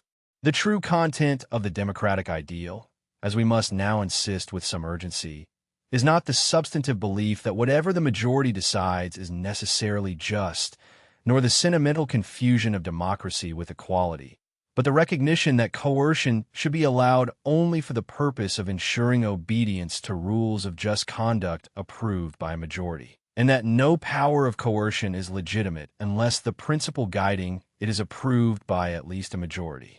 This is a procedural safeguard against tyranny, not a substantive guarantee of justice. Democracy is, as it were, a negative value of the first rank. comparable to sanitary precautions against the plague, of which we are hardly aware while they are effective, but the absence of which may be deadly. It is the only method yet discovered for the peaceful change of government, and, as such, it is worth preserving with the utmost vigor. But we delude ourselves if we suppose that the mere fact of majority approval confers moral legitimacy on particular measures. There exists a great difference between what a majority may decide on any particular question and the general principle relevant to the issue, which it might be willing to approve if it were put to it as a general rule. And it is only the willingness of a representative body to commit itself to the universal application of a rule which requires the particular action that can be regarded as evidence that its members regard as just what they decide. The weakness of an elective assembly with unlimited powers becomes apparent the moment we consider the mechanics by which a majority is actually formed in a great society. The classical theory of representative government assumed that deputies would make no laws but what they themselves and their posterity must be subject to, would grant no money but what they must pay their share of, and could do no mischief but what must fall upon their own heads in common with their countrymen. But this assumption presupposes a situation in which the members of the assembly share a common set of values and can be expected to act on general principles of justice. In a complex modern society, where the number and complexity of the tasks of government far exceed the range where the ignorance of the individual could be remedied by better information, the representative assembly is inevitably reduced to a bargaining process in which each group consents to the benefits granted to others as the price for having its own wishes met. The result of this process will correspond to nobody's opinion of what is right, and to no principles. It will not be based on a judgment of merit, but on political expediency, and its main object is bound to become the sharing out of funds extorted from a minority. This is the inevitable outcome when government has unlimited powers to take whatever measures are required to satisfy the wishes of those on whose support it relies. A government with such powers cannot refuse to exercise them and still retain the support of a majority. It becomes the slave of organized interests, forced to grant special subsidies, privileges, and other benefits to particular groups not because it regards these demands as just, but because it needs the support of those who make them. The pretense that democratic legislatures have granted all the special benefits which so many particular interests enjoy because they thought these to be just would be simply ridiculous. The creation of the myth of social justice is largely the product of this particular democratic machinery, which makes it necessary for representatives to invent a moral justification for the benefits they grant to particular interests. As a result, people come genuinely to believe that it must in some sense be just if the majority regularly concedes special benefits to particular groups. As if it had anything to do with justice, if every party that wants majority support must promise special benefits to some particular groups whose votes may shift the balance of power. The domination of government by coalitions of organized interests is usually regarded by the outsider as an abuse, or even a kind of corruption. It is, however, the inescapable result of a system in which government has unlimited powers. The more organized and vociferous the pressure groups, the more distorted the distribution of benefits becomes, making it increasingly unrelated to the requirements of efficiency or any conceivable principle of equity. An enormous and exceedingly wasteful apparatus of para-government has grown up, consisting of trade associations, trades unions, and professional organizations, designed primarily to divert as much as possible of the stream of governmental favor to their members. Political parties in these conditions become little more than coalitions of organized interests whose actions are determined by the inherent logic of their mechanics rather than by any general principles or ideals on which they are agreed. Even the most high-minded politician, when he perceives that the experienced politician merely pities the idealist who is naive enough to condemn this and to believe it could be avoided if only people were more honest, must recognize that this is so far as the existing institutions are concerned. It is wrong only in taking it as an inevitable attribute of all representative or democratic government, an inherent corruption which the most virtuous and decent man cannot escape. We have repeatedly stressed that in a great society nobody can possess knowledge of, or have any views about, all the particular facts which might become the object of decisions by government. Any member of such a society can know no more than some small part of the comprehensive structure of relationships which makes up the society, but his wishes concerning the shaping of the sector of the overall pattern to which he belongs will inevitably conflict with the wishes of the others. Thus, while nobody knows all, the separate desires will often clash in their effects, and must be reconciled if agreement is to be reached. Democratic government, as distinguished from democratic legislation, requires that the consent of the individuals extend much beyond the particular facts of which they can be aware, and they will submit to a disregard of their own wishes only if they have come to accept some general rules which guide all particular measures and by which even the majority will abide. True general agreement, or even true agreement among a majority, will in a great society rarely extend beyond some general principles, and can be maintained only on such particular measures as can be known to most of its members.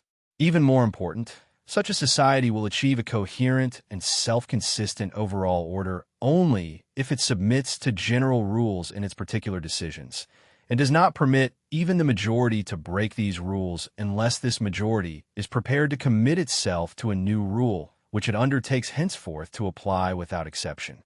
The decisive facts are that not only will a true majority view in a great society exist only on general principles, but also that a majority can exercise some control over the outcome of the market process only if it confines itself to the laying down of general principles and refrains from interfering with the particulars even if the concrete results are in conflict with its wishes. It is inevitable that, when for the achievement of some of our purposes we avail ourselves of a mechanism that responds in part to circumstances unknown to us, its effects on some particular results should be contrary to our wishes, and that there will therefore often arise a conflict between the general rules we wish to see obeyed and the particular results that we desire. In collective action, this conflict will manifest itself most conspicuously because, while as individuals we have in general learned to abide by rules, and are able to do so consistently, as members of a body that decides by majority votes, we have no assurance that future majorities will abide by those rules, which might forbid us to vote for particulars which we like, but which are obtainable only by infringing an established rule. The contention that in any society there will usually exist more agreement on general principles than on particular issues will at first perhaps appear contrary to ordinary experience. Yet the discovery of such a rule on which we can agree will be the basis for arriving at an agreement on the particular issue. It is this insight that points toward the possibility of a political order in which the containment of power and the dethronement of politics might be achieved through a model constitution that limits the scope of majority rule to the laying down of general rules of just conduct. Quote, "The belief in democracy presupposes belief in things higher than democracy. The principle that coercion should be allowed only for the purpose of ensuring obedience to rules of just conduct approved by most, or at least by a majority, seems to be the essential condition for the absence of arbitrary power and therefore of freedom. It is this principle which has made possible the peaceful coexistence of men in a great society and the peaceful change of the directors of organized power.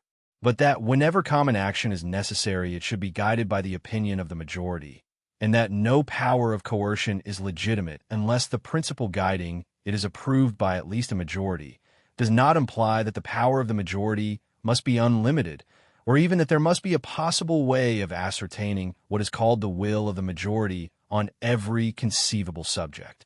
The division of democratic powers.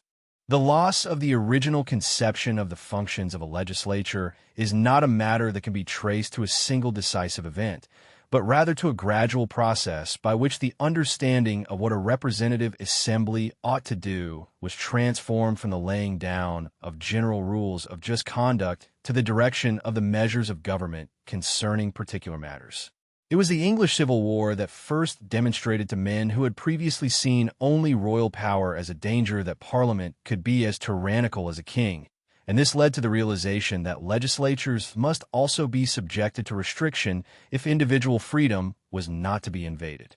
This remained the doctrine of the old Whigs until far into the 18th century, finding its most famous expression in John Locke, who argued that the legislative authority is the authority to act in a particular way, and that those who wield this authority should make only general rules, to govern by promulgated established laws, not to be varied in particular cases.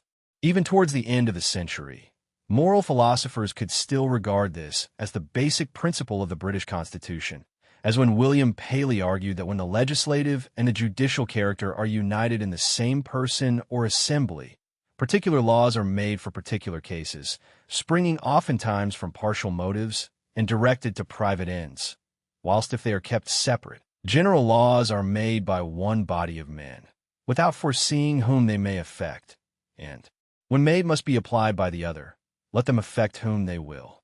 The present structure of democratic governments has been decisively determined by the fact that we have charged the representative assemblies with two altogether different tasks.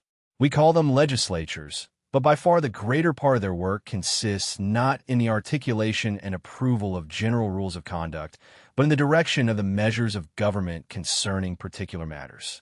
We want, and rightly, that both the laying down of general rules of conduct binding upon all and the administration of the resources and machinery placed at the disposal of government be guided by the wishes of the majority of the citizens. This need not mean, however, that these two tasks should be placed into the hands of the same body, nor that every resolution of such a democratically elected body must have the validity and dignity that we attach to the appropriately sanctioned general rules of conduct. Yet by calling law every decision of that assembly, whether it lays down a rule or authorizes particular measures, the very awareness that these are different things has been lost. Because most of the time and energy of the representative assemblies is taken up by the task of organizing and directing government, we have not only forgotten that government is different from legislation, but have come to think that an instruction to government to take particular actions is the normal content of an act of law-giving. Probably the most far-reaching effect of this is that the very structure and organization of the representative assemblies has been determined by the needs of their governmental tasks, but is unfavorable to wise rulemaking. It is important to remember in this connection that the founders of modern representative government were almost all apprehensive of political parties, or factions, as they usually called them, and to understand the reasons for their apprehension. The political theorists were still concerned chiefly with what they conceived to be the main task of a legislature, that is, the laying down of rules of just conduct for the private citizen, and did not attach much importance to its other task, the directing or controlling of government or administration. For the former task, clearly a body widely representative of the various shades of opinion, but not committed to a particular program of action, would seem desirable. But, as government rather than legislation became the chief task of the representative assemblies, their effectiveness for this task demanded the existence within them of a majority of members agreed on a program of action. The character of modern parliamentary institutions has in fact been wholly shaped by these needs of democratic government, rather than by those of democratic legislation in the strict sense of the latter term. The effective direction of the whole apparatus of government, or the control of the use of all the personal and material resources placed under its supervision, demands the continuous support of the executive authority by an organized majority committed to a coherent plan of action. Government proper will have to decide constantly what particular demands of interest it can satisfy, and even when it is limited to the use of those particular resources which are entrusted to its administration, it must continually choose between the requirements of different groups.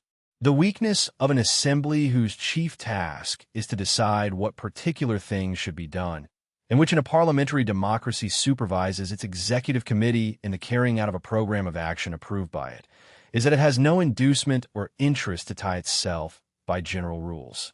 It can adapt the particular rules it lays down to the needs of the moment, and these rules will in general tend to serve the needs of the organization of government rather than the needs of the self-generating order of the market. Where it concerns itself with rules of just conduct, this will mostly be byproducts of government and subservient to the needs of government. Such legislation will tend progressively to increase the discretionary powers of the government machinery and, instead of imposing limitations on government, become a tool to assist in the achievement of its particular ends. The ideal of a democratic control of government and that of the limitation of government by law are thus different ideals that certainly cannot be both achieved by placing into the hands of the same representative body both rule-making and governmental powers.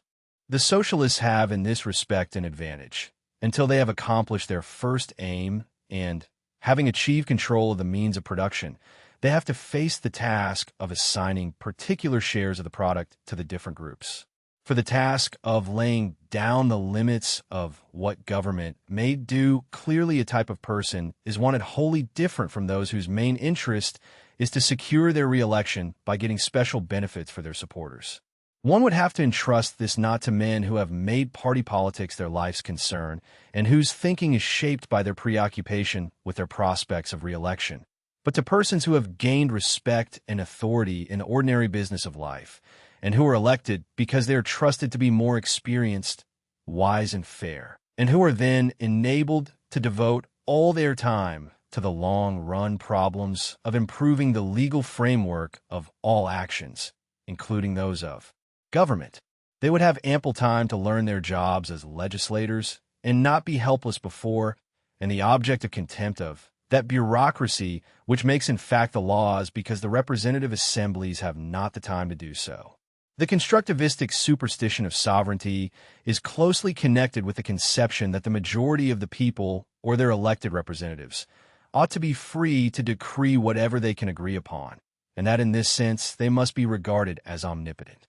Its error lies not in the belief that whatever power there should be in the hands of the people, and that their wishes will have to be expressed by majority decisions, but in the belief that this ultimate source of power must be unlimited, that is, the idea of sovereignty itself.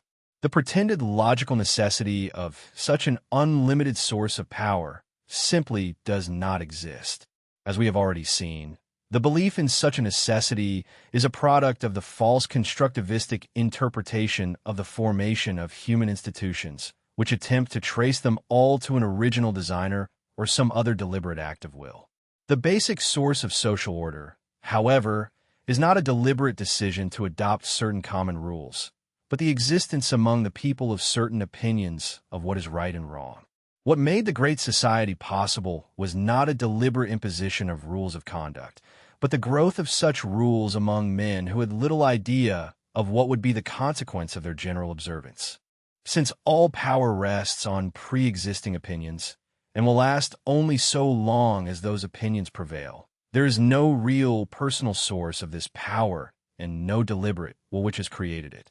The conception of sovereignty rests on a misleading logical construction which starts from the initial assumption that the existing rules and institutions derive from a uniform will aiming at their creation.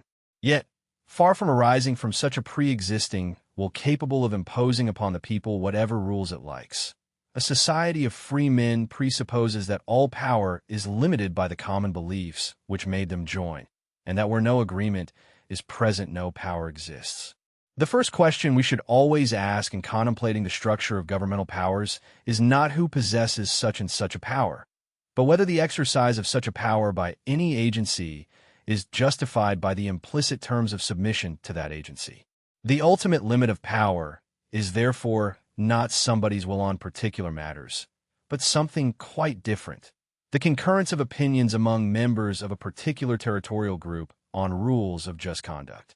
The requisite division of the powers of representative assemblies demands a three-tiered system, of which one would be concerned with the semi-permanent framework of the Constitution and need act only at long intervals when changes in that framework are considered necessary, another with the continuous task of gradual improvement of the general rules of just conduct, and a third with the current conduct of government, that is, the administration of the resources entrusted to it. Though true legislation is essentially a task requiring the long view, even more so than that of the designing of a constitution, it differs from the latter in that it must be a continuous task, a persistent effort to improve the law gradually and to adapt it to new conditions, essentially helping where jurisdiction cannot keep pace with a rapid development of facts and opinions. Legislation in the true sense ought always to be a commitment to act on stated principles rather than a decision how to act in a particular instance. It must, therefore, essentially aim at effects in the long run and be directed towards a future the particular circumstances of which are not yet known. And the resulting laws must aim at helping unknown people for their equally unknown purposes. This task demands for its successful accomplishment persons not concerned with particular situations or committed to the support of particular interests, but men free to look at their tasks from the point of view of the long-run desirability of the rules laid down for the community as a whole. The question has arisen whether those who believe in the original ideal of democracy can still usefully avail themselves of that old name to express their ideal. I have come seriously to doubt whether this is still expedient and feel more and more convinced that, if we are to preserve the original ideal, we may have to invent a new name for it. What we need is a word which expresses the fact that the will of the greater number is authoritative and binding upon the rest only if the former prove their intention of acting justly by committing themselves to a general rule. This demands a name indicating a system in which what gives a majority legitimate power is not bare might, but the proven conviction that it regards as right what it decrees.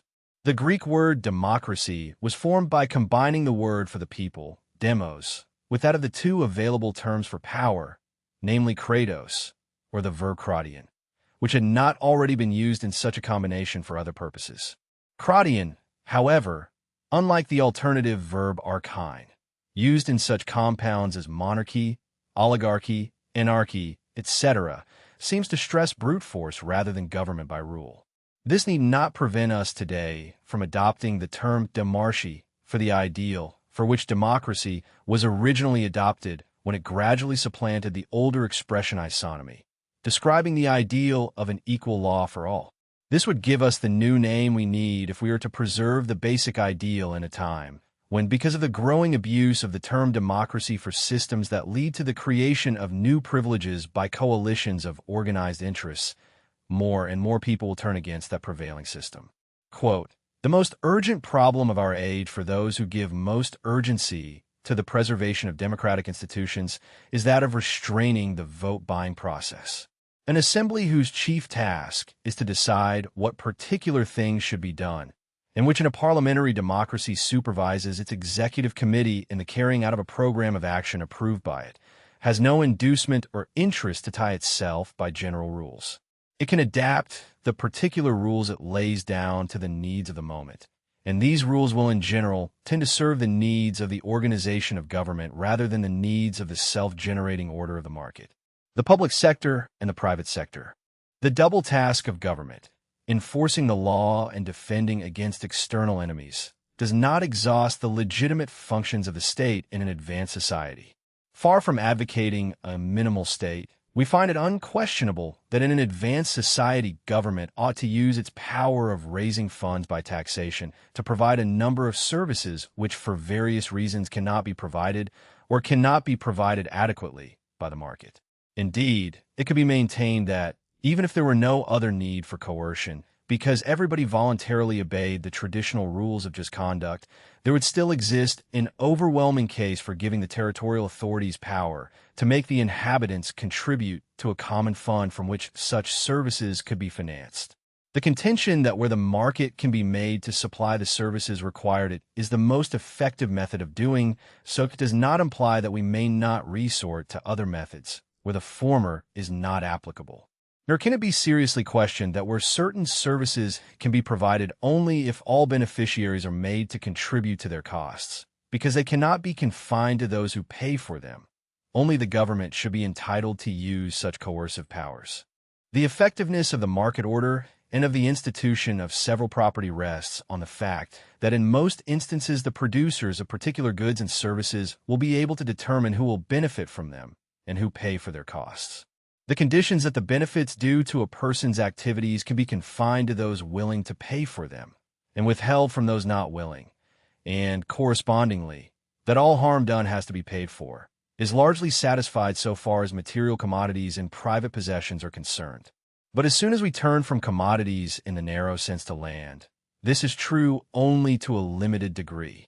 It is often impossible to confine the effects of what one does to one's own land to this particular piece, and hence arise those neighborhood effects which will not be taken into account so long as the owner has to consider only the effects on his property. Hence, also the problems which arise with respect to the pollution of air or water and the like. In some instances, the conditions which the market requires in order to perform its ordering function will be satisfied only with respect to some of the results of activities of the individuals. These will, on the whole, still be effectively guided by the price mechanism, even though some of the effects of these activities will spill over on others who either do not pay for the benefits they receive or are not compensated for damage done to them. In these instances, the economists speak of positive or negative external effects. In other instances, however, it is either technically impossible or would be prohibitively costly to confine certain services to particular persons, so that these services can be provided only for all, or at least will be provided more cheaply and effectively if they are provided for all. To this category belong not only such obvious instances as the protection against violence, epidemics, or such natural forces as floods or avalanches, but also many of the amenities which make life in modern cities tolerable. Most roads, except some long-distance highways where tolls can be charged, the provision of standards of measure, and of many kinds of information ranging from land registers, maps, and statistics to the certification of the quality of some goods or services offered in the market. These are the collective or public goods proper, for the provision of which it will be necessary to devise some method other than that of sale to the individual users. It might at first be thought that for such purposes coercion would be unnecessary, because the recognition of a common interest that can be satisfied only by common action would lead a group of reasonable people voluntarily to join in the organizing of such services and pay for them. But, though this is likely to happen in comparatively small groups, it is certainly not true of large groups. Where large numbers are involved, most individuals, however much they may wish that the services in question should be made available, will reasonably believe that it will make no difference to the results whether they themselves agree to contribute to the costs or not. Nor will any individual who consents to contribute have the assurance that the others will also do so and that therefore the object will be attained. Indeed, wholly rational considerations will lead each individual, while wishing that all the others would contribute, to refuse himself to do so. If, on the other hand, he knows that compulsion can be applied only if it is applied to all, including himself, it will be rational for him to agree to be compelled, provided this compulsion is also applied to others. This will in many instances be the only way in which collective goods can be provided which are desired by all, or at least by a large majority. While it is the possession of coercive powers which enables government to obtain the means for rendering services which cannot be rendered commercially, this should not mean that as the supplier or organizer of such services, it ought to be able to use the coercive powers. We shall see that the necessity of relying on the coercive powers to raise the finance does not even necessarily mean that those services ought also to be organized by government. That organization by government is sometimes the most expedient way of providing them. It certainly does not mean that as the provider of the services government need or ought to claim any of those attributes of authority and reverence which it traditionally and rightly enjoys in its authoritative functions. It is indeed most important that we keep clearly apart these altogether different tasks of government and do not confer upon it in its service functions the authority which we concede to it in the enforcement of the law and defense against enemies. There is no reason whatsoever why such authority or exclusive right should be transferred to the purely utilitarian service agencies entrusted to government simply because it alone can finance them. There is nothing reprehensible in treating these agencies as a purely utilitarian device, quite as useful as the butcher and the baker, but no more so, and somewhat more suspect because of the powers of compulsion which they can employ to cover their costs. If modern democracy often fails to show that respect for the law which is due to it, it also tends unduly to extol the role of the state in its service functions and to claim for it in this role privileges which it ought to possess only as the upholder of law and order. The provision of collective goods through government financing does not necessitate government provision. The distinction between financing and provision is crucial, for while coercion may be required to secure the necessary funds, the actual delivery of services can often be organized more efficiently through competition among private providers. Education, for instance, may be financed from public funds while being delivered by a variety of competing institutions, private, religious, or public, each serving different preferences and needs. The same principle applies to many other services. The coercion justified is only the coercion needed to raise the funds, not the coercion needed to monopolize the provision. This insight leads to a conception of the public sector as a sphere of financing through taxation, while the private sector remains the sphere of provision through voluntary exchange and competition. The proper limit of government in its service functions is thus not the absence of coercion altogether, but the restriction of coercion to the raising of revenue, leaving the actual provision of services to the competitive forces of the market wherever possible. The morality of this kind of coercion to positive action is perhaps not as obvious as the morality of the rules which merely prohibit certain kinds of actions. Yet it is a coercion which, if confined to the raising of funds for services desired by a majority, is fully compatible with the principles of a free society. The crucial point is that the coercive power of government should be used only for the enforcement of general rules of just conduct, and for the raising of revenue for services which satisfy the conditions of collective goods. When government steps beyond these limits and begins to organize the provision of services itself, it acquires a new character, that of a commercial enterprise competing with private firms, but with the decisive advantage of being able to fund its operations through taxation rather than through the voluntary patronage of satisfied customers. This advantage distorts the market process and leads to a progressive expansion of the public sector at the expense of the private, not because the public sector provides better services, but because it can sustain losses that private firms cannot. Quote, "The distinction between legislation and taxation is essential to liberty. While it is the possession of coercive powers which enables government to obtain the means for rendering services which cannot be rendered commercially, this should not mean that as the supplier or organizer of such services ought to be able to use the coercive powers.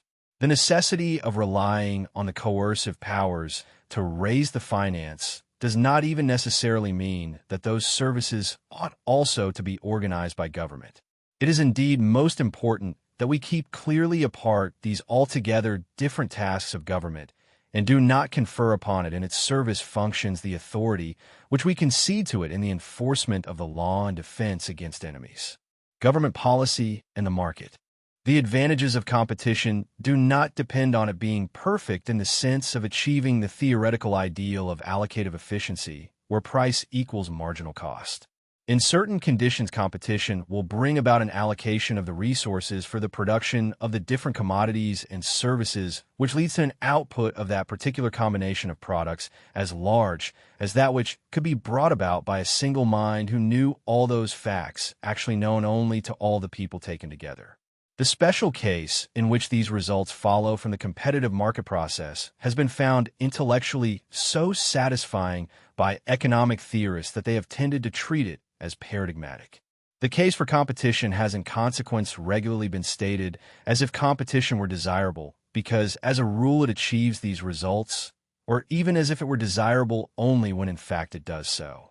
The setting of a wholly unrealistic, over-high standard of what competition should achieve thus often leads to an erroneously low estimate of what in fact it does achieve. Competition is thus, like experimentation in science, first and foremost a discovery procedure. No theory can do justice to it, which starts from the assumption that the facts to be discovered are already known. There is no predetermined range of known or given facts which will ever all be taken into account. All we can hope to secure is a procedure that is on the whole likely to bring about a situation where more of the potentially useful objective facts will be taken into account than would be done in any other procedure which we know. The real issue is how we can best assist the optimum utilization of the knowledge, skills, and opportunities to acquire knowledge that are dispersed among hundreds of thousands of people, but given to nobody in their entirety. Competition must be seen as a process in which people acquire and communicate knowledge. To treat it as if all this knowledge were available to any one person at the outset is to make nonsense of it. The role of government in a market order is not to correct the failures of competition in order to achieve some ideal of allocative efficiency, but to establish and maintain the general rules of the game within which competition can do its work. Government must provide the legal framework, the rules of property, tort, and contract within which the market order operates. It must enforce these rules, and it must provide certain services that cannot be provided by the market because of the conditions of collective goods. Beyond this, government should not attempt to direct the flow of resources or to correct the outcomes of the market process in order to achieve some predetermined pattern of distribution. The attempt to do so inevitably requires a degree of knowledge which no single agency can possess and leads to a substitution of political discretion for the impersonal forces of the market. The real problem of government policy is not how to achieve some ideal allocation of resources, but how to create and maintain a framework of rules within which the spontaneous order of the market can operate effectively. The market order is not a machine that can be tuned to produce any desired output, but a process of discovery through which the dispersed knowledge of millions of individuals is utilized in ways that no single mind could anticipate or direct. The task of government is to provide the conditions under which this process can function, not to attempt to replace it with a central plan. Competition and rationality. Competition is not merely the only method which we know for utilizing the knowledge and skills that other people may possess, but it is also the method by which we all have been led to acquire much of the knowledge and skills we do possess. This is not understood by those who maintain that the argument for competition rests on the assumption of rational behavior of those who take part in it. But rational behavior is not a premise of economic theory, though it is often presented as such. The basic contention of theory is rather that competition will make it necessary for people to act rationally in order to maintain themselves. It is based not on the assumption that most or all the participants in the market process are rational, but, on the contrary, on the assumption that it will in general be through competition that a few relatively more rational individuals will make it necessary for the rest to emulate them in order to prevail. In a society in which rational behavior confers an advantage on the individual, rational methods will progressively be developed and be spread by imitation. It is no use being more rational than the rest if one is not allowed to derive benefits from being so. And it is therefore in general not rationality which is required to make competition work, but competition or traditions which allow competition, which will produce rational behavior. The endeavor to do better than can be done in the customary manner is the process in which that capacity for thinking is developed which will later manifest itself in argument and criticism. No society which has not first developed a commercial group within which the improvement of the tools of thought has brought advantage to the individual has ever gained the capacity of systematic rational thinking. This should be remembered particularly by those who are inclined to argue that competition will not work among people who lack the spirit of enterprise. Let merely a few rise and be esteemed and powerful because they have successfully tried new ways, even if they may be in the first instance foreign intruders, and let those tempted to imitate them be free to do so, however few they may be in the first instance. And that spirit of enterprise will emerge by the only method which can produce it. Competition is as much a method for breeding certain types of mind as anything else. The very cast of thinking of the great entrepreneurs would not exist but for the environment in which they developed their gifts. Quote, competition is not merely the only method which we know for utilizing the knowledge and skills that other people may possess, but it is also the method by which we all have been led to acquire much of the knowledge and skills we do possess. Rational behavior is not a premise of economic theory, though it is often presented as such. The basic contention of theory is rather that competition will make it necessary for people to act rationally in order to maintain themselves. Size, concentration, and power. The misleading emphasis on the influence of the individual firm on prices, in combination with the popular prejudice against bigness as such, with various social considerations supposed to make it desirable to preserve the middle class, the independent entrepreneur, the small craftsman or shopkeeper, or quite generally the existing structure of society, has acted against changes caused by economic and technological development. The power which large corporations can exercise is represented as in itself dangerous and as making necessary special governmental measures to restrict it. This concern about size and power of individual corporations, more often than perhaps any other consideration, produces essentially anti-liberal conclusions drawn from liberal premises. Neither size in itself, nor ability to determine the prices at which all can buy their product, is a measure of harmful power. More important still, there is no possible measure or standard by which we can decide whether a particular enterprise is too large.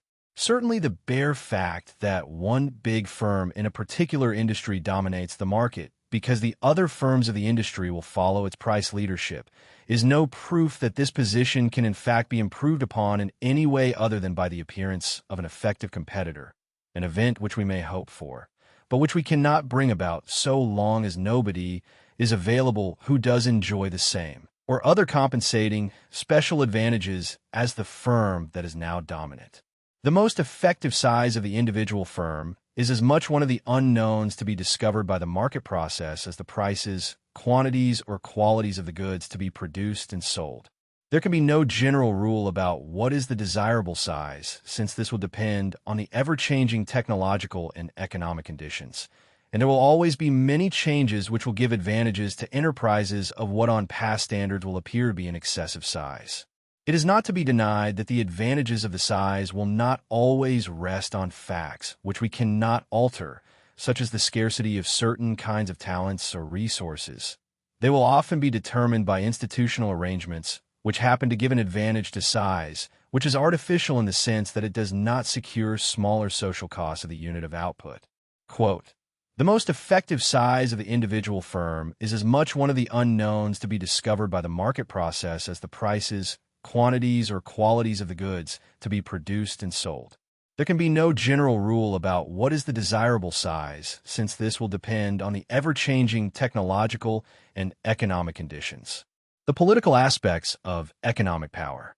The argument that the great size of an individual corporation confers great power on its management, and that such power of a few men is politically dangerous and morally objectionable, certainly deserves serious consideration.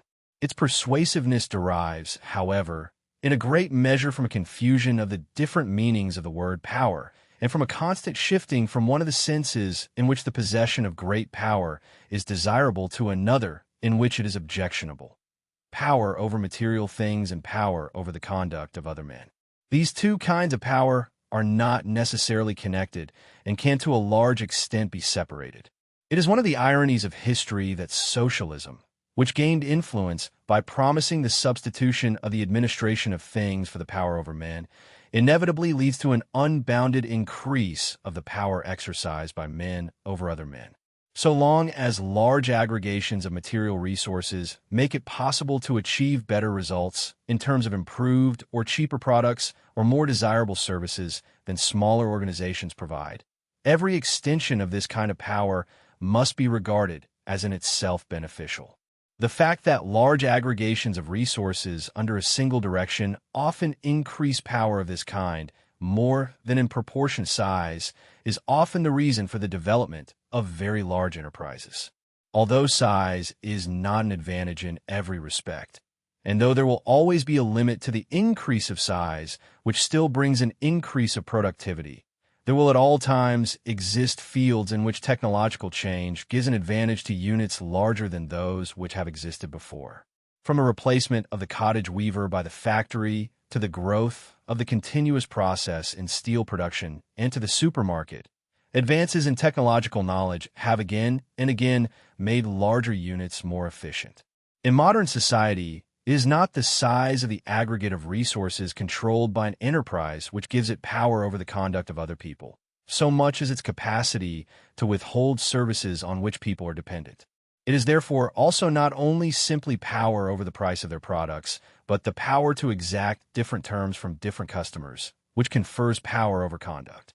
This power, however, is not directly dependent on size, and not even an inevitable product of monopoly, although it will be possessed by the monopolist of any essential product, whether he be big or small, so long as he is free to make a sale dependent on terms not exacted from all customers alike.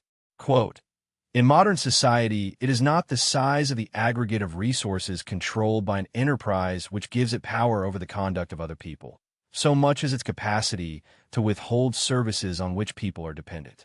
It is therefore also not only simply power over the price of their products, but the power to exact different terms from different customers, which confers power over conduct. When monopoly becomes harmful, quite generally, it can probably be said that what is harmful is not the existence of monopolies that are due to greater efficiency or to the control of particular limited resources, but the ability of some monopolies to protect and preserve their monopolistic position after the original cause of their superiority has disappeared. The main reason for this is that such monopolies will be able to use their power, not only over the prices which they charge uniformly to all, but over the prices which it can charge to particular customers. This power over the prices they will charge particular customers, or the power to discriminate, can in many ways be used to influence the market behavior of these others, and particularly to deter or otherwise influence potential competitors. It is probably not much of an exaggeration to say that almost all really harmful power of non-privileged monopolies rests on this power of discrimination, because it alone, short of violence, gives them power over potential competitors. So long as a monopolist enjoys a monopolistic position because he offers to all better terms than anybody else can, even if these terms are not as favorable as those he could offer, everybody is better off for his existence. But if, because he can supply most people at better terms than anyone else, no other firm is ready to supply the product in question, anyone to whom he refuses to supply at those terms will have no alternative opportunity to satisfy his needs. Though the majority of the people may still be better off for the existence of such a monopolist, anyone may be at his mercy in so far as the nature of the product or service makes aimed discrimination possible, and the monopolist chooses to practice it in order to make the buyer behave in some respect in a manner that suits the monopolist. The task of preventing such use of discrimination is especially difficult because certain kinds of discrimination by a monopolist will often be desirable. There is one case in which a monopolist may render better services because he is a monopolist. This is the case where his power to discriminate between different users of his product enables him to cover most of his fixed costs from those who can pay a relatively higher price, and then to supply others at little more than variable costs.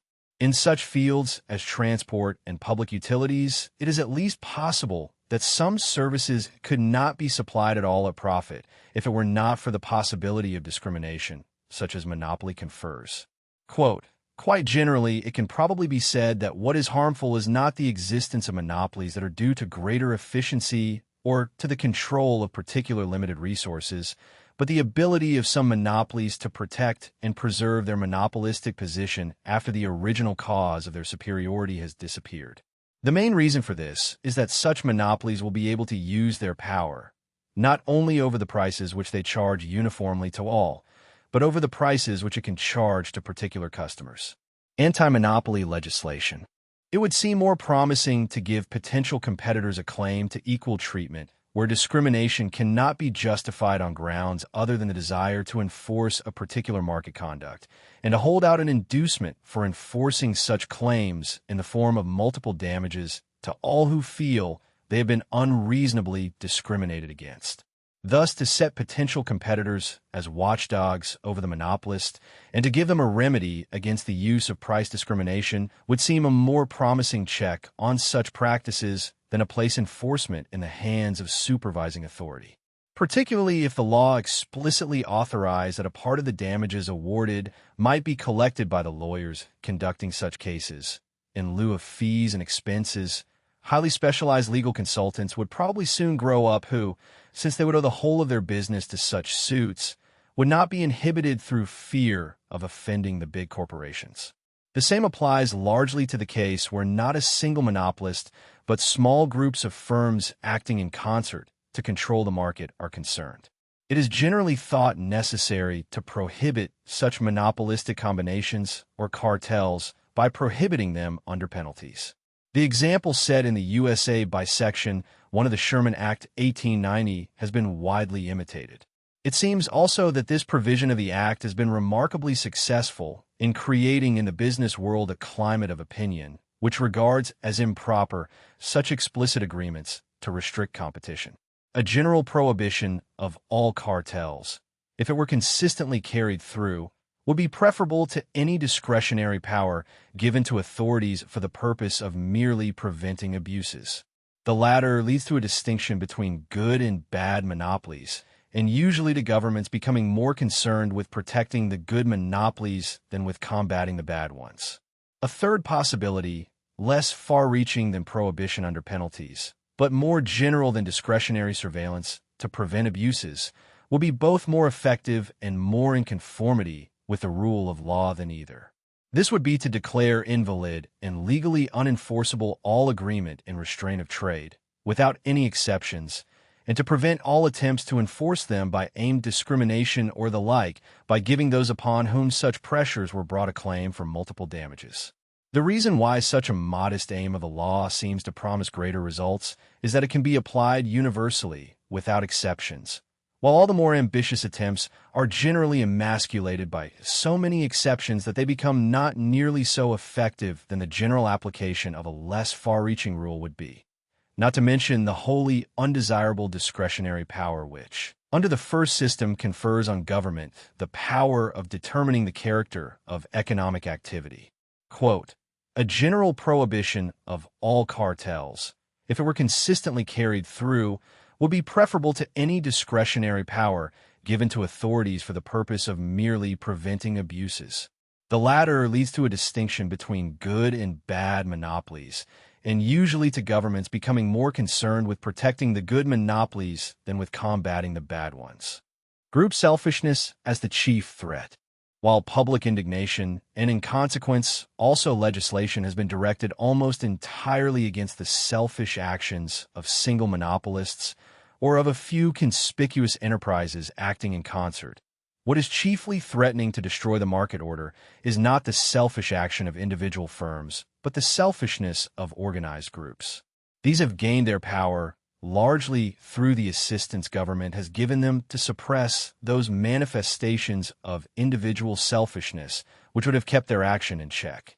The extent to which the functioning of the market order has already been impeded and threatens to become progressively more inoperative is a result not so much of the rise of large productive units as of the deliberately furthered organization of the units for collective interests. What is increasingly suspending the working of the spontaneous forces of the market is not what the public has in mind when it complains about monopolies, but the ubiquitous associations and unions of the different trades. They operate largely through the pressure they can bring on government to regulate the market in their interest.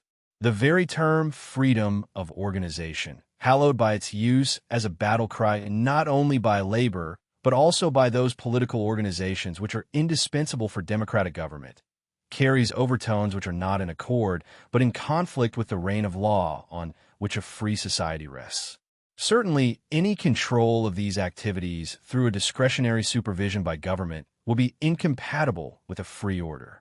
But freedom of organization should no more than freedom of contract be interpreted to mean that the activities of organizations must not be subject to rules restricting their methods, or even that the collective action of organizations should not be restricted by rules which do not apply to individuals.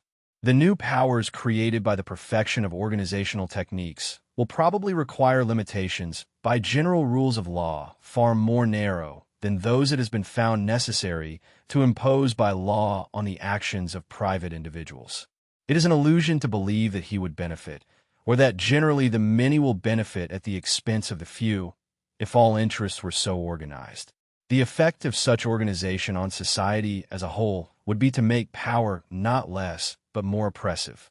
Though groups may then count for more than individuals, small groups may still be more powerful than large ones, simply because the former are more organizable, or the whole of their produce more indispensable than the whole of the produce of larger groups.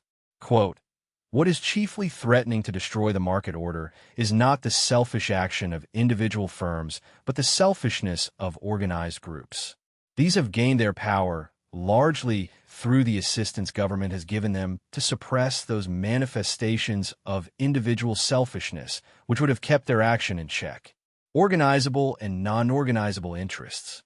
During the last half-century, or so the dominant opinion which has guided policy has been that the growth of organized interest for the purpose of bringing pressure on government is inevitable, and that its obviously harmful effects are due to the fact that only some interests are yet so organized. This defect, it is thought, will disappear as soon as all important interests are equally organized, so as to balance each other. Both views are demonstrably false. In the first instance, it is worth bringing pressure on government only if government has the power to benefit particular interests, and this power exists only if it has authority to lay down and enforce aimed and discriminatory rules. In the second instance, except in the case of relatively small groups, the existence of common interests will normally not lead to the spontaneous formation of a comprehensive organization of such interests, and has in fact done so only when government either positively assisted the efforts to organize all members of such groups, or has at least tolerated the use of coercion or discrimination to bring about such organization. These methods, however, can never bring about a comprehensive organization of all important interests, but will always produce a condition in which the non-organizable interests will be sacrificed to and exploited by the organizable interests. To the latter seem to belong such important groups as the consumers in general, the taxpayers, the women, the aged, and many others who together constitute a very substantial part of the population. All these groups are bound to suffer from the power of organized group interests. The organized producers of particular commodities or services will in general attempt to justify the exclusive policies by pleading that they can still meet the whole demand. What they do not say is that this means merely that they can meet the demand at prevailing prices which give them what they regard as adequate profits. What is desirable, however, is that the demand be satisfied at the lower prices at which others might be able to supply. Quote, it can be shown that these methods, however, can never bring about a comprehensive organization of all important interests, but will always produce a condition in which the non-organizable interests will be sacrificed to and exploited by the organizable interests. To the latter seem to belong such important groups as the consumers in general, the taxpayers, the women, the aged, and many others who together constitute a very substantial part of the population. Quote, competition is a discovery procedure. No theory can do justice to it, which starts from the assumption that the facts to be discovered are already known. There is no predetermined range of known or given facts which will ever all be taken into account. All we can hope to secure is a procedure that is on the whole likely to bring about a situation where more of the potentially useful objective facts will be taken into account than would be done in any other procedure which we know. The real issue is how we can best assist the optimum utilization of the knowledge, skills, and opportunities to acquire knowledge that are dispersed among hundreds of thousands of people, but given to nobody in their entirety. The miscarriage of the democratic ideal, a recapitulation. It is no longer possible to ignore that more and more thoughtful and well-meaning people are slowly losing their faith in what was to them once the inspiring ideal of democracy. The growing doubts concern its true core. It seems to me that the disillusionment which so many experience is not due to a failure of the principle of democracy as such, but to our having tried it the wrong way. In the case of democracy, in particular, we must not forget that the word refers solely to a particular method of government. It meant originally no more than a certain procedure for arriving at political decisions, and tells us nothing about what the aims of government ought to be. Yet as the only method of peaceful change of government which men have yet discovered, it is nevertheless precious and worth fighting for.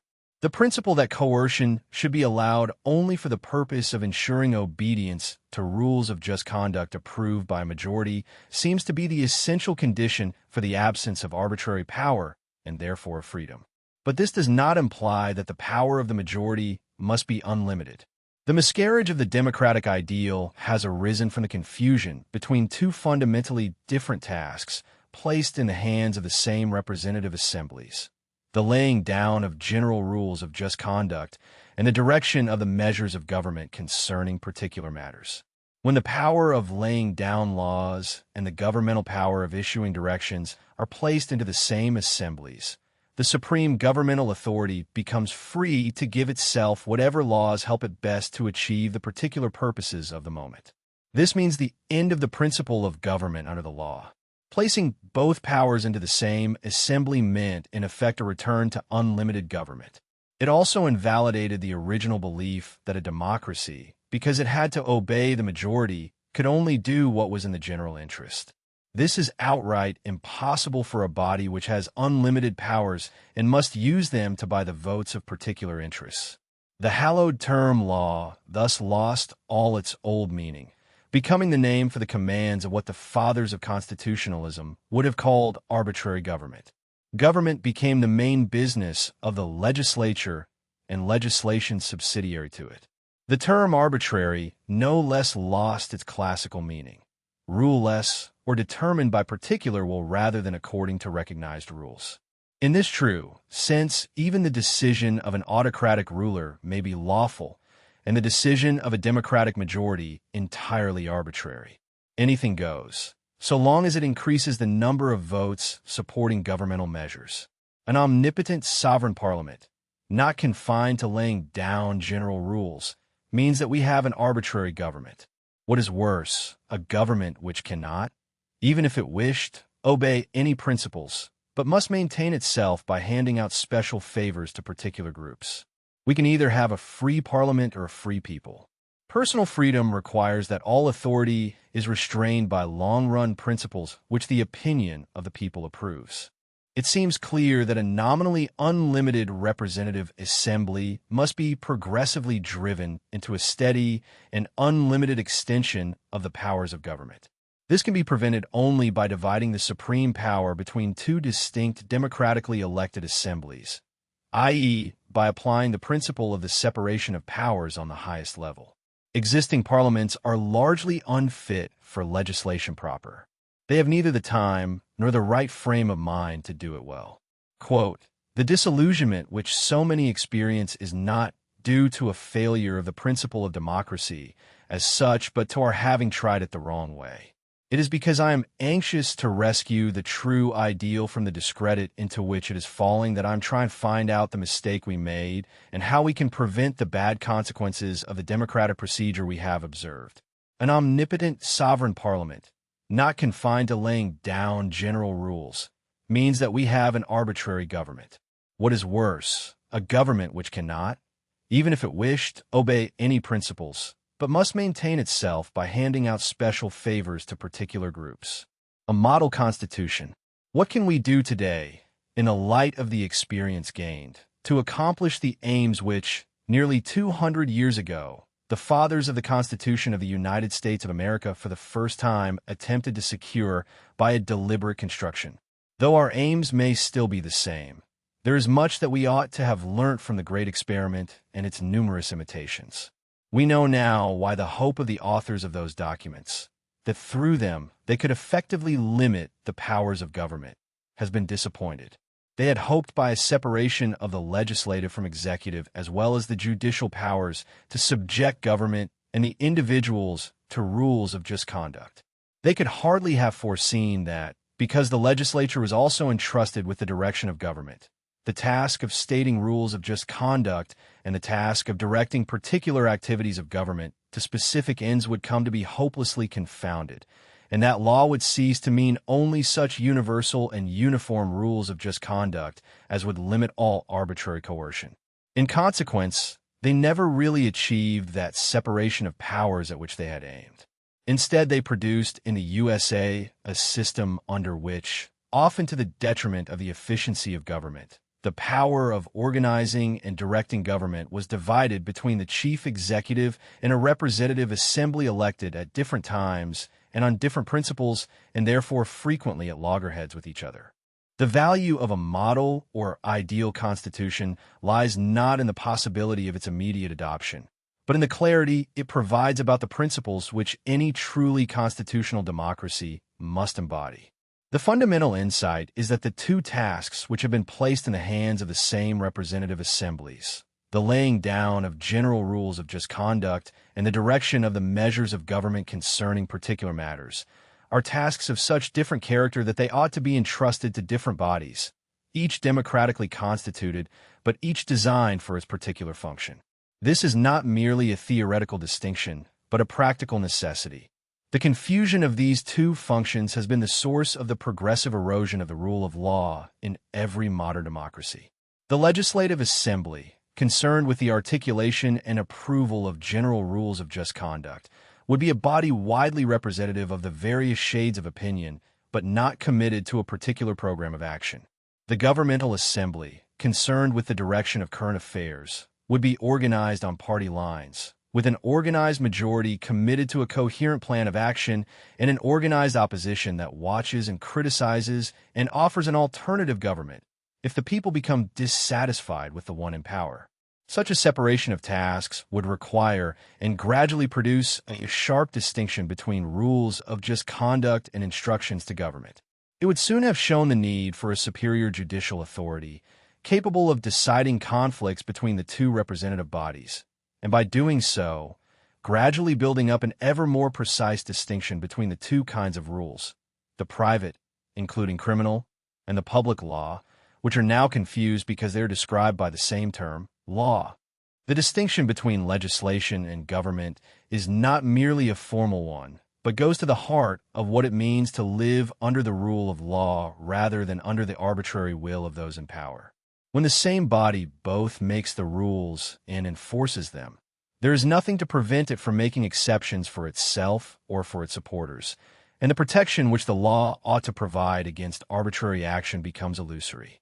The model constitution here proposed consists of three distinct representative assemblies: a legislative assembly concerned with the laying down of general rules of just conduct, a governmental assembly concerned with the direction of current affairs within the framework of those rules, and a constitutional assembly, similar to the American Congress when acting in its role of amending the Constitution, which would be concerned with the semi-permanent framework of the Constitution itself and need act only at long intervals when changes in that framework are considered necessary. The Legislative Assembly would be composed of persons who have gained respect and authority in the ordinary business of life and who are elected because they are trusted to be more experienced, wise and fair, and who are then enabled to devote all their time to the long-run problems of improving the legal framework of all actions, including those of government. They would have ample time to learn their demanding jobs as legislators and not be helpless before, and the object of contempt of, that bureaucracy which makes in fact the laws because the representative assemblies have not the time to do so. The governmental assembly, by contrast, would be organized much as the present parliaments are, with party discipline and an opposition ready to take over. Its task would be to decide how the resources placed at its disposal are to be used, what services government should provide, and how the administration should be conducted. But it would be bound by the general rules laid down by the Legislative Assembly, and could not alter those rules in order to serve its particular purposes. The separation would thus ensure that the power of coercion, the power to command private citizens to do or refrain from doing particular things, remains firmly confined to the enforcement of general rules which apply equally to all, including those who make the rules themselves. This is the essence of government under law, and it is the only way in which the dangers of unlimited democratic government can be effectively prevented. The Constitutional Assembly, the third pillar of this system, would be a smaller body, perhaps composed of members chosen for long terms of office, whose task would be to ensure that the Constitution is observed and to propose amendments when the need arises. It would stand above the other two assemblies in constitutional authority, adjudicating any conflicts between them and ensuring that the fundamental separation of powers is maintained over time. This three-tiered system would provide the framework within which a free society can flourish, protecting individual liberty against the encroachments of power while still allowing government to act effectively within its proper sphere. The model is not offered as a blueprint for immediate adoption, but as a guide to the fundamental principles which any constitutional arrangement must embody if it is to preserve the ideals of a free society. What distinguishes this three-tiered proposal from all earlier attempts at constitutional reform is that it does not merely seek to redistribute powers among existing institutions, but fundamentally reconceives the nature of legislative authority itself, distinguishing between the laying down of general rules and the direction of particular activities of government. The Legislative Assembly, unlike present parliaments, would not be a body of party representatives executing a program, but a chamber of independently minded persons whose sole task is the long-run improvement of the legal framework. This distinction between the task of laying down general rules and the task of directing particular activities of government is the key insight, which, once grasped, makes the whole scheme intelligible and reveals why the existing confusion of these two functions has been the root cause of the progressive erosion of the rule of law in every modern democracy. Quote, "What can we do today, in the light of the experience gained, to accomplish the aims which, nearly 200 years ago, the fathers of the Constitution of the United States of America for the first time attempted to secure by a deliberate construction? They had hoped by a separation of the legislative from executive, as well as the judicial powers, to subject government and the individuals to rules of just conduct. They could hardly have foreseen that, because the legislature was also entrusted with the direction of government, the task of stating rules of just conduct and the task of directing particular activities of government to specific ends would come to be hopelessly confounded, and that law would cease to mean only such universal and uniform rules of just conduct as would limit all arbitrary coercion. The containment of power and the dethronement of politics. The effective limitation of power is the most important problem of social order. Government is indispensable for the formation of such an order only to protect all against coercion and violence from others. But as soon as to achieve this, government successfully claims the monopoly of coercion and violence, it becomes also the chief threat to individual freedom. To limit this power was the great aim of the founders of constitutional government in the 17th and 18th centuries. But the endeavor to contain the powers of government was almost inadvertently abandoned when it came to be mistakenly believed that democratic control of the exercise of power provided a sufficient safeguard against its excessive growth. We have since learned that the very omnipotence conferred on democratic representative assemblies exposes them to irresistible pressure to use their power for the benefit of special interests, a pressure a majority with unlimited powers cannot resist if it is to remain a majority. This development can be prevented only by depriving the governing majority of the power to grant discriminatory benefits to groups or individuals. This has generally been believed to be impossible in a democracy because it appears to require that another will be placed above that of the elected representatives of a majority. In fact, democracy needs even more severe restraints on the discretionary powers government can exercise than other forms of government, because it is much more subject to effective pressure from special interests, perhaps of small numbers, on which its majority depends. The problem seemed insoluble, however, only because an older ideal had been forgotten, namely that the power of all authorities exercising governmental functions ought to be limited by long-run rules, which nobody has the power to alter or abrogate in the service of particular ends. Principles which are the terms of association of the community that recognizes an authority because this authority is committed to such long-term rules. It was the constructivistic positivist superstition which led to the belief that there must be some single unlimited supreme power from which all other power is derived, while in fact the supreme authority owes its respect to restraint by limiting general rules. The fundamental reason why the best that a government can give a great society of free men is negative is the unalterable ignorance of any single mind, or any organization that can direct human action, of the immeasurable multitude of particular facts which must determine the order of its activities. Only fools believe that they know all, but there are many. This ignorance is the cause why government can only assist, or perhaps make possible, the formation of an abstract pattern or structure in which the several expectations of the members approximately match each other, through making these members observe certain negative rules or prohibitions which are independent of particular purposes. It can only assure the abstract character and not the positive content of the order that will arise from the individual's use of their knowledge for their purpose by delimiting their domains against each other by abstract and negative rules. The three great negatives of peace, freedom, and justice are in fact the sole indispensable foundations of civilization which government must provide. They are necessarily absent in the natural condition of primitive man, and man's innate instincts do not provide them for his fellows. They are, as we shall see in the postscript, the most important yet still only imperfectly assured products of the rules of civilization. These negatives are not merely absence of harm, but positive achievements. Peace is the absence of coercion beyond the enforcement of general rules. Freedom is the presence of a protected domain within which each individual may pursue his own purposes, and justice is the conformity of the actions of the government and of individuals to those general rules which are the conditions of a spontaneous order. Coercion can assist free men in the pursuit of their ends only by the enforcement of a framework of universal rules which do not direct them to particular ends, but by enabling them to create for themselves a domain protected against unpredictable disturbance caused by other men, including agents of government, to pursue their own ends.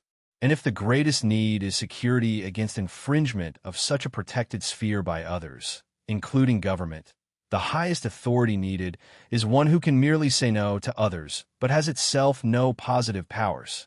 The conception of a highest authority which cannot issue any command sounds strange and even contradictory to us because it has come to be believed that a highest authority must be an all-comprehensive, omnipotent authority which comprises all the powers of the subordinate authorities. But there is no justification at all for this positivist belief. What today we call democratic government serves, as a result of its construction, not the opinion of the majority, but the varied interests of a conglomerate of pressure groups who support the government must by the grant of special benefits, simply because it cannot retain its supporters when it refuses to give them something it has the power to give. The resulting progressive increase of discriminating coercion now threatens to strangle the growth of a civilization which rests on individual freedom. An erroneous constructivistic interpretation of the order of society, combined with mistaken understanding of the meaning of justice, has indeed become the chief danger to the future not only of wealth, but of morals and peace. To regain certain fundamental truths which generations of demagoguery have obliterated, it is necessary to learn again to understand why the basic values of a great or open society must be negative, assuring the individual of the right within a known domain to pursue his own aims on the basis of his own knowledge. Only such negative rules make possible the formation of a self-generating order, utilizing the knowledge and serving the desires of the individuals. We shall have to reconcile ourselves to the still strange fact that in a society of free men the highest authority must in normal times have no power of positive commands whatever. Its sole power should be that of prohibition according to rule, so that it would owe its supreme position to its commitment with every act to a general principle. The path toward this constitutional ideal runs not through grand constitutional redesign, but through the gradual reassertion of the fundamental principle that government derives its legitimacy from its commitment to general rules, not from the particular results it achieves. The progressive decentralization of governmental functions, the restoration of competition in the provision of services, and the insistence that all coercion be justified only by the enforcement of universal rules. These are the practical steps by which the dethronement of politics can be accomplished. What is required above all is a fundamental change in opinion, a recovery of the insight that the great society of free men can flourish only when its members are guided by abstract rules of just conduct rather than by the direction of particular authorities pursuing particular goals. The containment of power and the dethronement of politics thus require not a positive program, but a negative restraint. The recognition that the function of the highest authority is not to direct the affairs of society, but to ensure that no one, not even the majority, has the power to direct the affairs of others except insofar as is necessary to enforce the general rules of just conduct which apply equally to all. This is the essential insight that must be recovered if the democratic ideal is to be rescued from the discredit into which it has fallen. The task is not to replace democracy with some other form of government, but to restore to democracy its original meaning as a method of government limited by the rule of law, in which the power of the majority is confined to the laying down of general rules of just conduct, and the administration of government is conducted within the framework of those rules by a separate body whose powers are strictly limited by the law it cannot alter. Only thus can we hope to achieve a political order in which power is contained, politics is dethroned, and the freedom of the individual is secured against the encroachments of the state. Quote, "The effective limitation of power is the most important problem of social order. Government is indispensable for the formation of such an order only to protect all against coercion and violence from others. But as soon as, to achieve this, government successfully claims the monopoly of coercion and violence, it becomes also the chief threat to individual freedom. The three great negatives of peace, freedom and justice, are in fact the sole indispensable foundations of civilization which government must provide. They are necessarily absent in the natural condition of primitive man, and man's innate instincts do not provide them for his fellows." Epilogue. The three sources of human values. The challenge which made me reorder my thoughts on the present subject was an unusually explicit statement of what I now recognize as a widespread error implicit in much current discussion. I met it in an interesting new work of what is regarded as the new American science of social biology, Dr. G. Pugh's The Biological Origin of Human Values, a book which has received great praise from the recognized head of this school, Professor Edward O. Wilson of Harvard University. The startling point about it is that its whole argument is based on the express assumption that there are only two kinds of human values which Dr. Pugh designates as primary and secondary, meaning by the first term those which are genetically determined and therefore innate, while he defines the secondary ones as products of rational thought.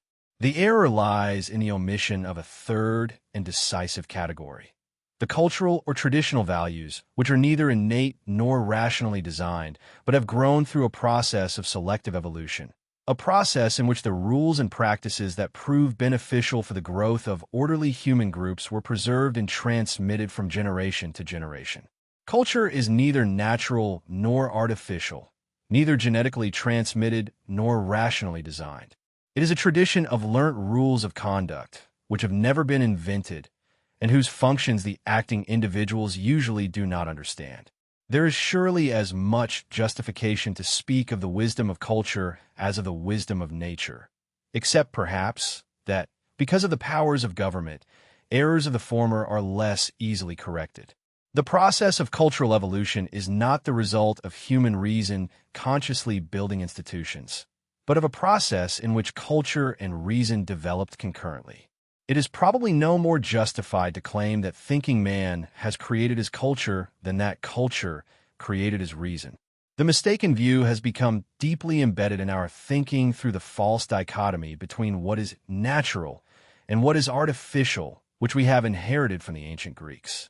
The structures formed by traditional human practices are neither natural in the sense of being genetically determined, nor artificial in the sense of being the product of intelligent design, but the result of a process of winnowing or sifting, directed by the differential advantages gained by groups from practices adopted for some unknown and perhaps purely accidental reasons. The errors of sociobiology lie in the assumption that because some values are genetically determined and others are the product of rational thought, there is no third source of values. But the most important values of a civilized society, those which make possible the formation of the great society, are precisely of this third kind. They are cultural values, transmitted by tradition and upheld not because they satisfy any innate desire or because they have been rationally justified, but because they have proved beneficial in the process of cultural evolution. The sense of justice, for example, is not innate in the sense that it is genetically determined, nor is it the product of rational reflection. It is a cultural achievement, acquired through the learning of rules of conduct which proved advantageous for the formation of larger and more complex societies. The attempt to explain it solely in terms of genetic endowment or rational calculation is to miss the essential point, that it is a product of cultural evolution, a tradition which must be learnt and which cannot be preserved unless it is transmitted from generation to generation. The three sources of human values, the genetic, the cultural, and the rational, are not alternatives but complements, each playing its part in the formation of the human world. The genetic endowment provides the basic drives and capacities. The cultural tradition provides the rules of conduct which channel these drives into orderly social life. And reason provides the capacity to criticize and modify these rules when they prove unsuitable. But the crucial point is that the cultural tradition is not simply a subset of the rational. It is a separate source of values, with its own logic and its own mode of transmission. The rules of civilization which make possible the great society are not the creation of any single mind or any deliberate design, but the accumulated wisdom of countless generations, tested by experience and preserved by tradition. To understand this is to understand why the attempt to replace the cultural tradition with a rationally designed order is not only futile but dangerous.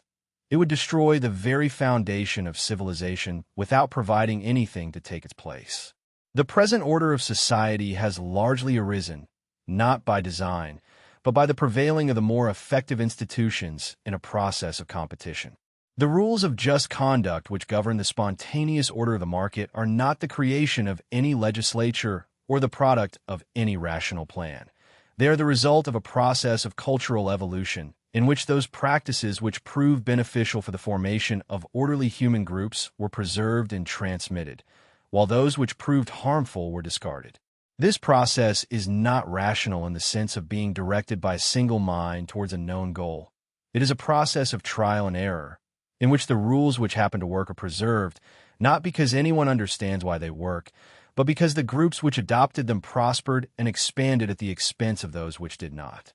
The task of the political philosopher is not to replace this process with a rational design, but to understand its workings and to ensure that the framework of rules within which it operates is maintained.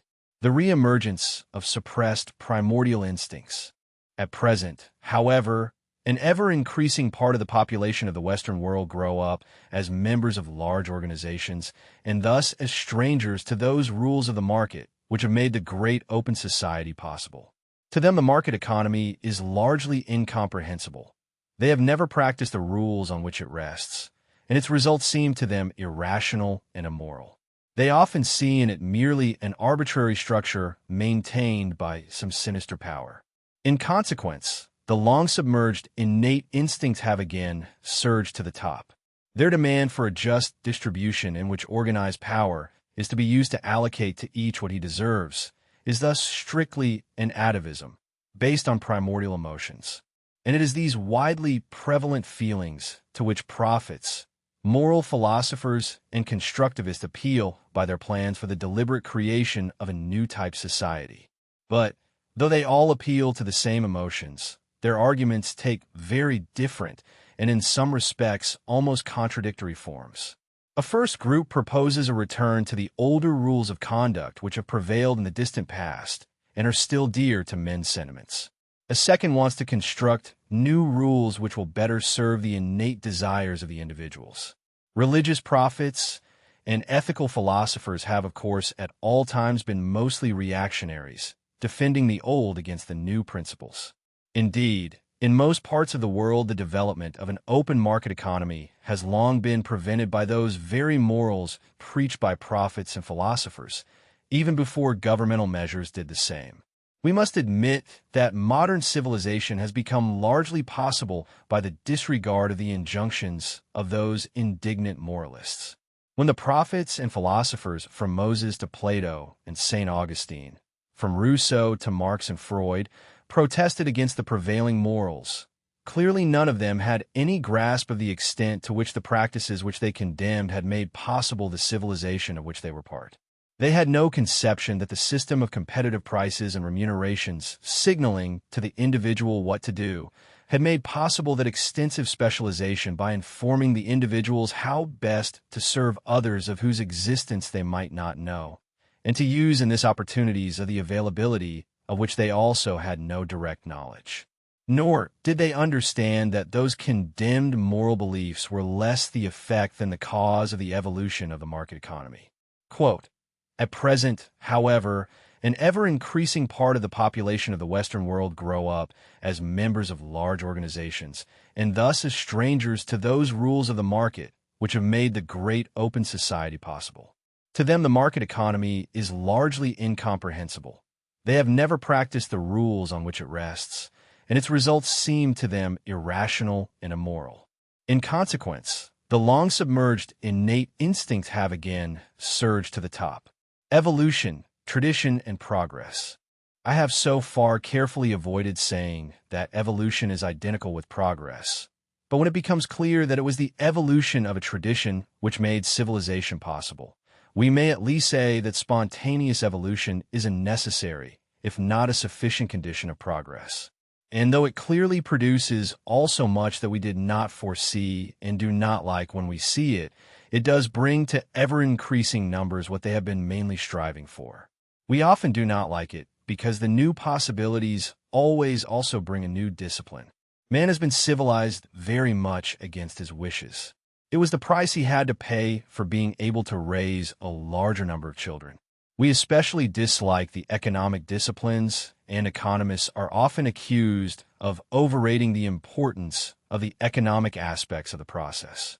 The indispensable rules of the free society require from us much that is unpleasant, such as suffering competition from others, seeing others being richer than ourselves, etc., etc. But it is a misunderstanding when it is suggested that the economists want everything to serve economic goals. Strictly speaking, no final ends are economic, and the so-called economic goals which we pursue are at most intermediate goals which tell us how to serve others for ends which are ultimately non-economic. And it is the discipline of the market which forces us to calculate, that is, to be responsible for the means we use up in the pursuit of our ends. Unfortunately, social usefulness is not distributed according to any principles of justice, and could be so distributed only by some authority assigning specific tasks to particular individuals and rewarding them for how industriously and faithfully they have carried out orders, but depriving them at the same time of the use of their own knowledge for their own values. Any attempt to make the remuneration of the different services correspond to our atavistic conception of distributive justice must destroy the effective utilization of the dispersed individual knowledge and what we know as a pluralistic society. That progress may be faster than we like, and that we might be better able to digest it if it were slower, I will not deny. But, unfortunately, progress cannot be dosed, nor, for that matter, economic growth. All we can do is to create conditions favorable to it, and then hope for the best. It may be stimulated or damped by policy, but nobody can predict the precise effects of such measures. To pretend to know the desirable direction of progress seems to me to be the extreme of hubris. Guided progress would not be progress. But civilization has fortunately outstripped the possibility of collective control. Otherwise, we would probably smother it.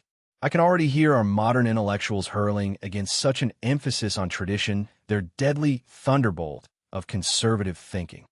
But to me, there can be no doubt that it were favorable moral traditions which made particular groups strong, rather than intellectual design that made the progress of the past possible and will do so also in the future.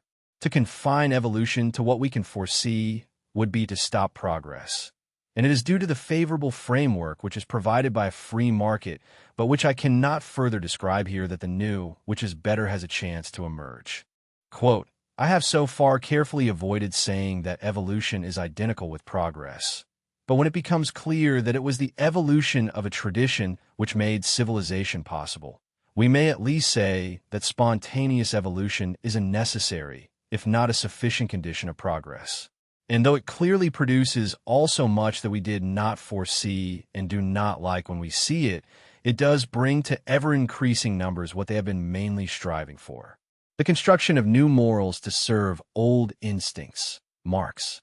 The real leaders among the reactionary social philosophers are, of course, all the socialists.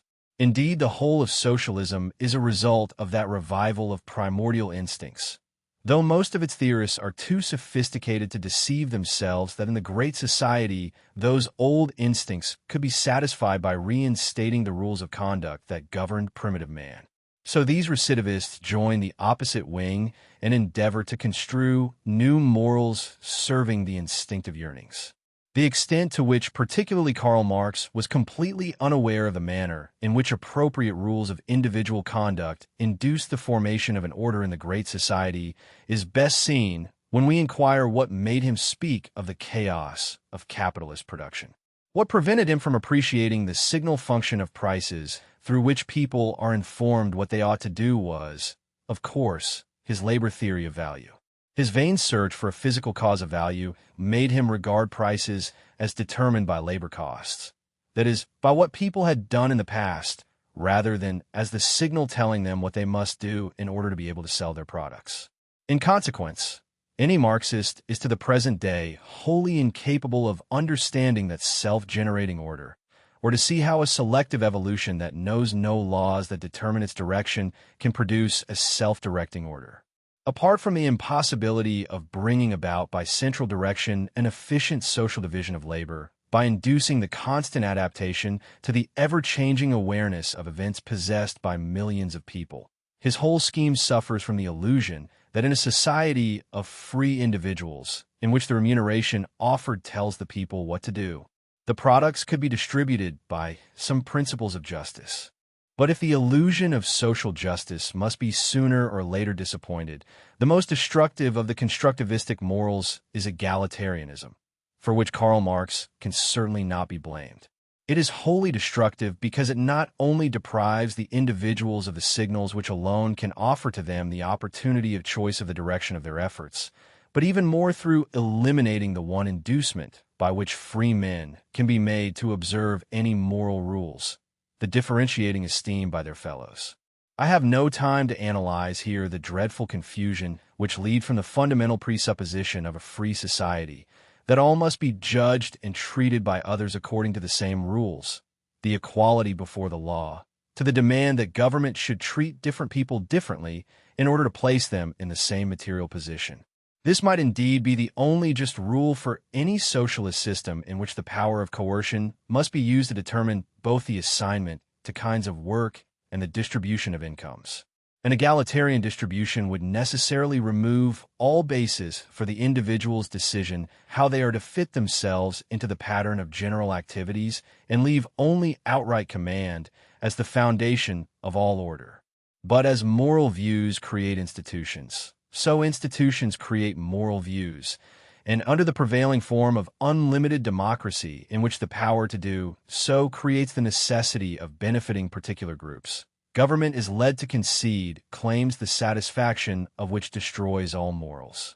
While the realization of socialism would make the scope of private moral conduct dwindle, the political necessity of gratifying all demands of large groups must lead to the degeneration and destruction of all morals. All morals rest on the different esteem in which different persons are held by their fellows according to their conforming to accepted moral standards. It is this which makes moral conduct a social value. Like all rules of conduct prevailing in a society, and the observance of which makes an individual a member of the society, their acceptance demands equal application to all. This involves that morals are preserved by discriminating between people who observe them and those who do not, irrespective of why particular people may infringe them. Morals presuppose a striving for excellence and the recognition that in this some succeed better than others, without inquiring for the reasons, which we can never know. Those who observe the rules are regarded as better in the sense of being of superior value compared with those who do not, and whom in consequence the others may not be willing to admit into their company. Without this, morals would not persist. Quote, the extent to which particularly Karl Marx was completely unaware of the manner in which appropriate rules of individual conduct induced the formation of an order in the Great Society is best seen when we inquire what made him speak of the chaos of capitalist production. What prevented him from appreciating the signal function of prices through which people are informed what they ought to do was, of course, his labor theory of value. The destruction of indispensable values by scientific error, Freud, I come finally to what for many years has increasingly become one of my main concerns and causes of apprehension: the progressive destruction of irreplaceable values by scientific error. The attacks do not all come from socialism, although the errors I shall have to consider mostly lead to socialism. It finds support from purely intellectual errors in the associated fields of philosophy, sociology, law, and psychology. In the first three fields, these errors derive mostly from the Cartesian scientism and constructivism as developed by Auguste Comte.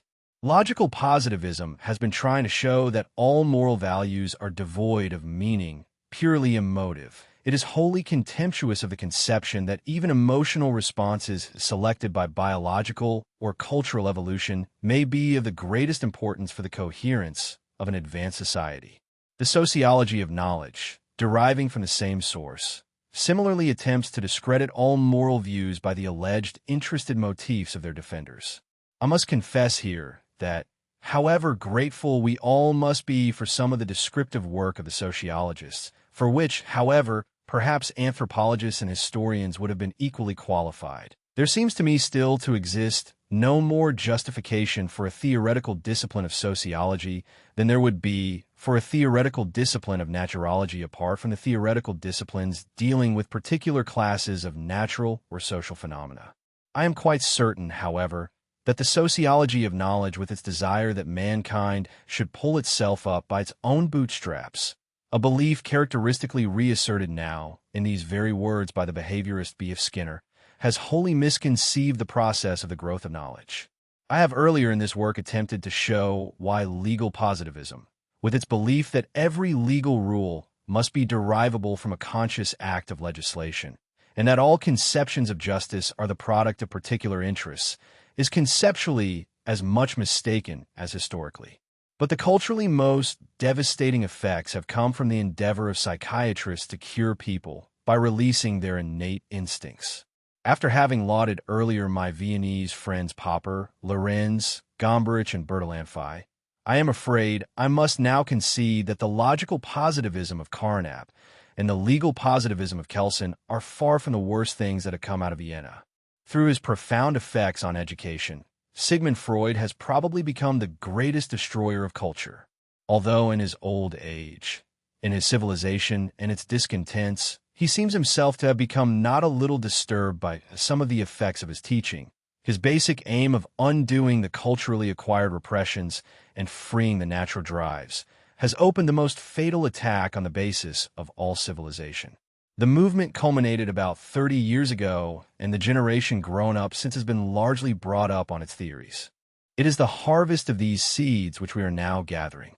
Those non-domesticated savages who represent themselves as alienated from something they have never learnt, and even undertake to construct a counterculture, are the necessary product of the permissive education which fails to pass on the burden of culture and trust to the natural instincts which are the instincts of the savage.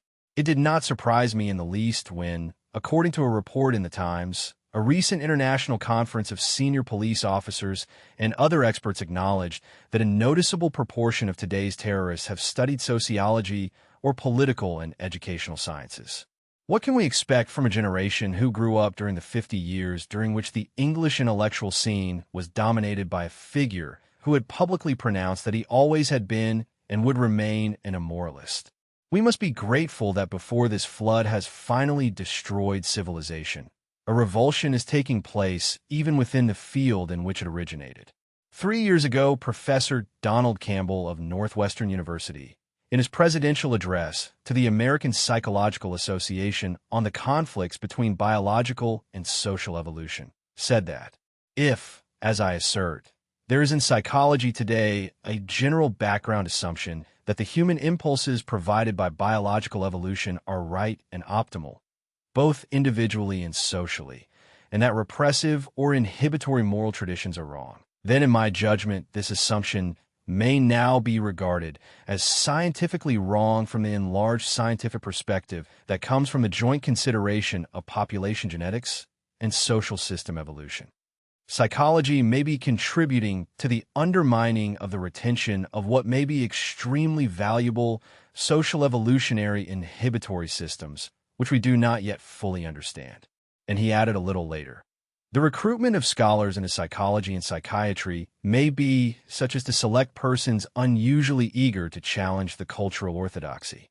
From the furor this lecture caused, we can judge how deeply embedded these ideas still are in contemporary psychological theory. There are similar salutary efforts by Professor Thomas Zaz of Syracuse University and by Professor H. J. Eysenck in this country. So all hope is not yet lost. Quote, through his profound effects on education, Sigmund Freud has probably become the greatest destroyer of culture. Although in his old age, in his civilization and its discontents, he seems himself to have become not a little disturbed by some of the effects of his teaching. His basic aim of undoing the culturally acquired repressions and freeing the natural drives has opened the most fatal attack on the basis of all civilization. The tables turned.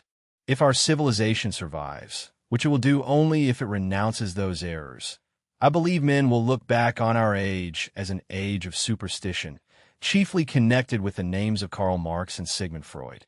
I believe people will discover that the most widely held ideas which dominated the 20th century, those of a planned economy with a just distribution, of freeing ourselves from repressions and conventional morals, of permissive education as a way to free thought, and the replacement of the market by a rational arrangement of a body with coercive powers, were all based on superstitions in the strict sense of the word. An age of superstitions is a time when people imagine that they know more than they do.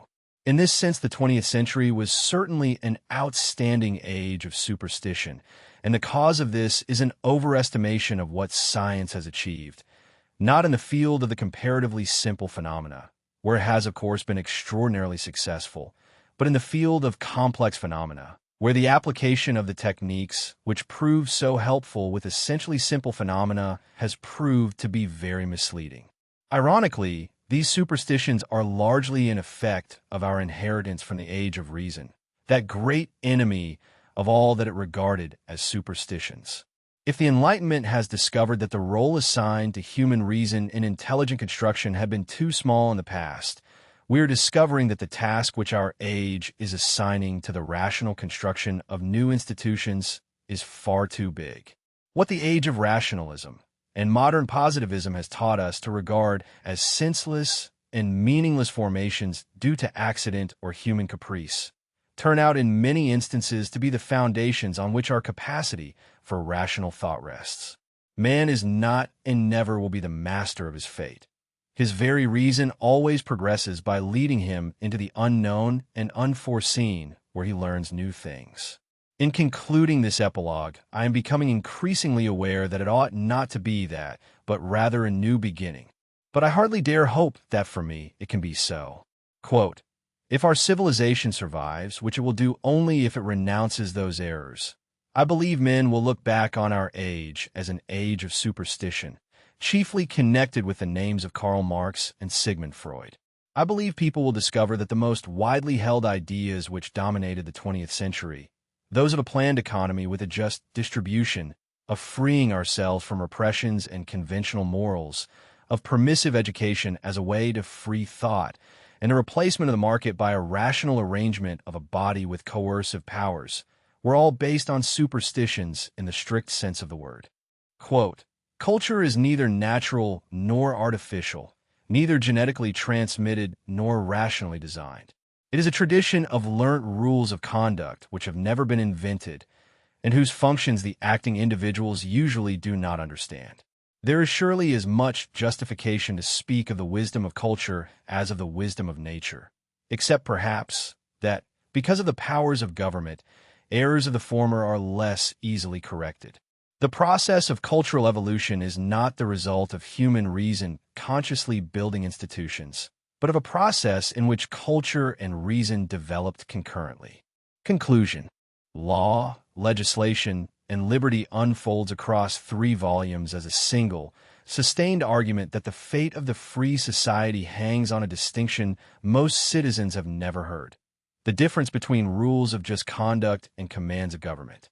In the first volume, Hayek establishes the theoretical foundations, a theory of social institutions as products of evolutionary selection rather than rational design, an account of the rule of law as the essential framework within which individual freedom can flourish, and a devastating critique of the constructivist ambition to subordinate spontaneous orders to the direction of a central authority. The second volume turns the argument toward the present crisis, showing how the concept of social justice, the demand that material outcomes be distributed according to some principle of fairness, is a mirage without content in a spontaneous order, and that the pursuit of it through government action progressively undermines the very freedoms it claims to defend. The third volume, often neglected by political theorists, provides the institutional prescription, a restructured constitutional order in which the power to lay down general rules is separated from the power to administer them, and in which the unlimited sovereignty of the democratic legislature is curbed by the recognition that not all purposes a majority may desire are legitimate purposes for government. The central insight that runs through all three volumes is that a free society depends for its coherence on abstract rules of just conduct, what Hayek, drawing on the Greek tradition, calls nomos, rather than on the commands of a directing authority or thesis. These rules are negative in character. They do not prescribe what we must do, but prohibit what we must not do, leaving each individual free to pursue his own ends within a known domain of protected liberty. It is this framework of universal, formally just rules that enables the spontaneous order of the market, the catallaxy, to coordinate the activities of millions of individuals who possess dispersed, tacit, and ever-changing knowledge. Social justice, by contrast, presupposes that some agent can and should allocate particular outcomes to particular individuals according to a principle of fairness. But in a spontaneous order, outcomes are the unintended consequences of actions taken under conditions no single mind can comprehend, and no principle of distributive justice can be meaningfully applied to them. The attempt to impose such a principle does not create justice. It merely destroys the framework of rules that made freedom possible. Hayek's institutional response to this crisis is radical in its logic, but modest in its ambition. He proposes a three-tiered constitutional structure: a legislature empowered to lay down rules of just conduct, the assembly of the people, a government empowered to administer those rules and provide public services, the government assembly, and a constitutional court empowered to enforce the distinction between rules and commands. This arrangement would restore the original meaning of legislation, the laying down of general rules, and prevent the legislature from degenerating into an instrument by which organized pressure groups extract particular benefits at the expense of a general interest. The proposal is not a blueprint for immediate reform, but a constitutional ideal toward which gradual progress might be made, a standard against which the pathology of unlimited democracy can be measured and the direction of reform indicated. The stakes of the argument could hardly be higher. Hayek contends that the progressive extension of government power in pursuit of social goals, redistribution of income, regulation of particular industries, allocation of resources according to political rather than market signals, tends inevitably toward a form of totalitarianism, even when it is pursued through democratic means. The mechanism is not a dramatic seizure of power, but a gradual erosion of the rule of law. As government increasingly distributes particular benefits to particular groups, it necessarily treats people unequally, and the framework of general rules that protects individual liberty is progressively dismantled. Unlimited democracy, in this analysis, is not the safeguard of freedom, but its most insidious threat, because it provides the means by which the majority can use the apparatus of government to pursue ends that are incompatible with the abstractness and universality of law. Without a constitutional order that limits the scope of government to the enforcement of rules of just conduct, the democratic process becomes a mechanism for organized plunder. Hayek's ultimate hope is not the abolition of politics, but its dethronement. The recovery of the insight that the highest function of government is not to direct the affairs of society, but to ensure that no one, not even the majority, possesses the power to direct the affairs of others except insofar as is necessary to enforce the general rules of just conduct. This is an intellectual task before it is a political one. It requires a fundamental change in opinion. a recovery of the understanding that the great society of free men can flourish only when its members are guided by abstract rules rather than by the direction of particular authorities pursuing particular goals. Whether such a recovery is possible, whether the accumulated errors of constructivism, egalitarianism, and the cult of the state can be overcome, is the question on which the future of Western civilization depends. Hayek does not pretend to know the answer, but he has provided the most rigorous and comprehensive analysis available of what is at stake and why the cause of freedom is worth defending. Key persons discussed: Adam Smith, 1723 to 1790, Scottish economist and philosopher, author of The Wealth of Nations. Hayek treats Smith as the founder of the tradition of evolutionary social thought, the first thinker to grasp how a spontaneous order emerges from the unintended consequences of individual actions governed by rules of just conduct. David Hume, 1711 to 1776, Scottish philosopher, whose account of the origin of justice as a convention of mutual advantage provides the starting point for Hayek's theory of rules of just conduct. Hume's insight that justice is a human artifice that benefits all members of a society is foundational to Hayek's evolutionary rationalism. Immanuel Kant, 1724 to 1804, German philosopher, whose formal theory of law, the requirement that rules of just conduct be universal, abstract, and negative, is the philosophical bedrock of Hayek's account of the rule of law. Hayek regards Kant as the greatest exponent of the classical liberal tradition. Montesquieu, 1689 to 1755, French political philosopher, author of The Spirit of the Laws. Hayek draws on Montesquieu's distinction between the spirit of monarchy and the spirit of despotism, and his analysis of the conditions under which political liberty is possible. Edmund Burke, 1729 to 1797, Irish-born British statesman and philosopher, whom Hayek credits with inaugurating the tradition of evolutionary rationalism, the understanding that social institutions are the product of cultural evolution rather than deliberate design, and that the attempt to redesign them in their entirety is the road to serfdom. Karl Popper, 1902 to 1994, Austrian-British philosopher, author of The Open Society and Its Enemies. Hayek credits Popper's critical rationalism and his distinction between piecemeal social engineering and utopian social engineering as essential contributions to the understanding of the limits of reason in social affairs. Walter Lippmann, 1889 to 1974, American journalist and political commentator, author of An Inquiry into the Principles of a Good Society. Hayek devoted an entire volume of essays to the Lippmann colloquium and its aftermath, regarding Lippmann's attempt to articulate the principles of a free society as a landmark in the recovery of liberal thought. John Locke, 1632 to 1704, English philosopher, author of the Second Treatise on Government. Locke's account of government as the protection of individual rights within a framework of general laws is, for Hayek, the foundation of constitutional government and the rule of law. Bernard Mandeville, 1670 to 1733, Dutch-British philosopher, author of The Fable of the Bees. Hayek credits Mandeville with the crucial insight that private vices can produce public benefits, the first clear recognition that a spontaneous order can generate outcomes that are not the product of anyone's intention or design.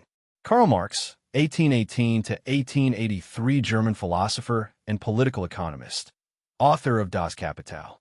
Hayek subjects Marxism to sustained criticism throughout the 3 volumes, arguing that Marx's labor theory of value prevented him from understanding the signal function of prices and the self-generating order of the market. Sigmund Freud, 1856 to 1939, Austrian psychoanalyst, author of Civilization and Its Discontents. Hayek regards Freud's project of undoing culturally acquired repressions and freeing natural instincts as the most devastating intellectual assault on the cultural traditions that sustain civilization. Edward O. Wilson, 1929 to 2021, American biologist, founder of sociobiology.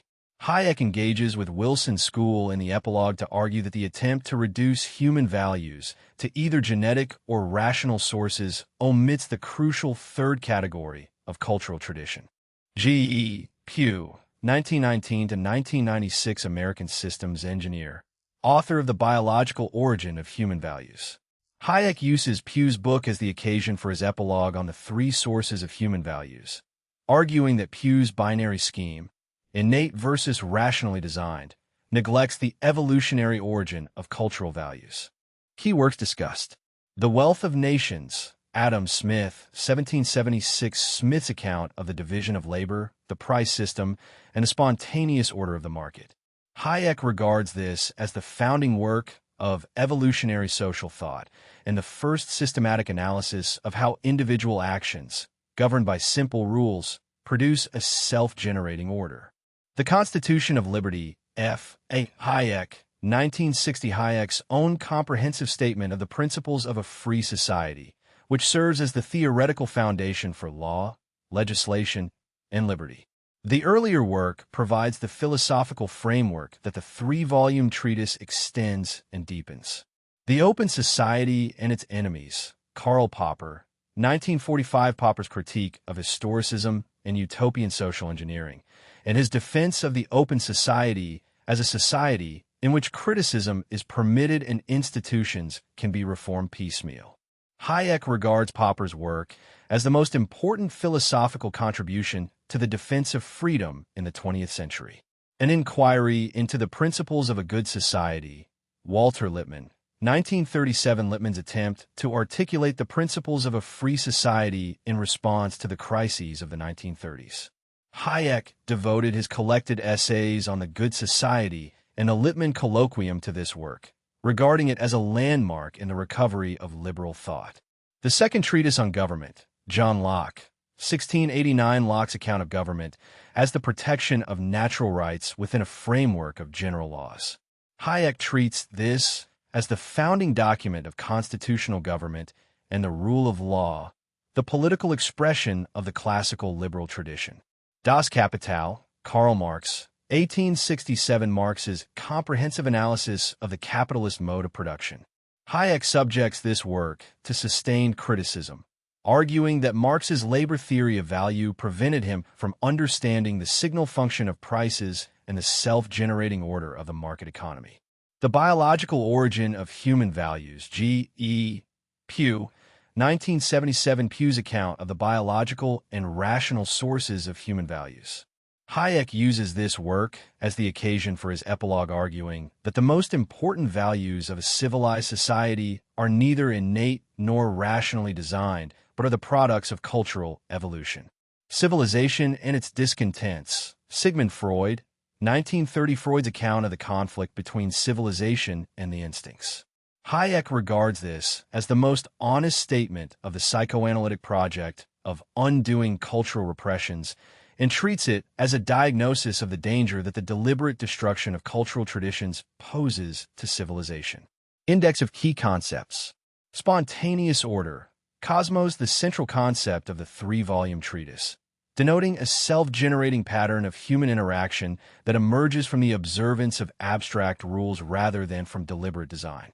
Hayek distinguishes this from ataxis, an order imposed by a directing authority, arguing that the most important social institutions, the market, the common law, the rule of law itself, are spontaneous orders whose functioning depends on no one understanding or directing the whole.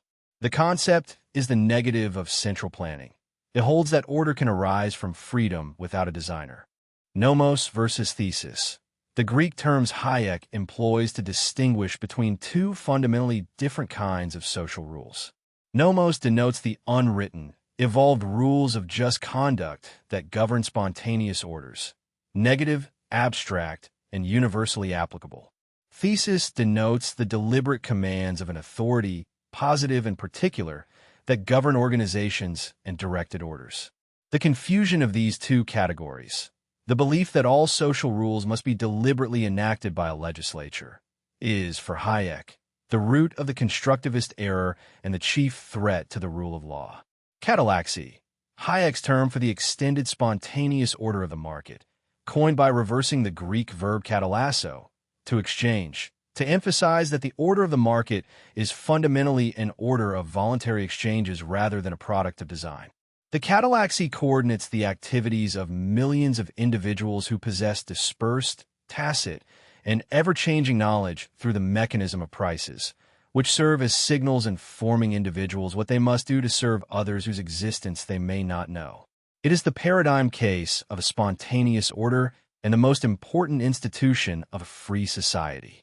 Social justice, the demand that material outcomes be distributed according to some principle of fairness, a demand that Hayek regards as the most dangerous illusion of the age.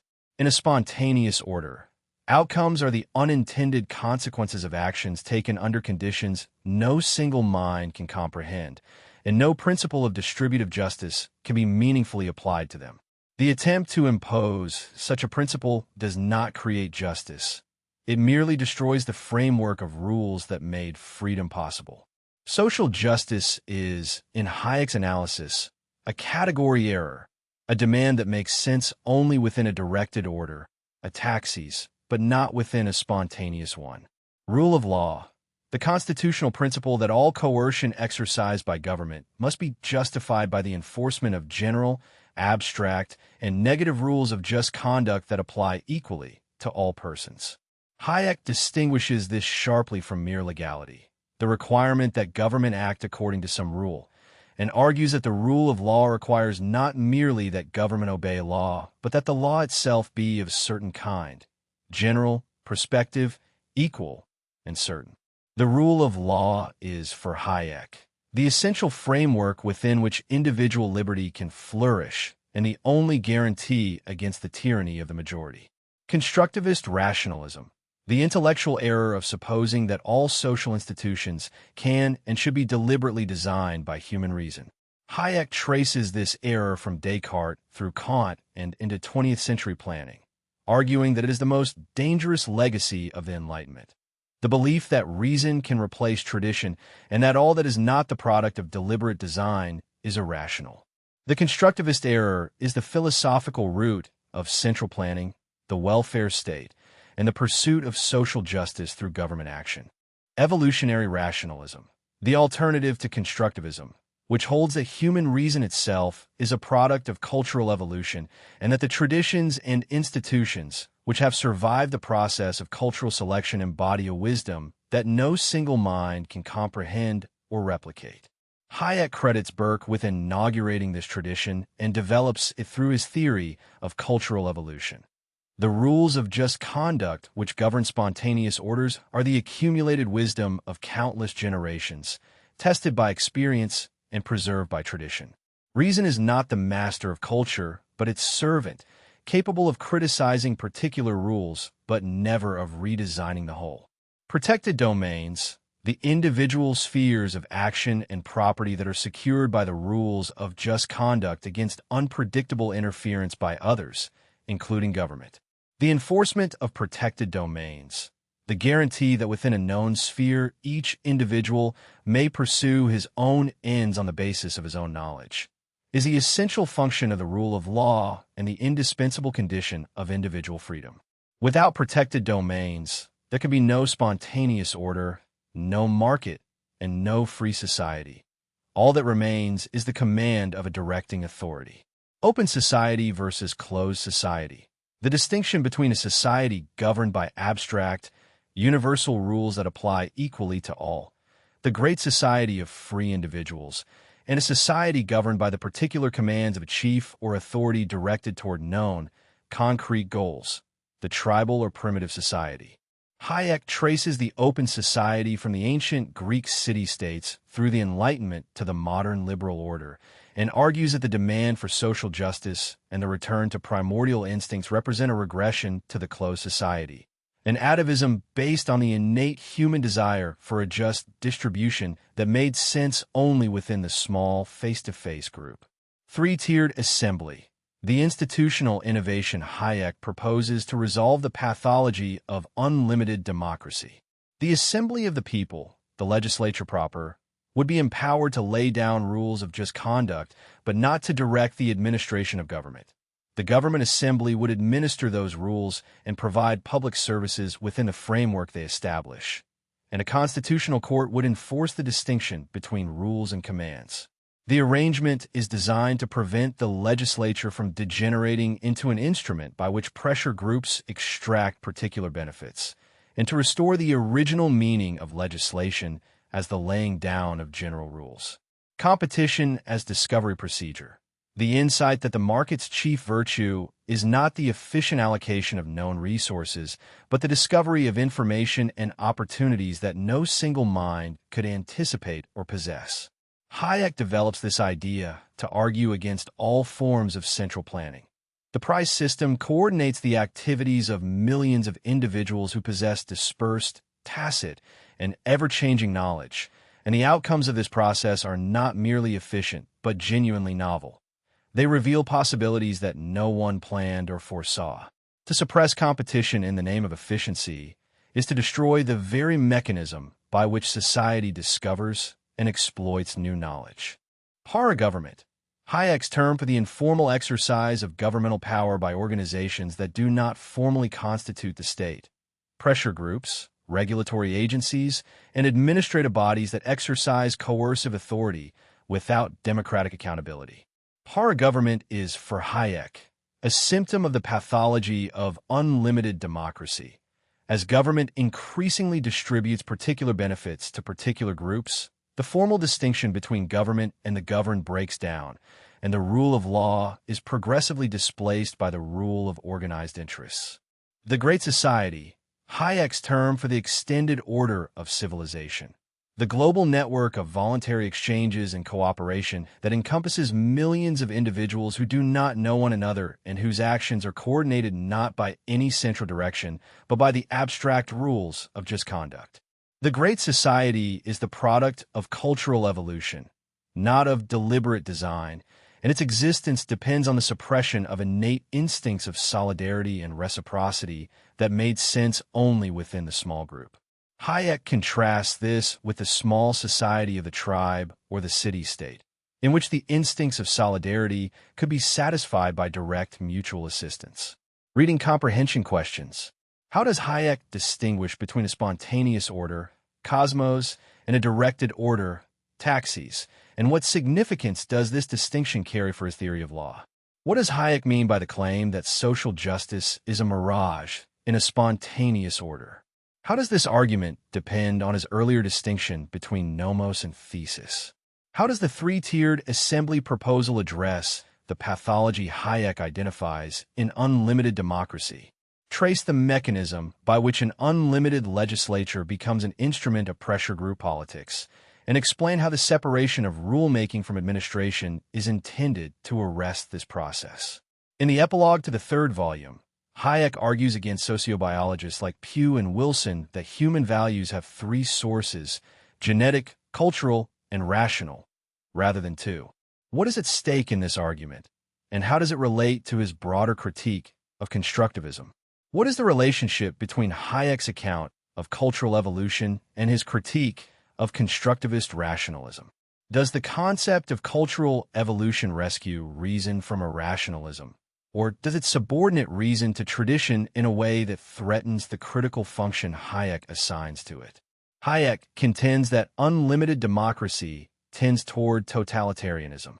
What is the mechanism by which this occurs, and what value assumptions underlie this claim? Is it possible to accept Hayek's analysis of the pathology of unlimited democracy while rejecting his proposed institutional remedy?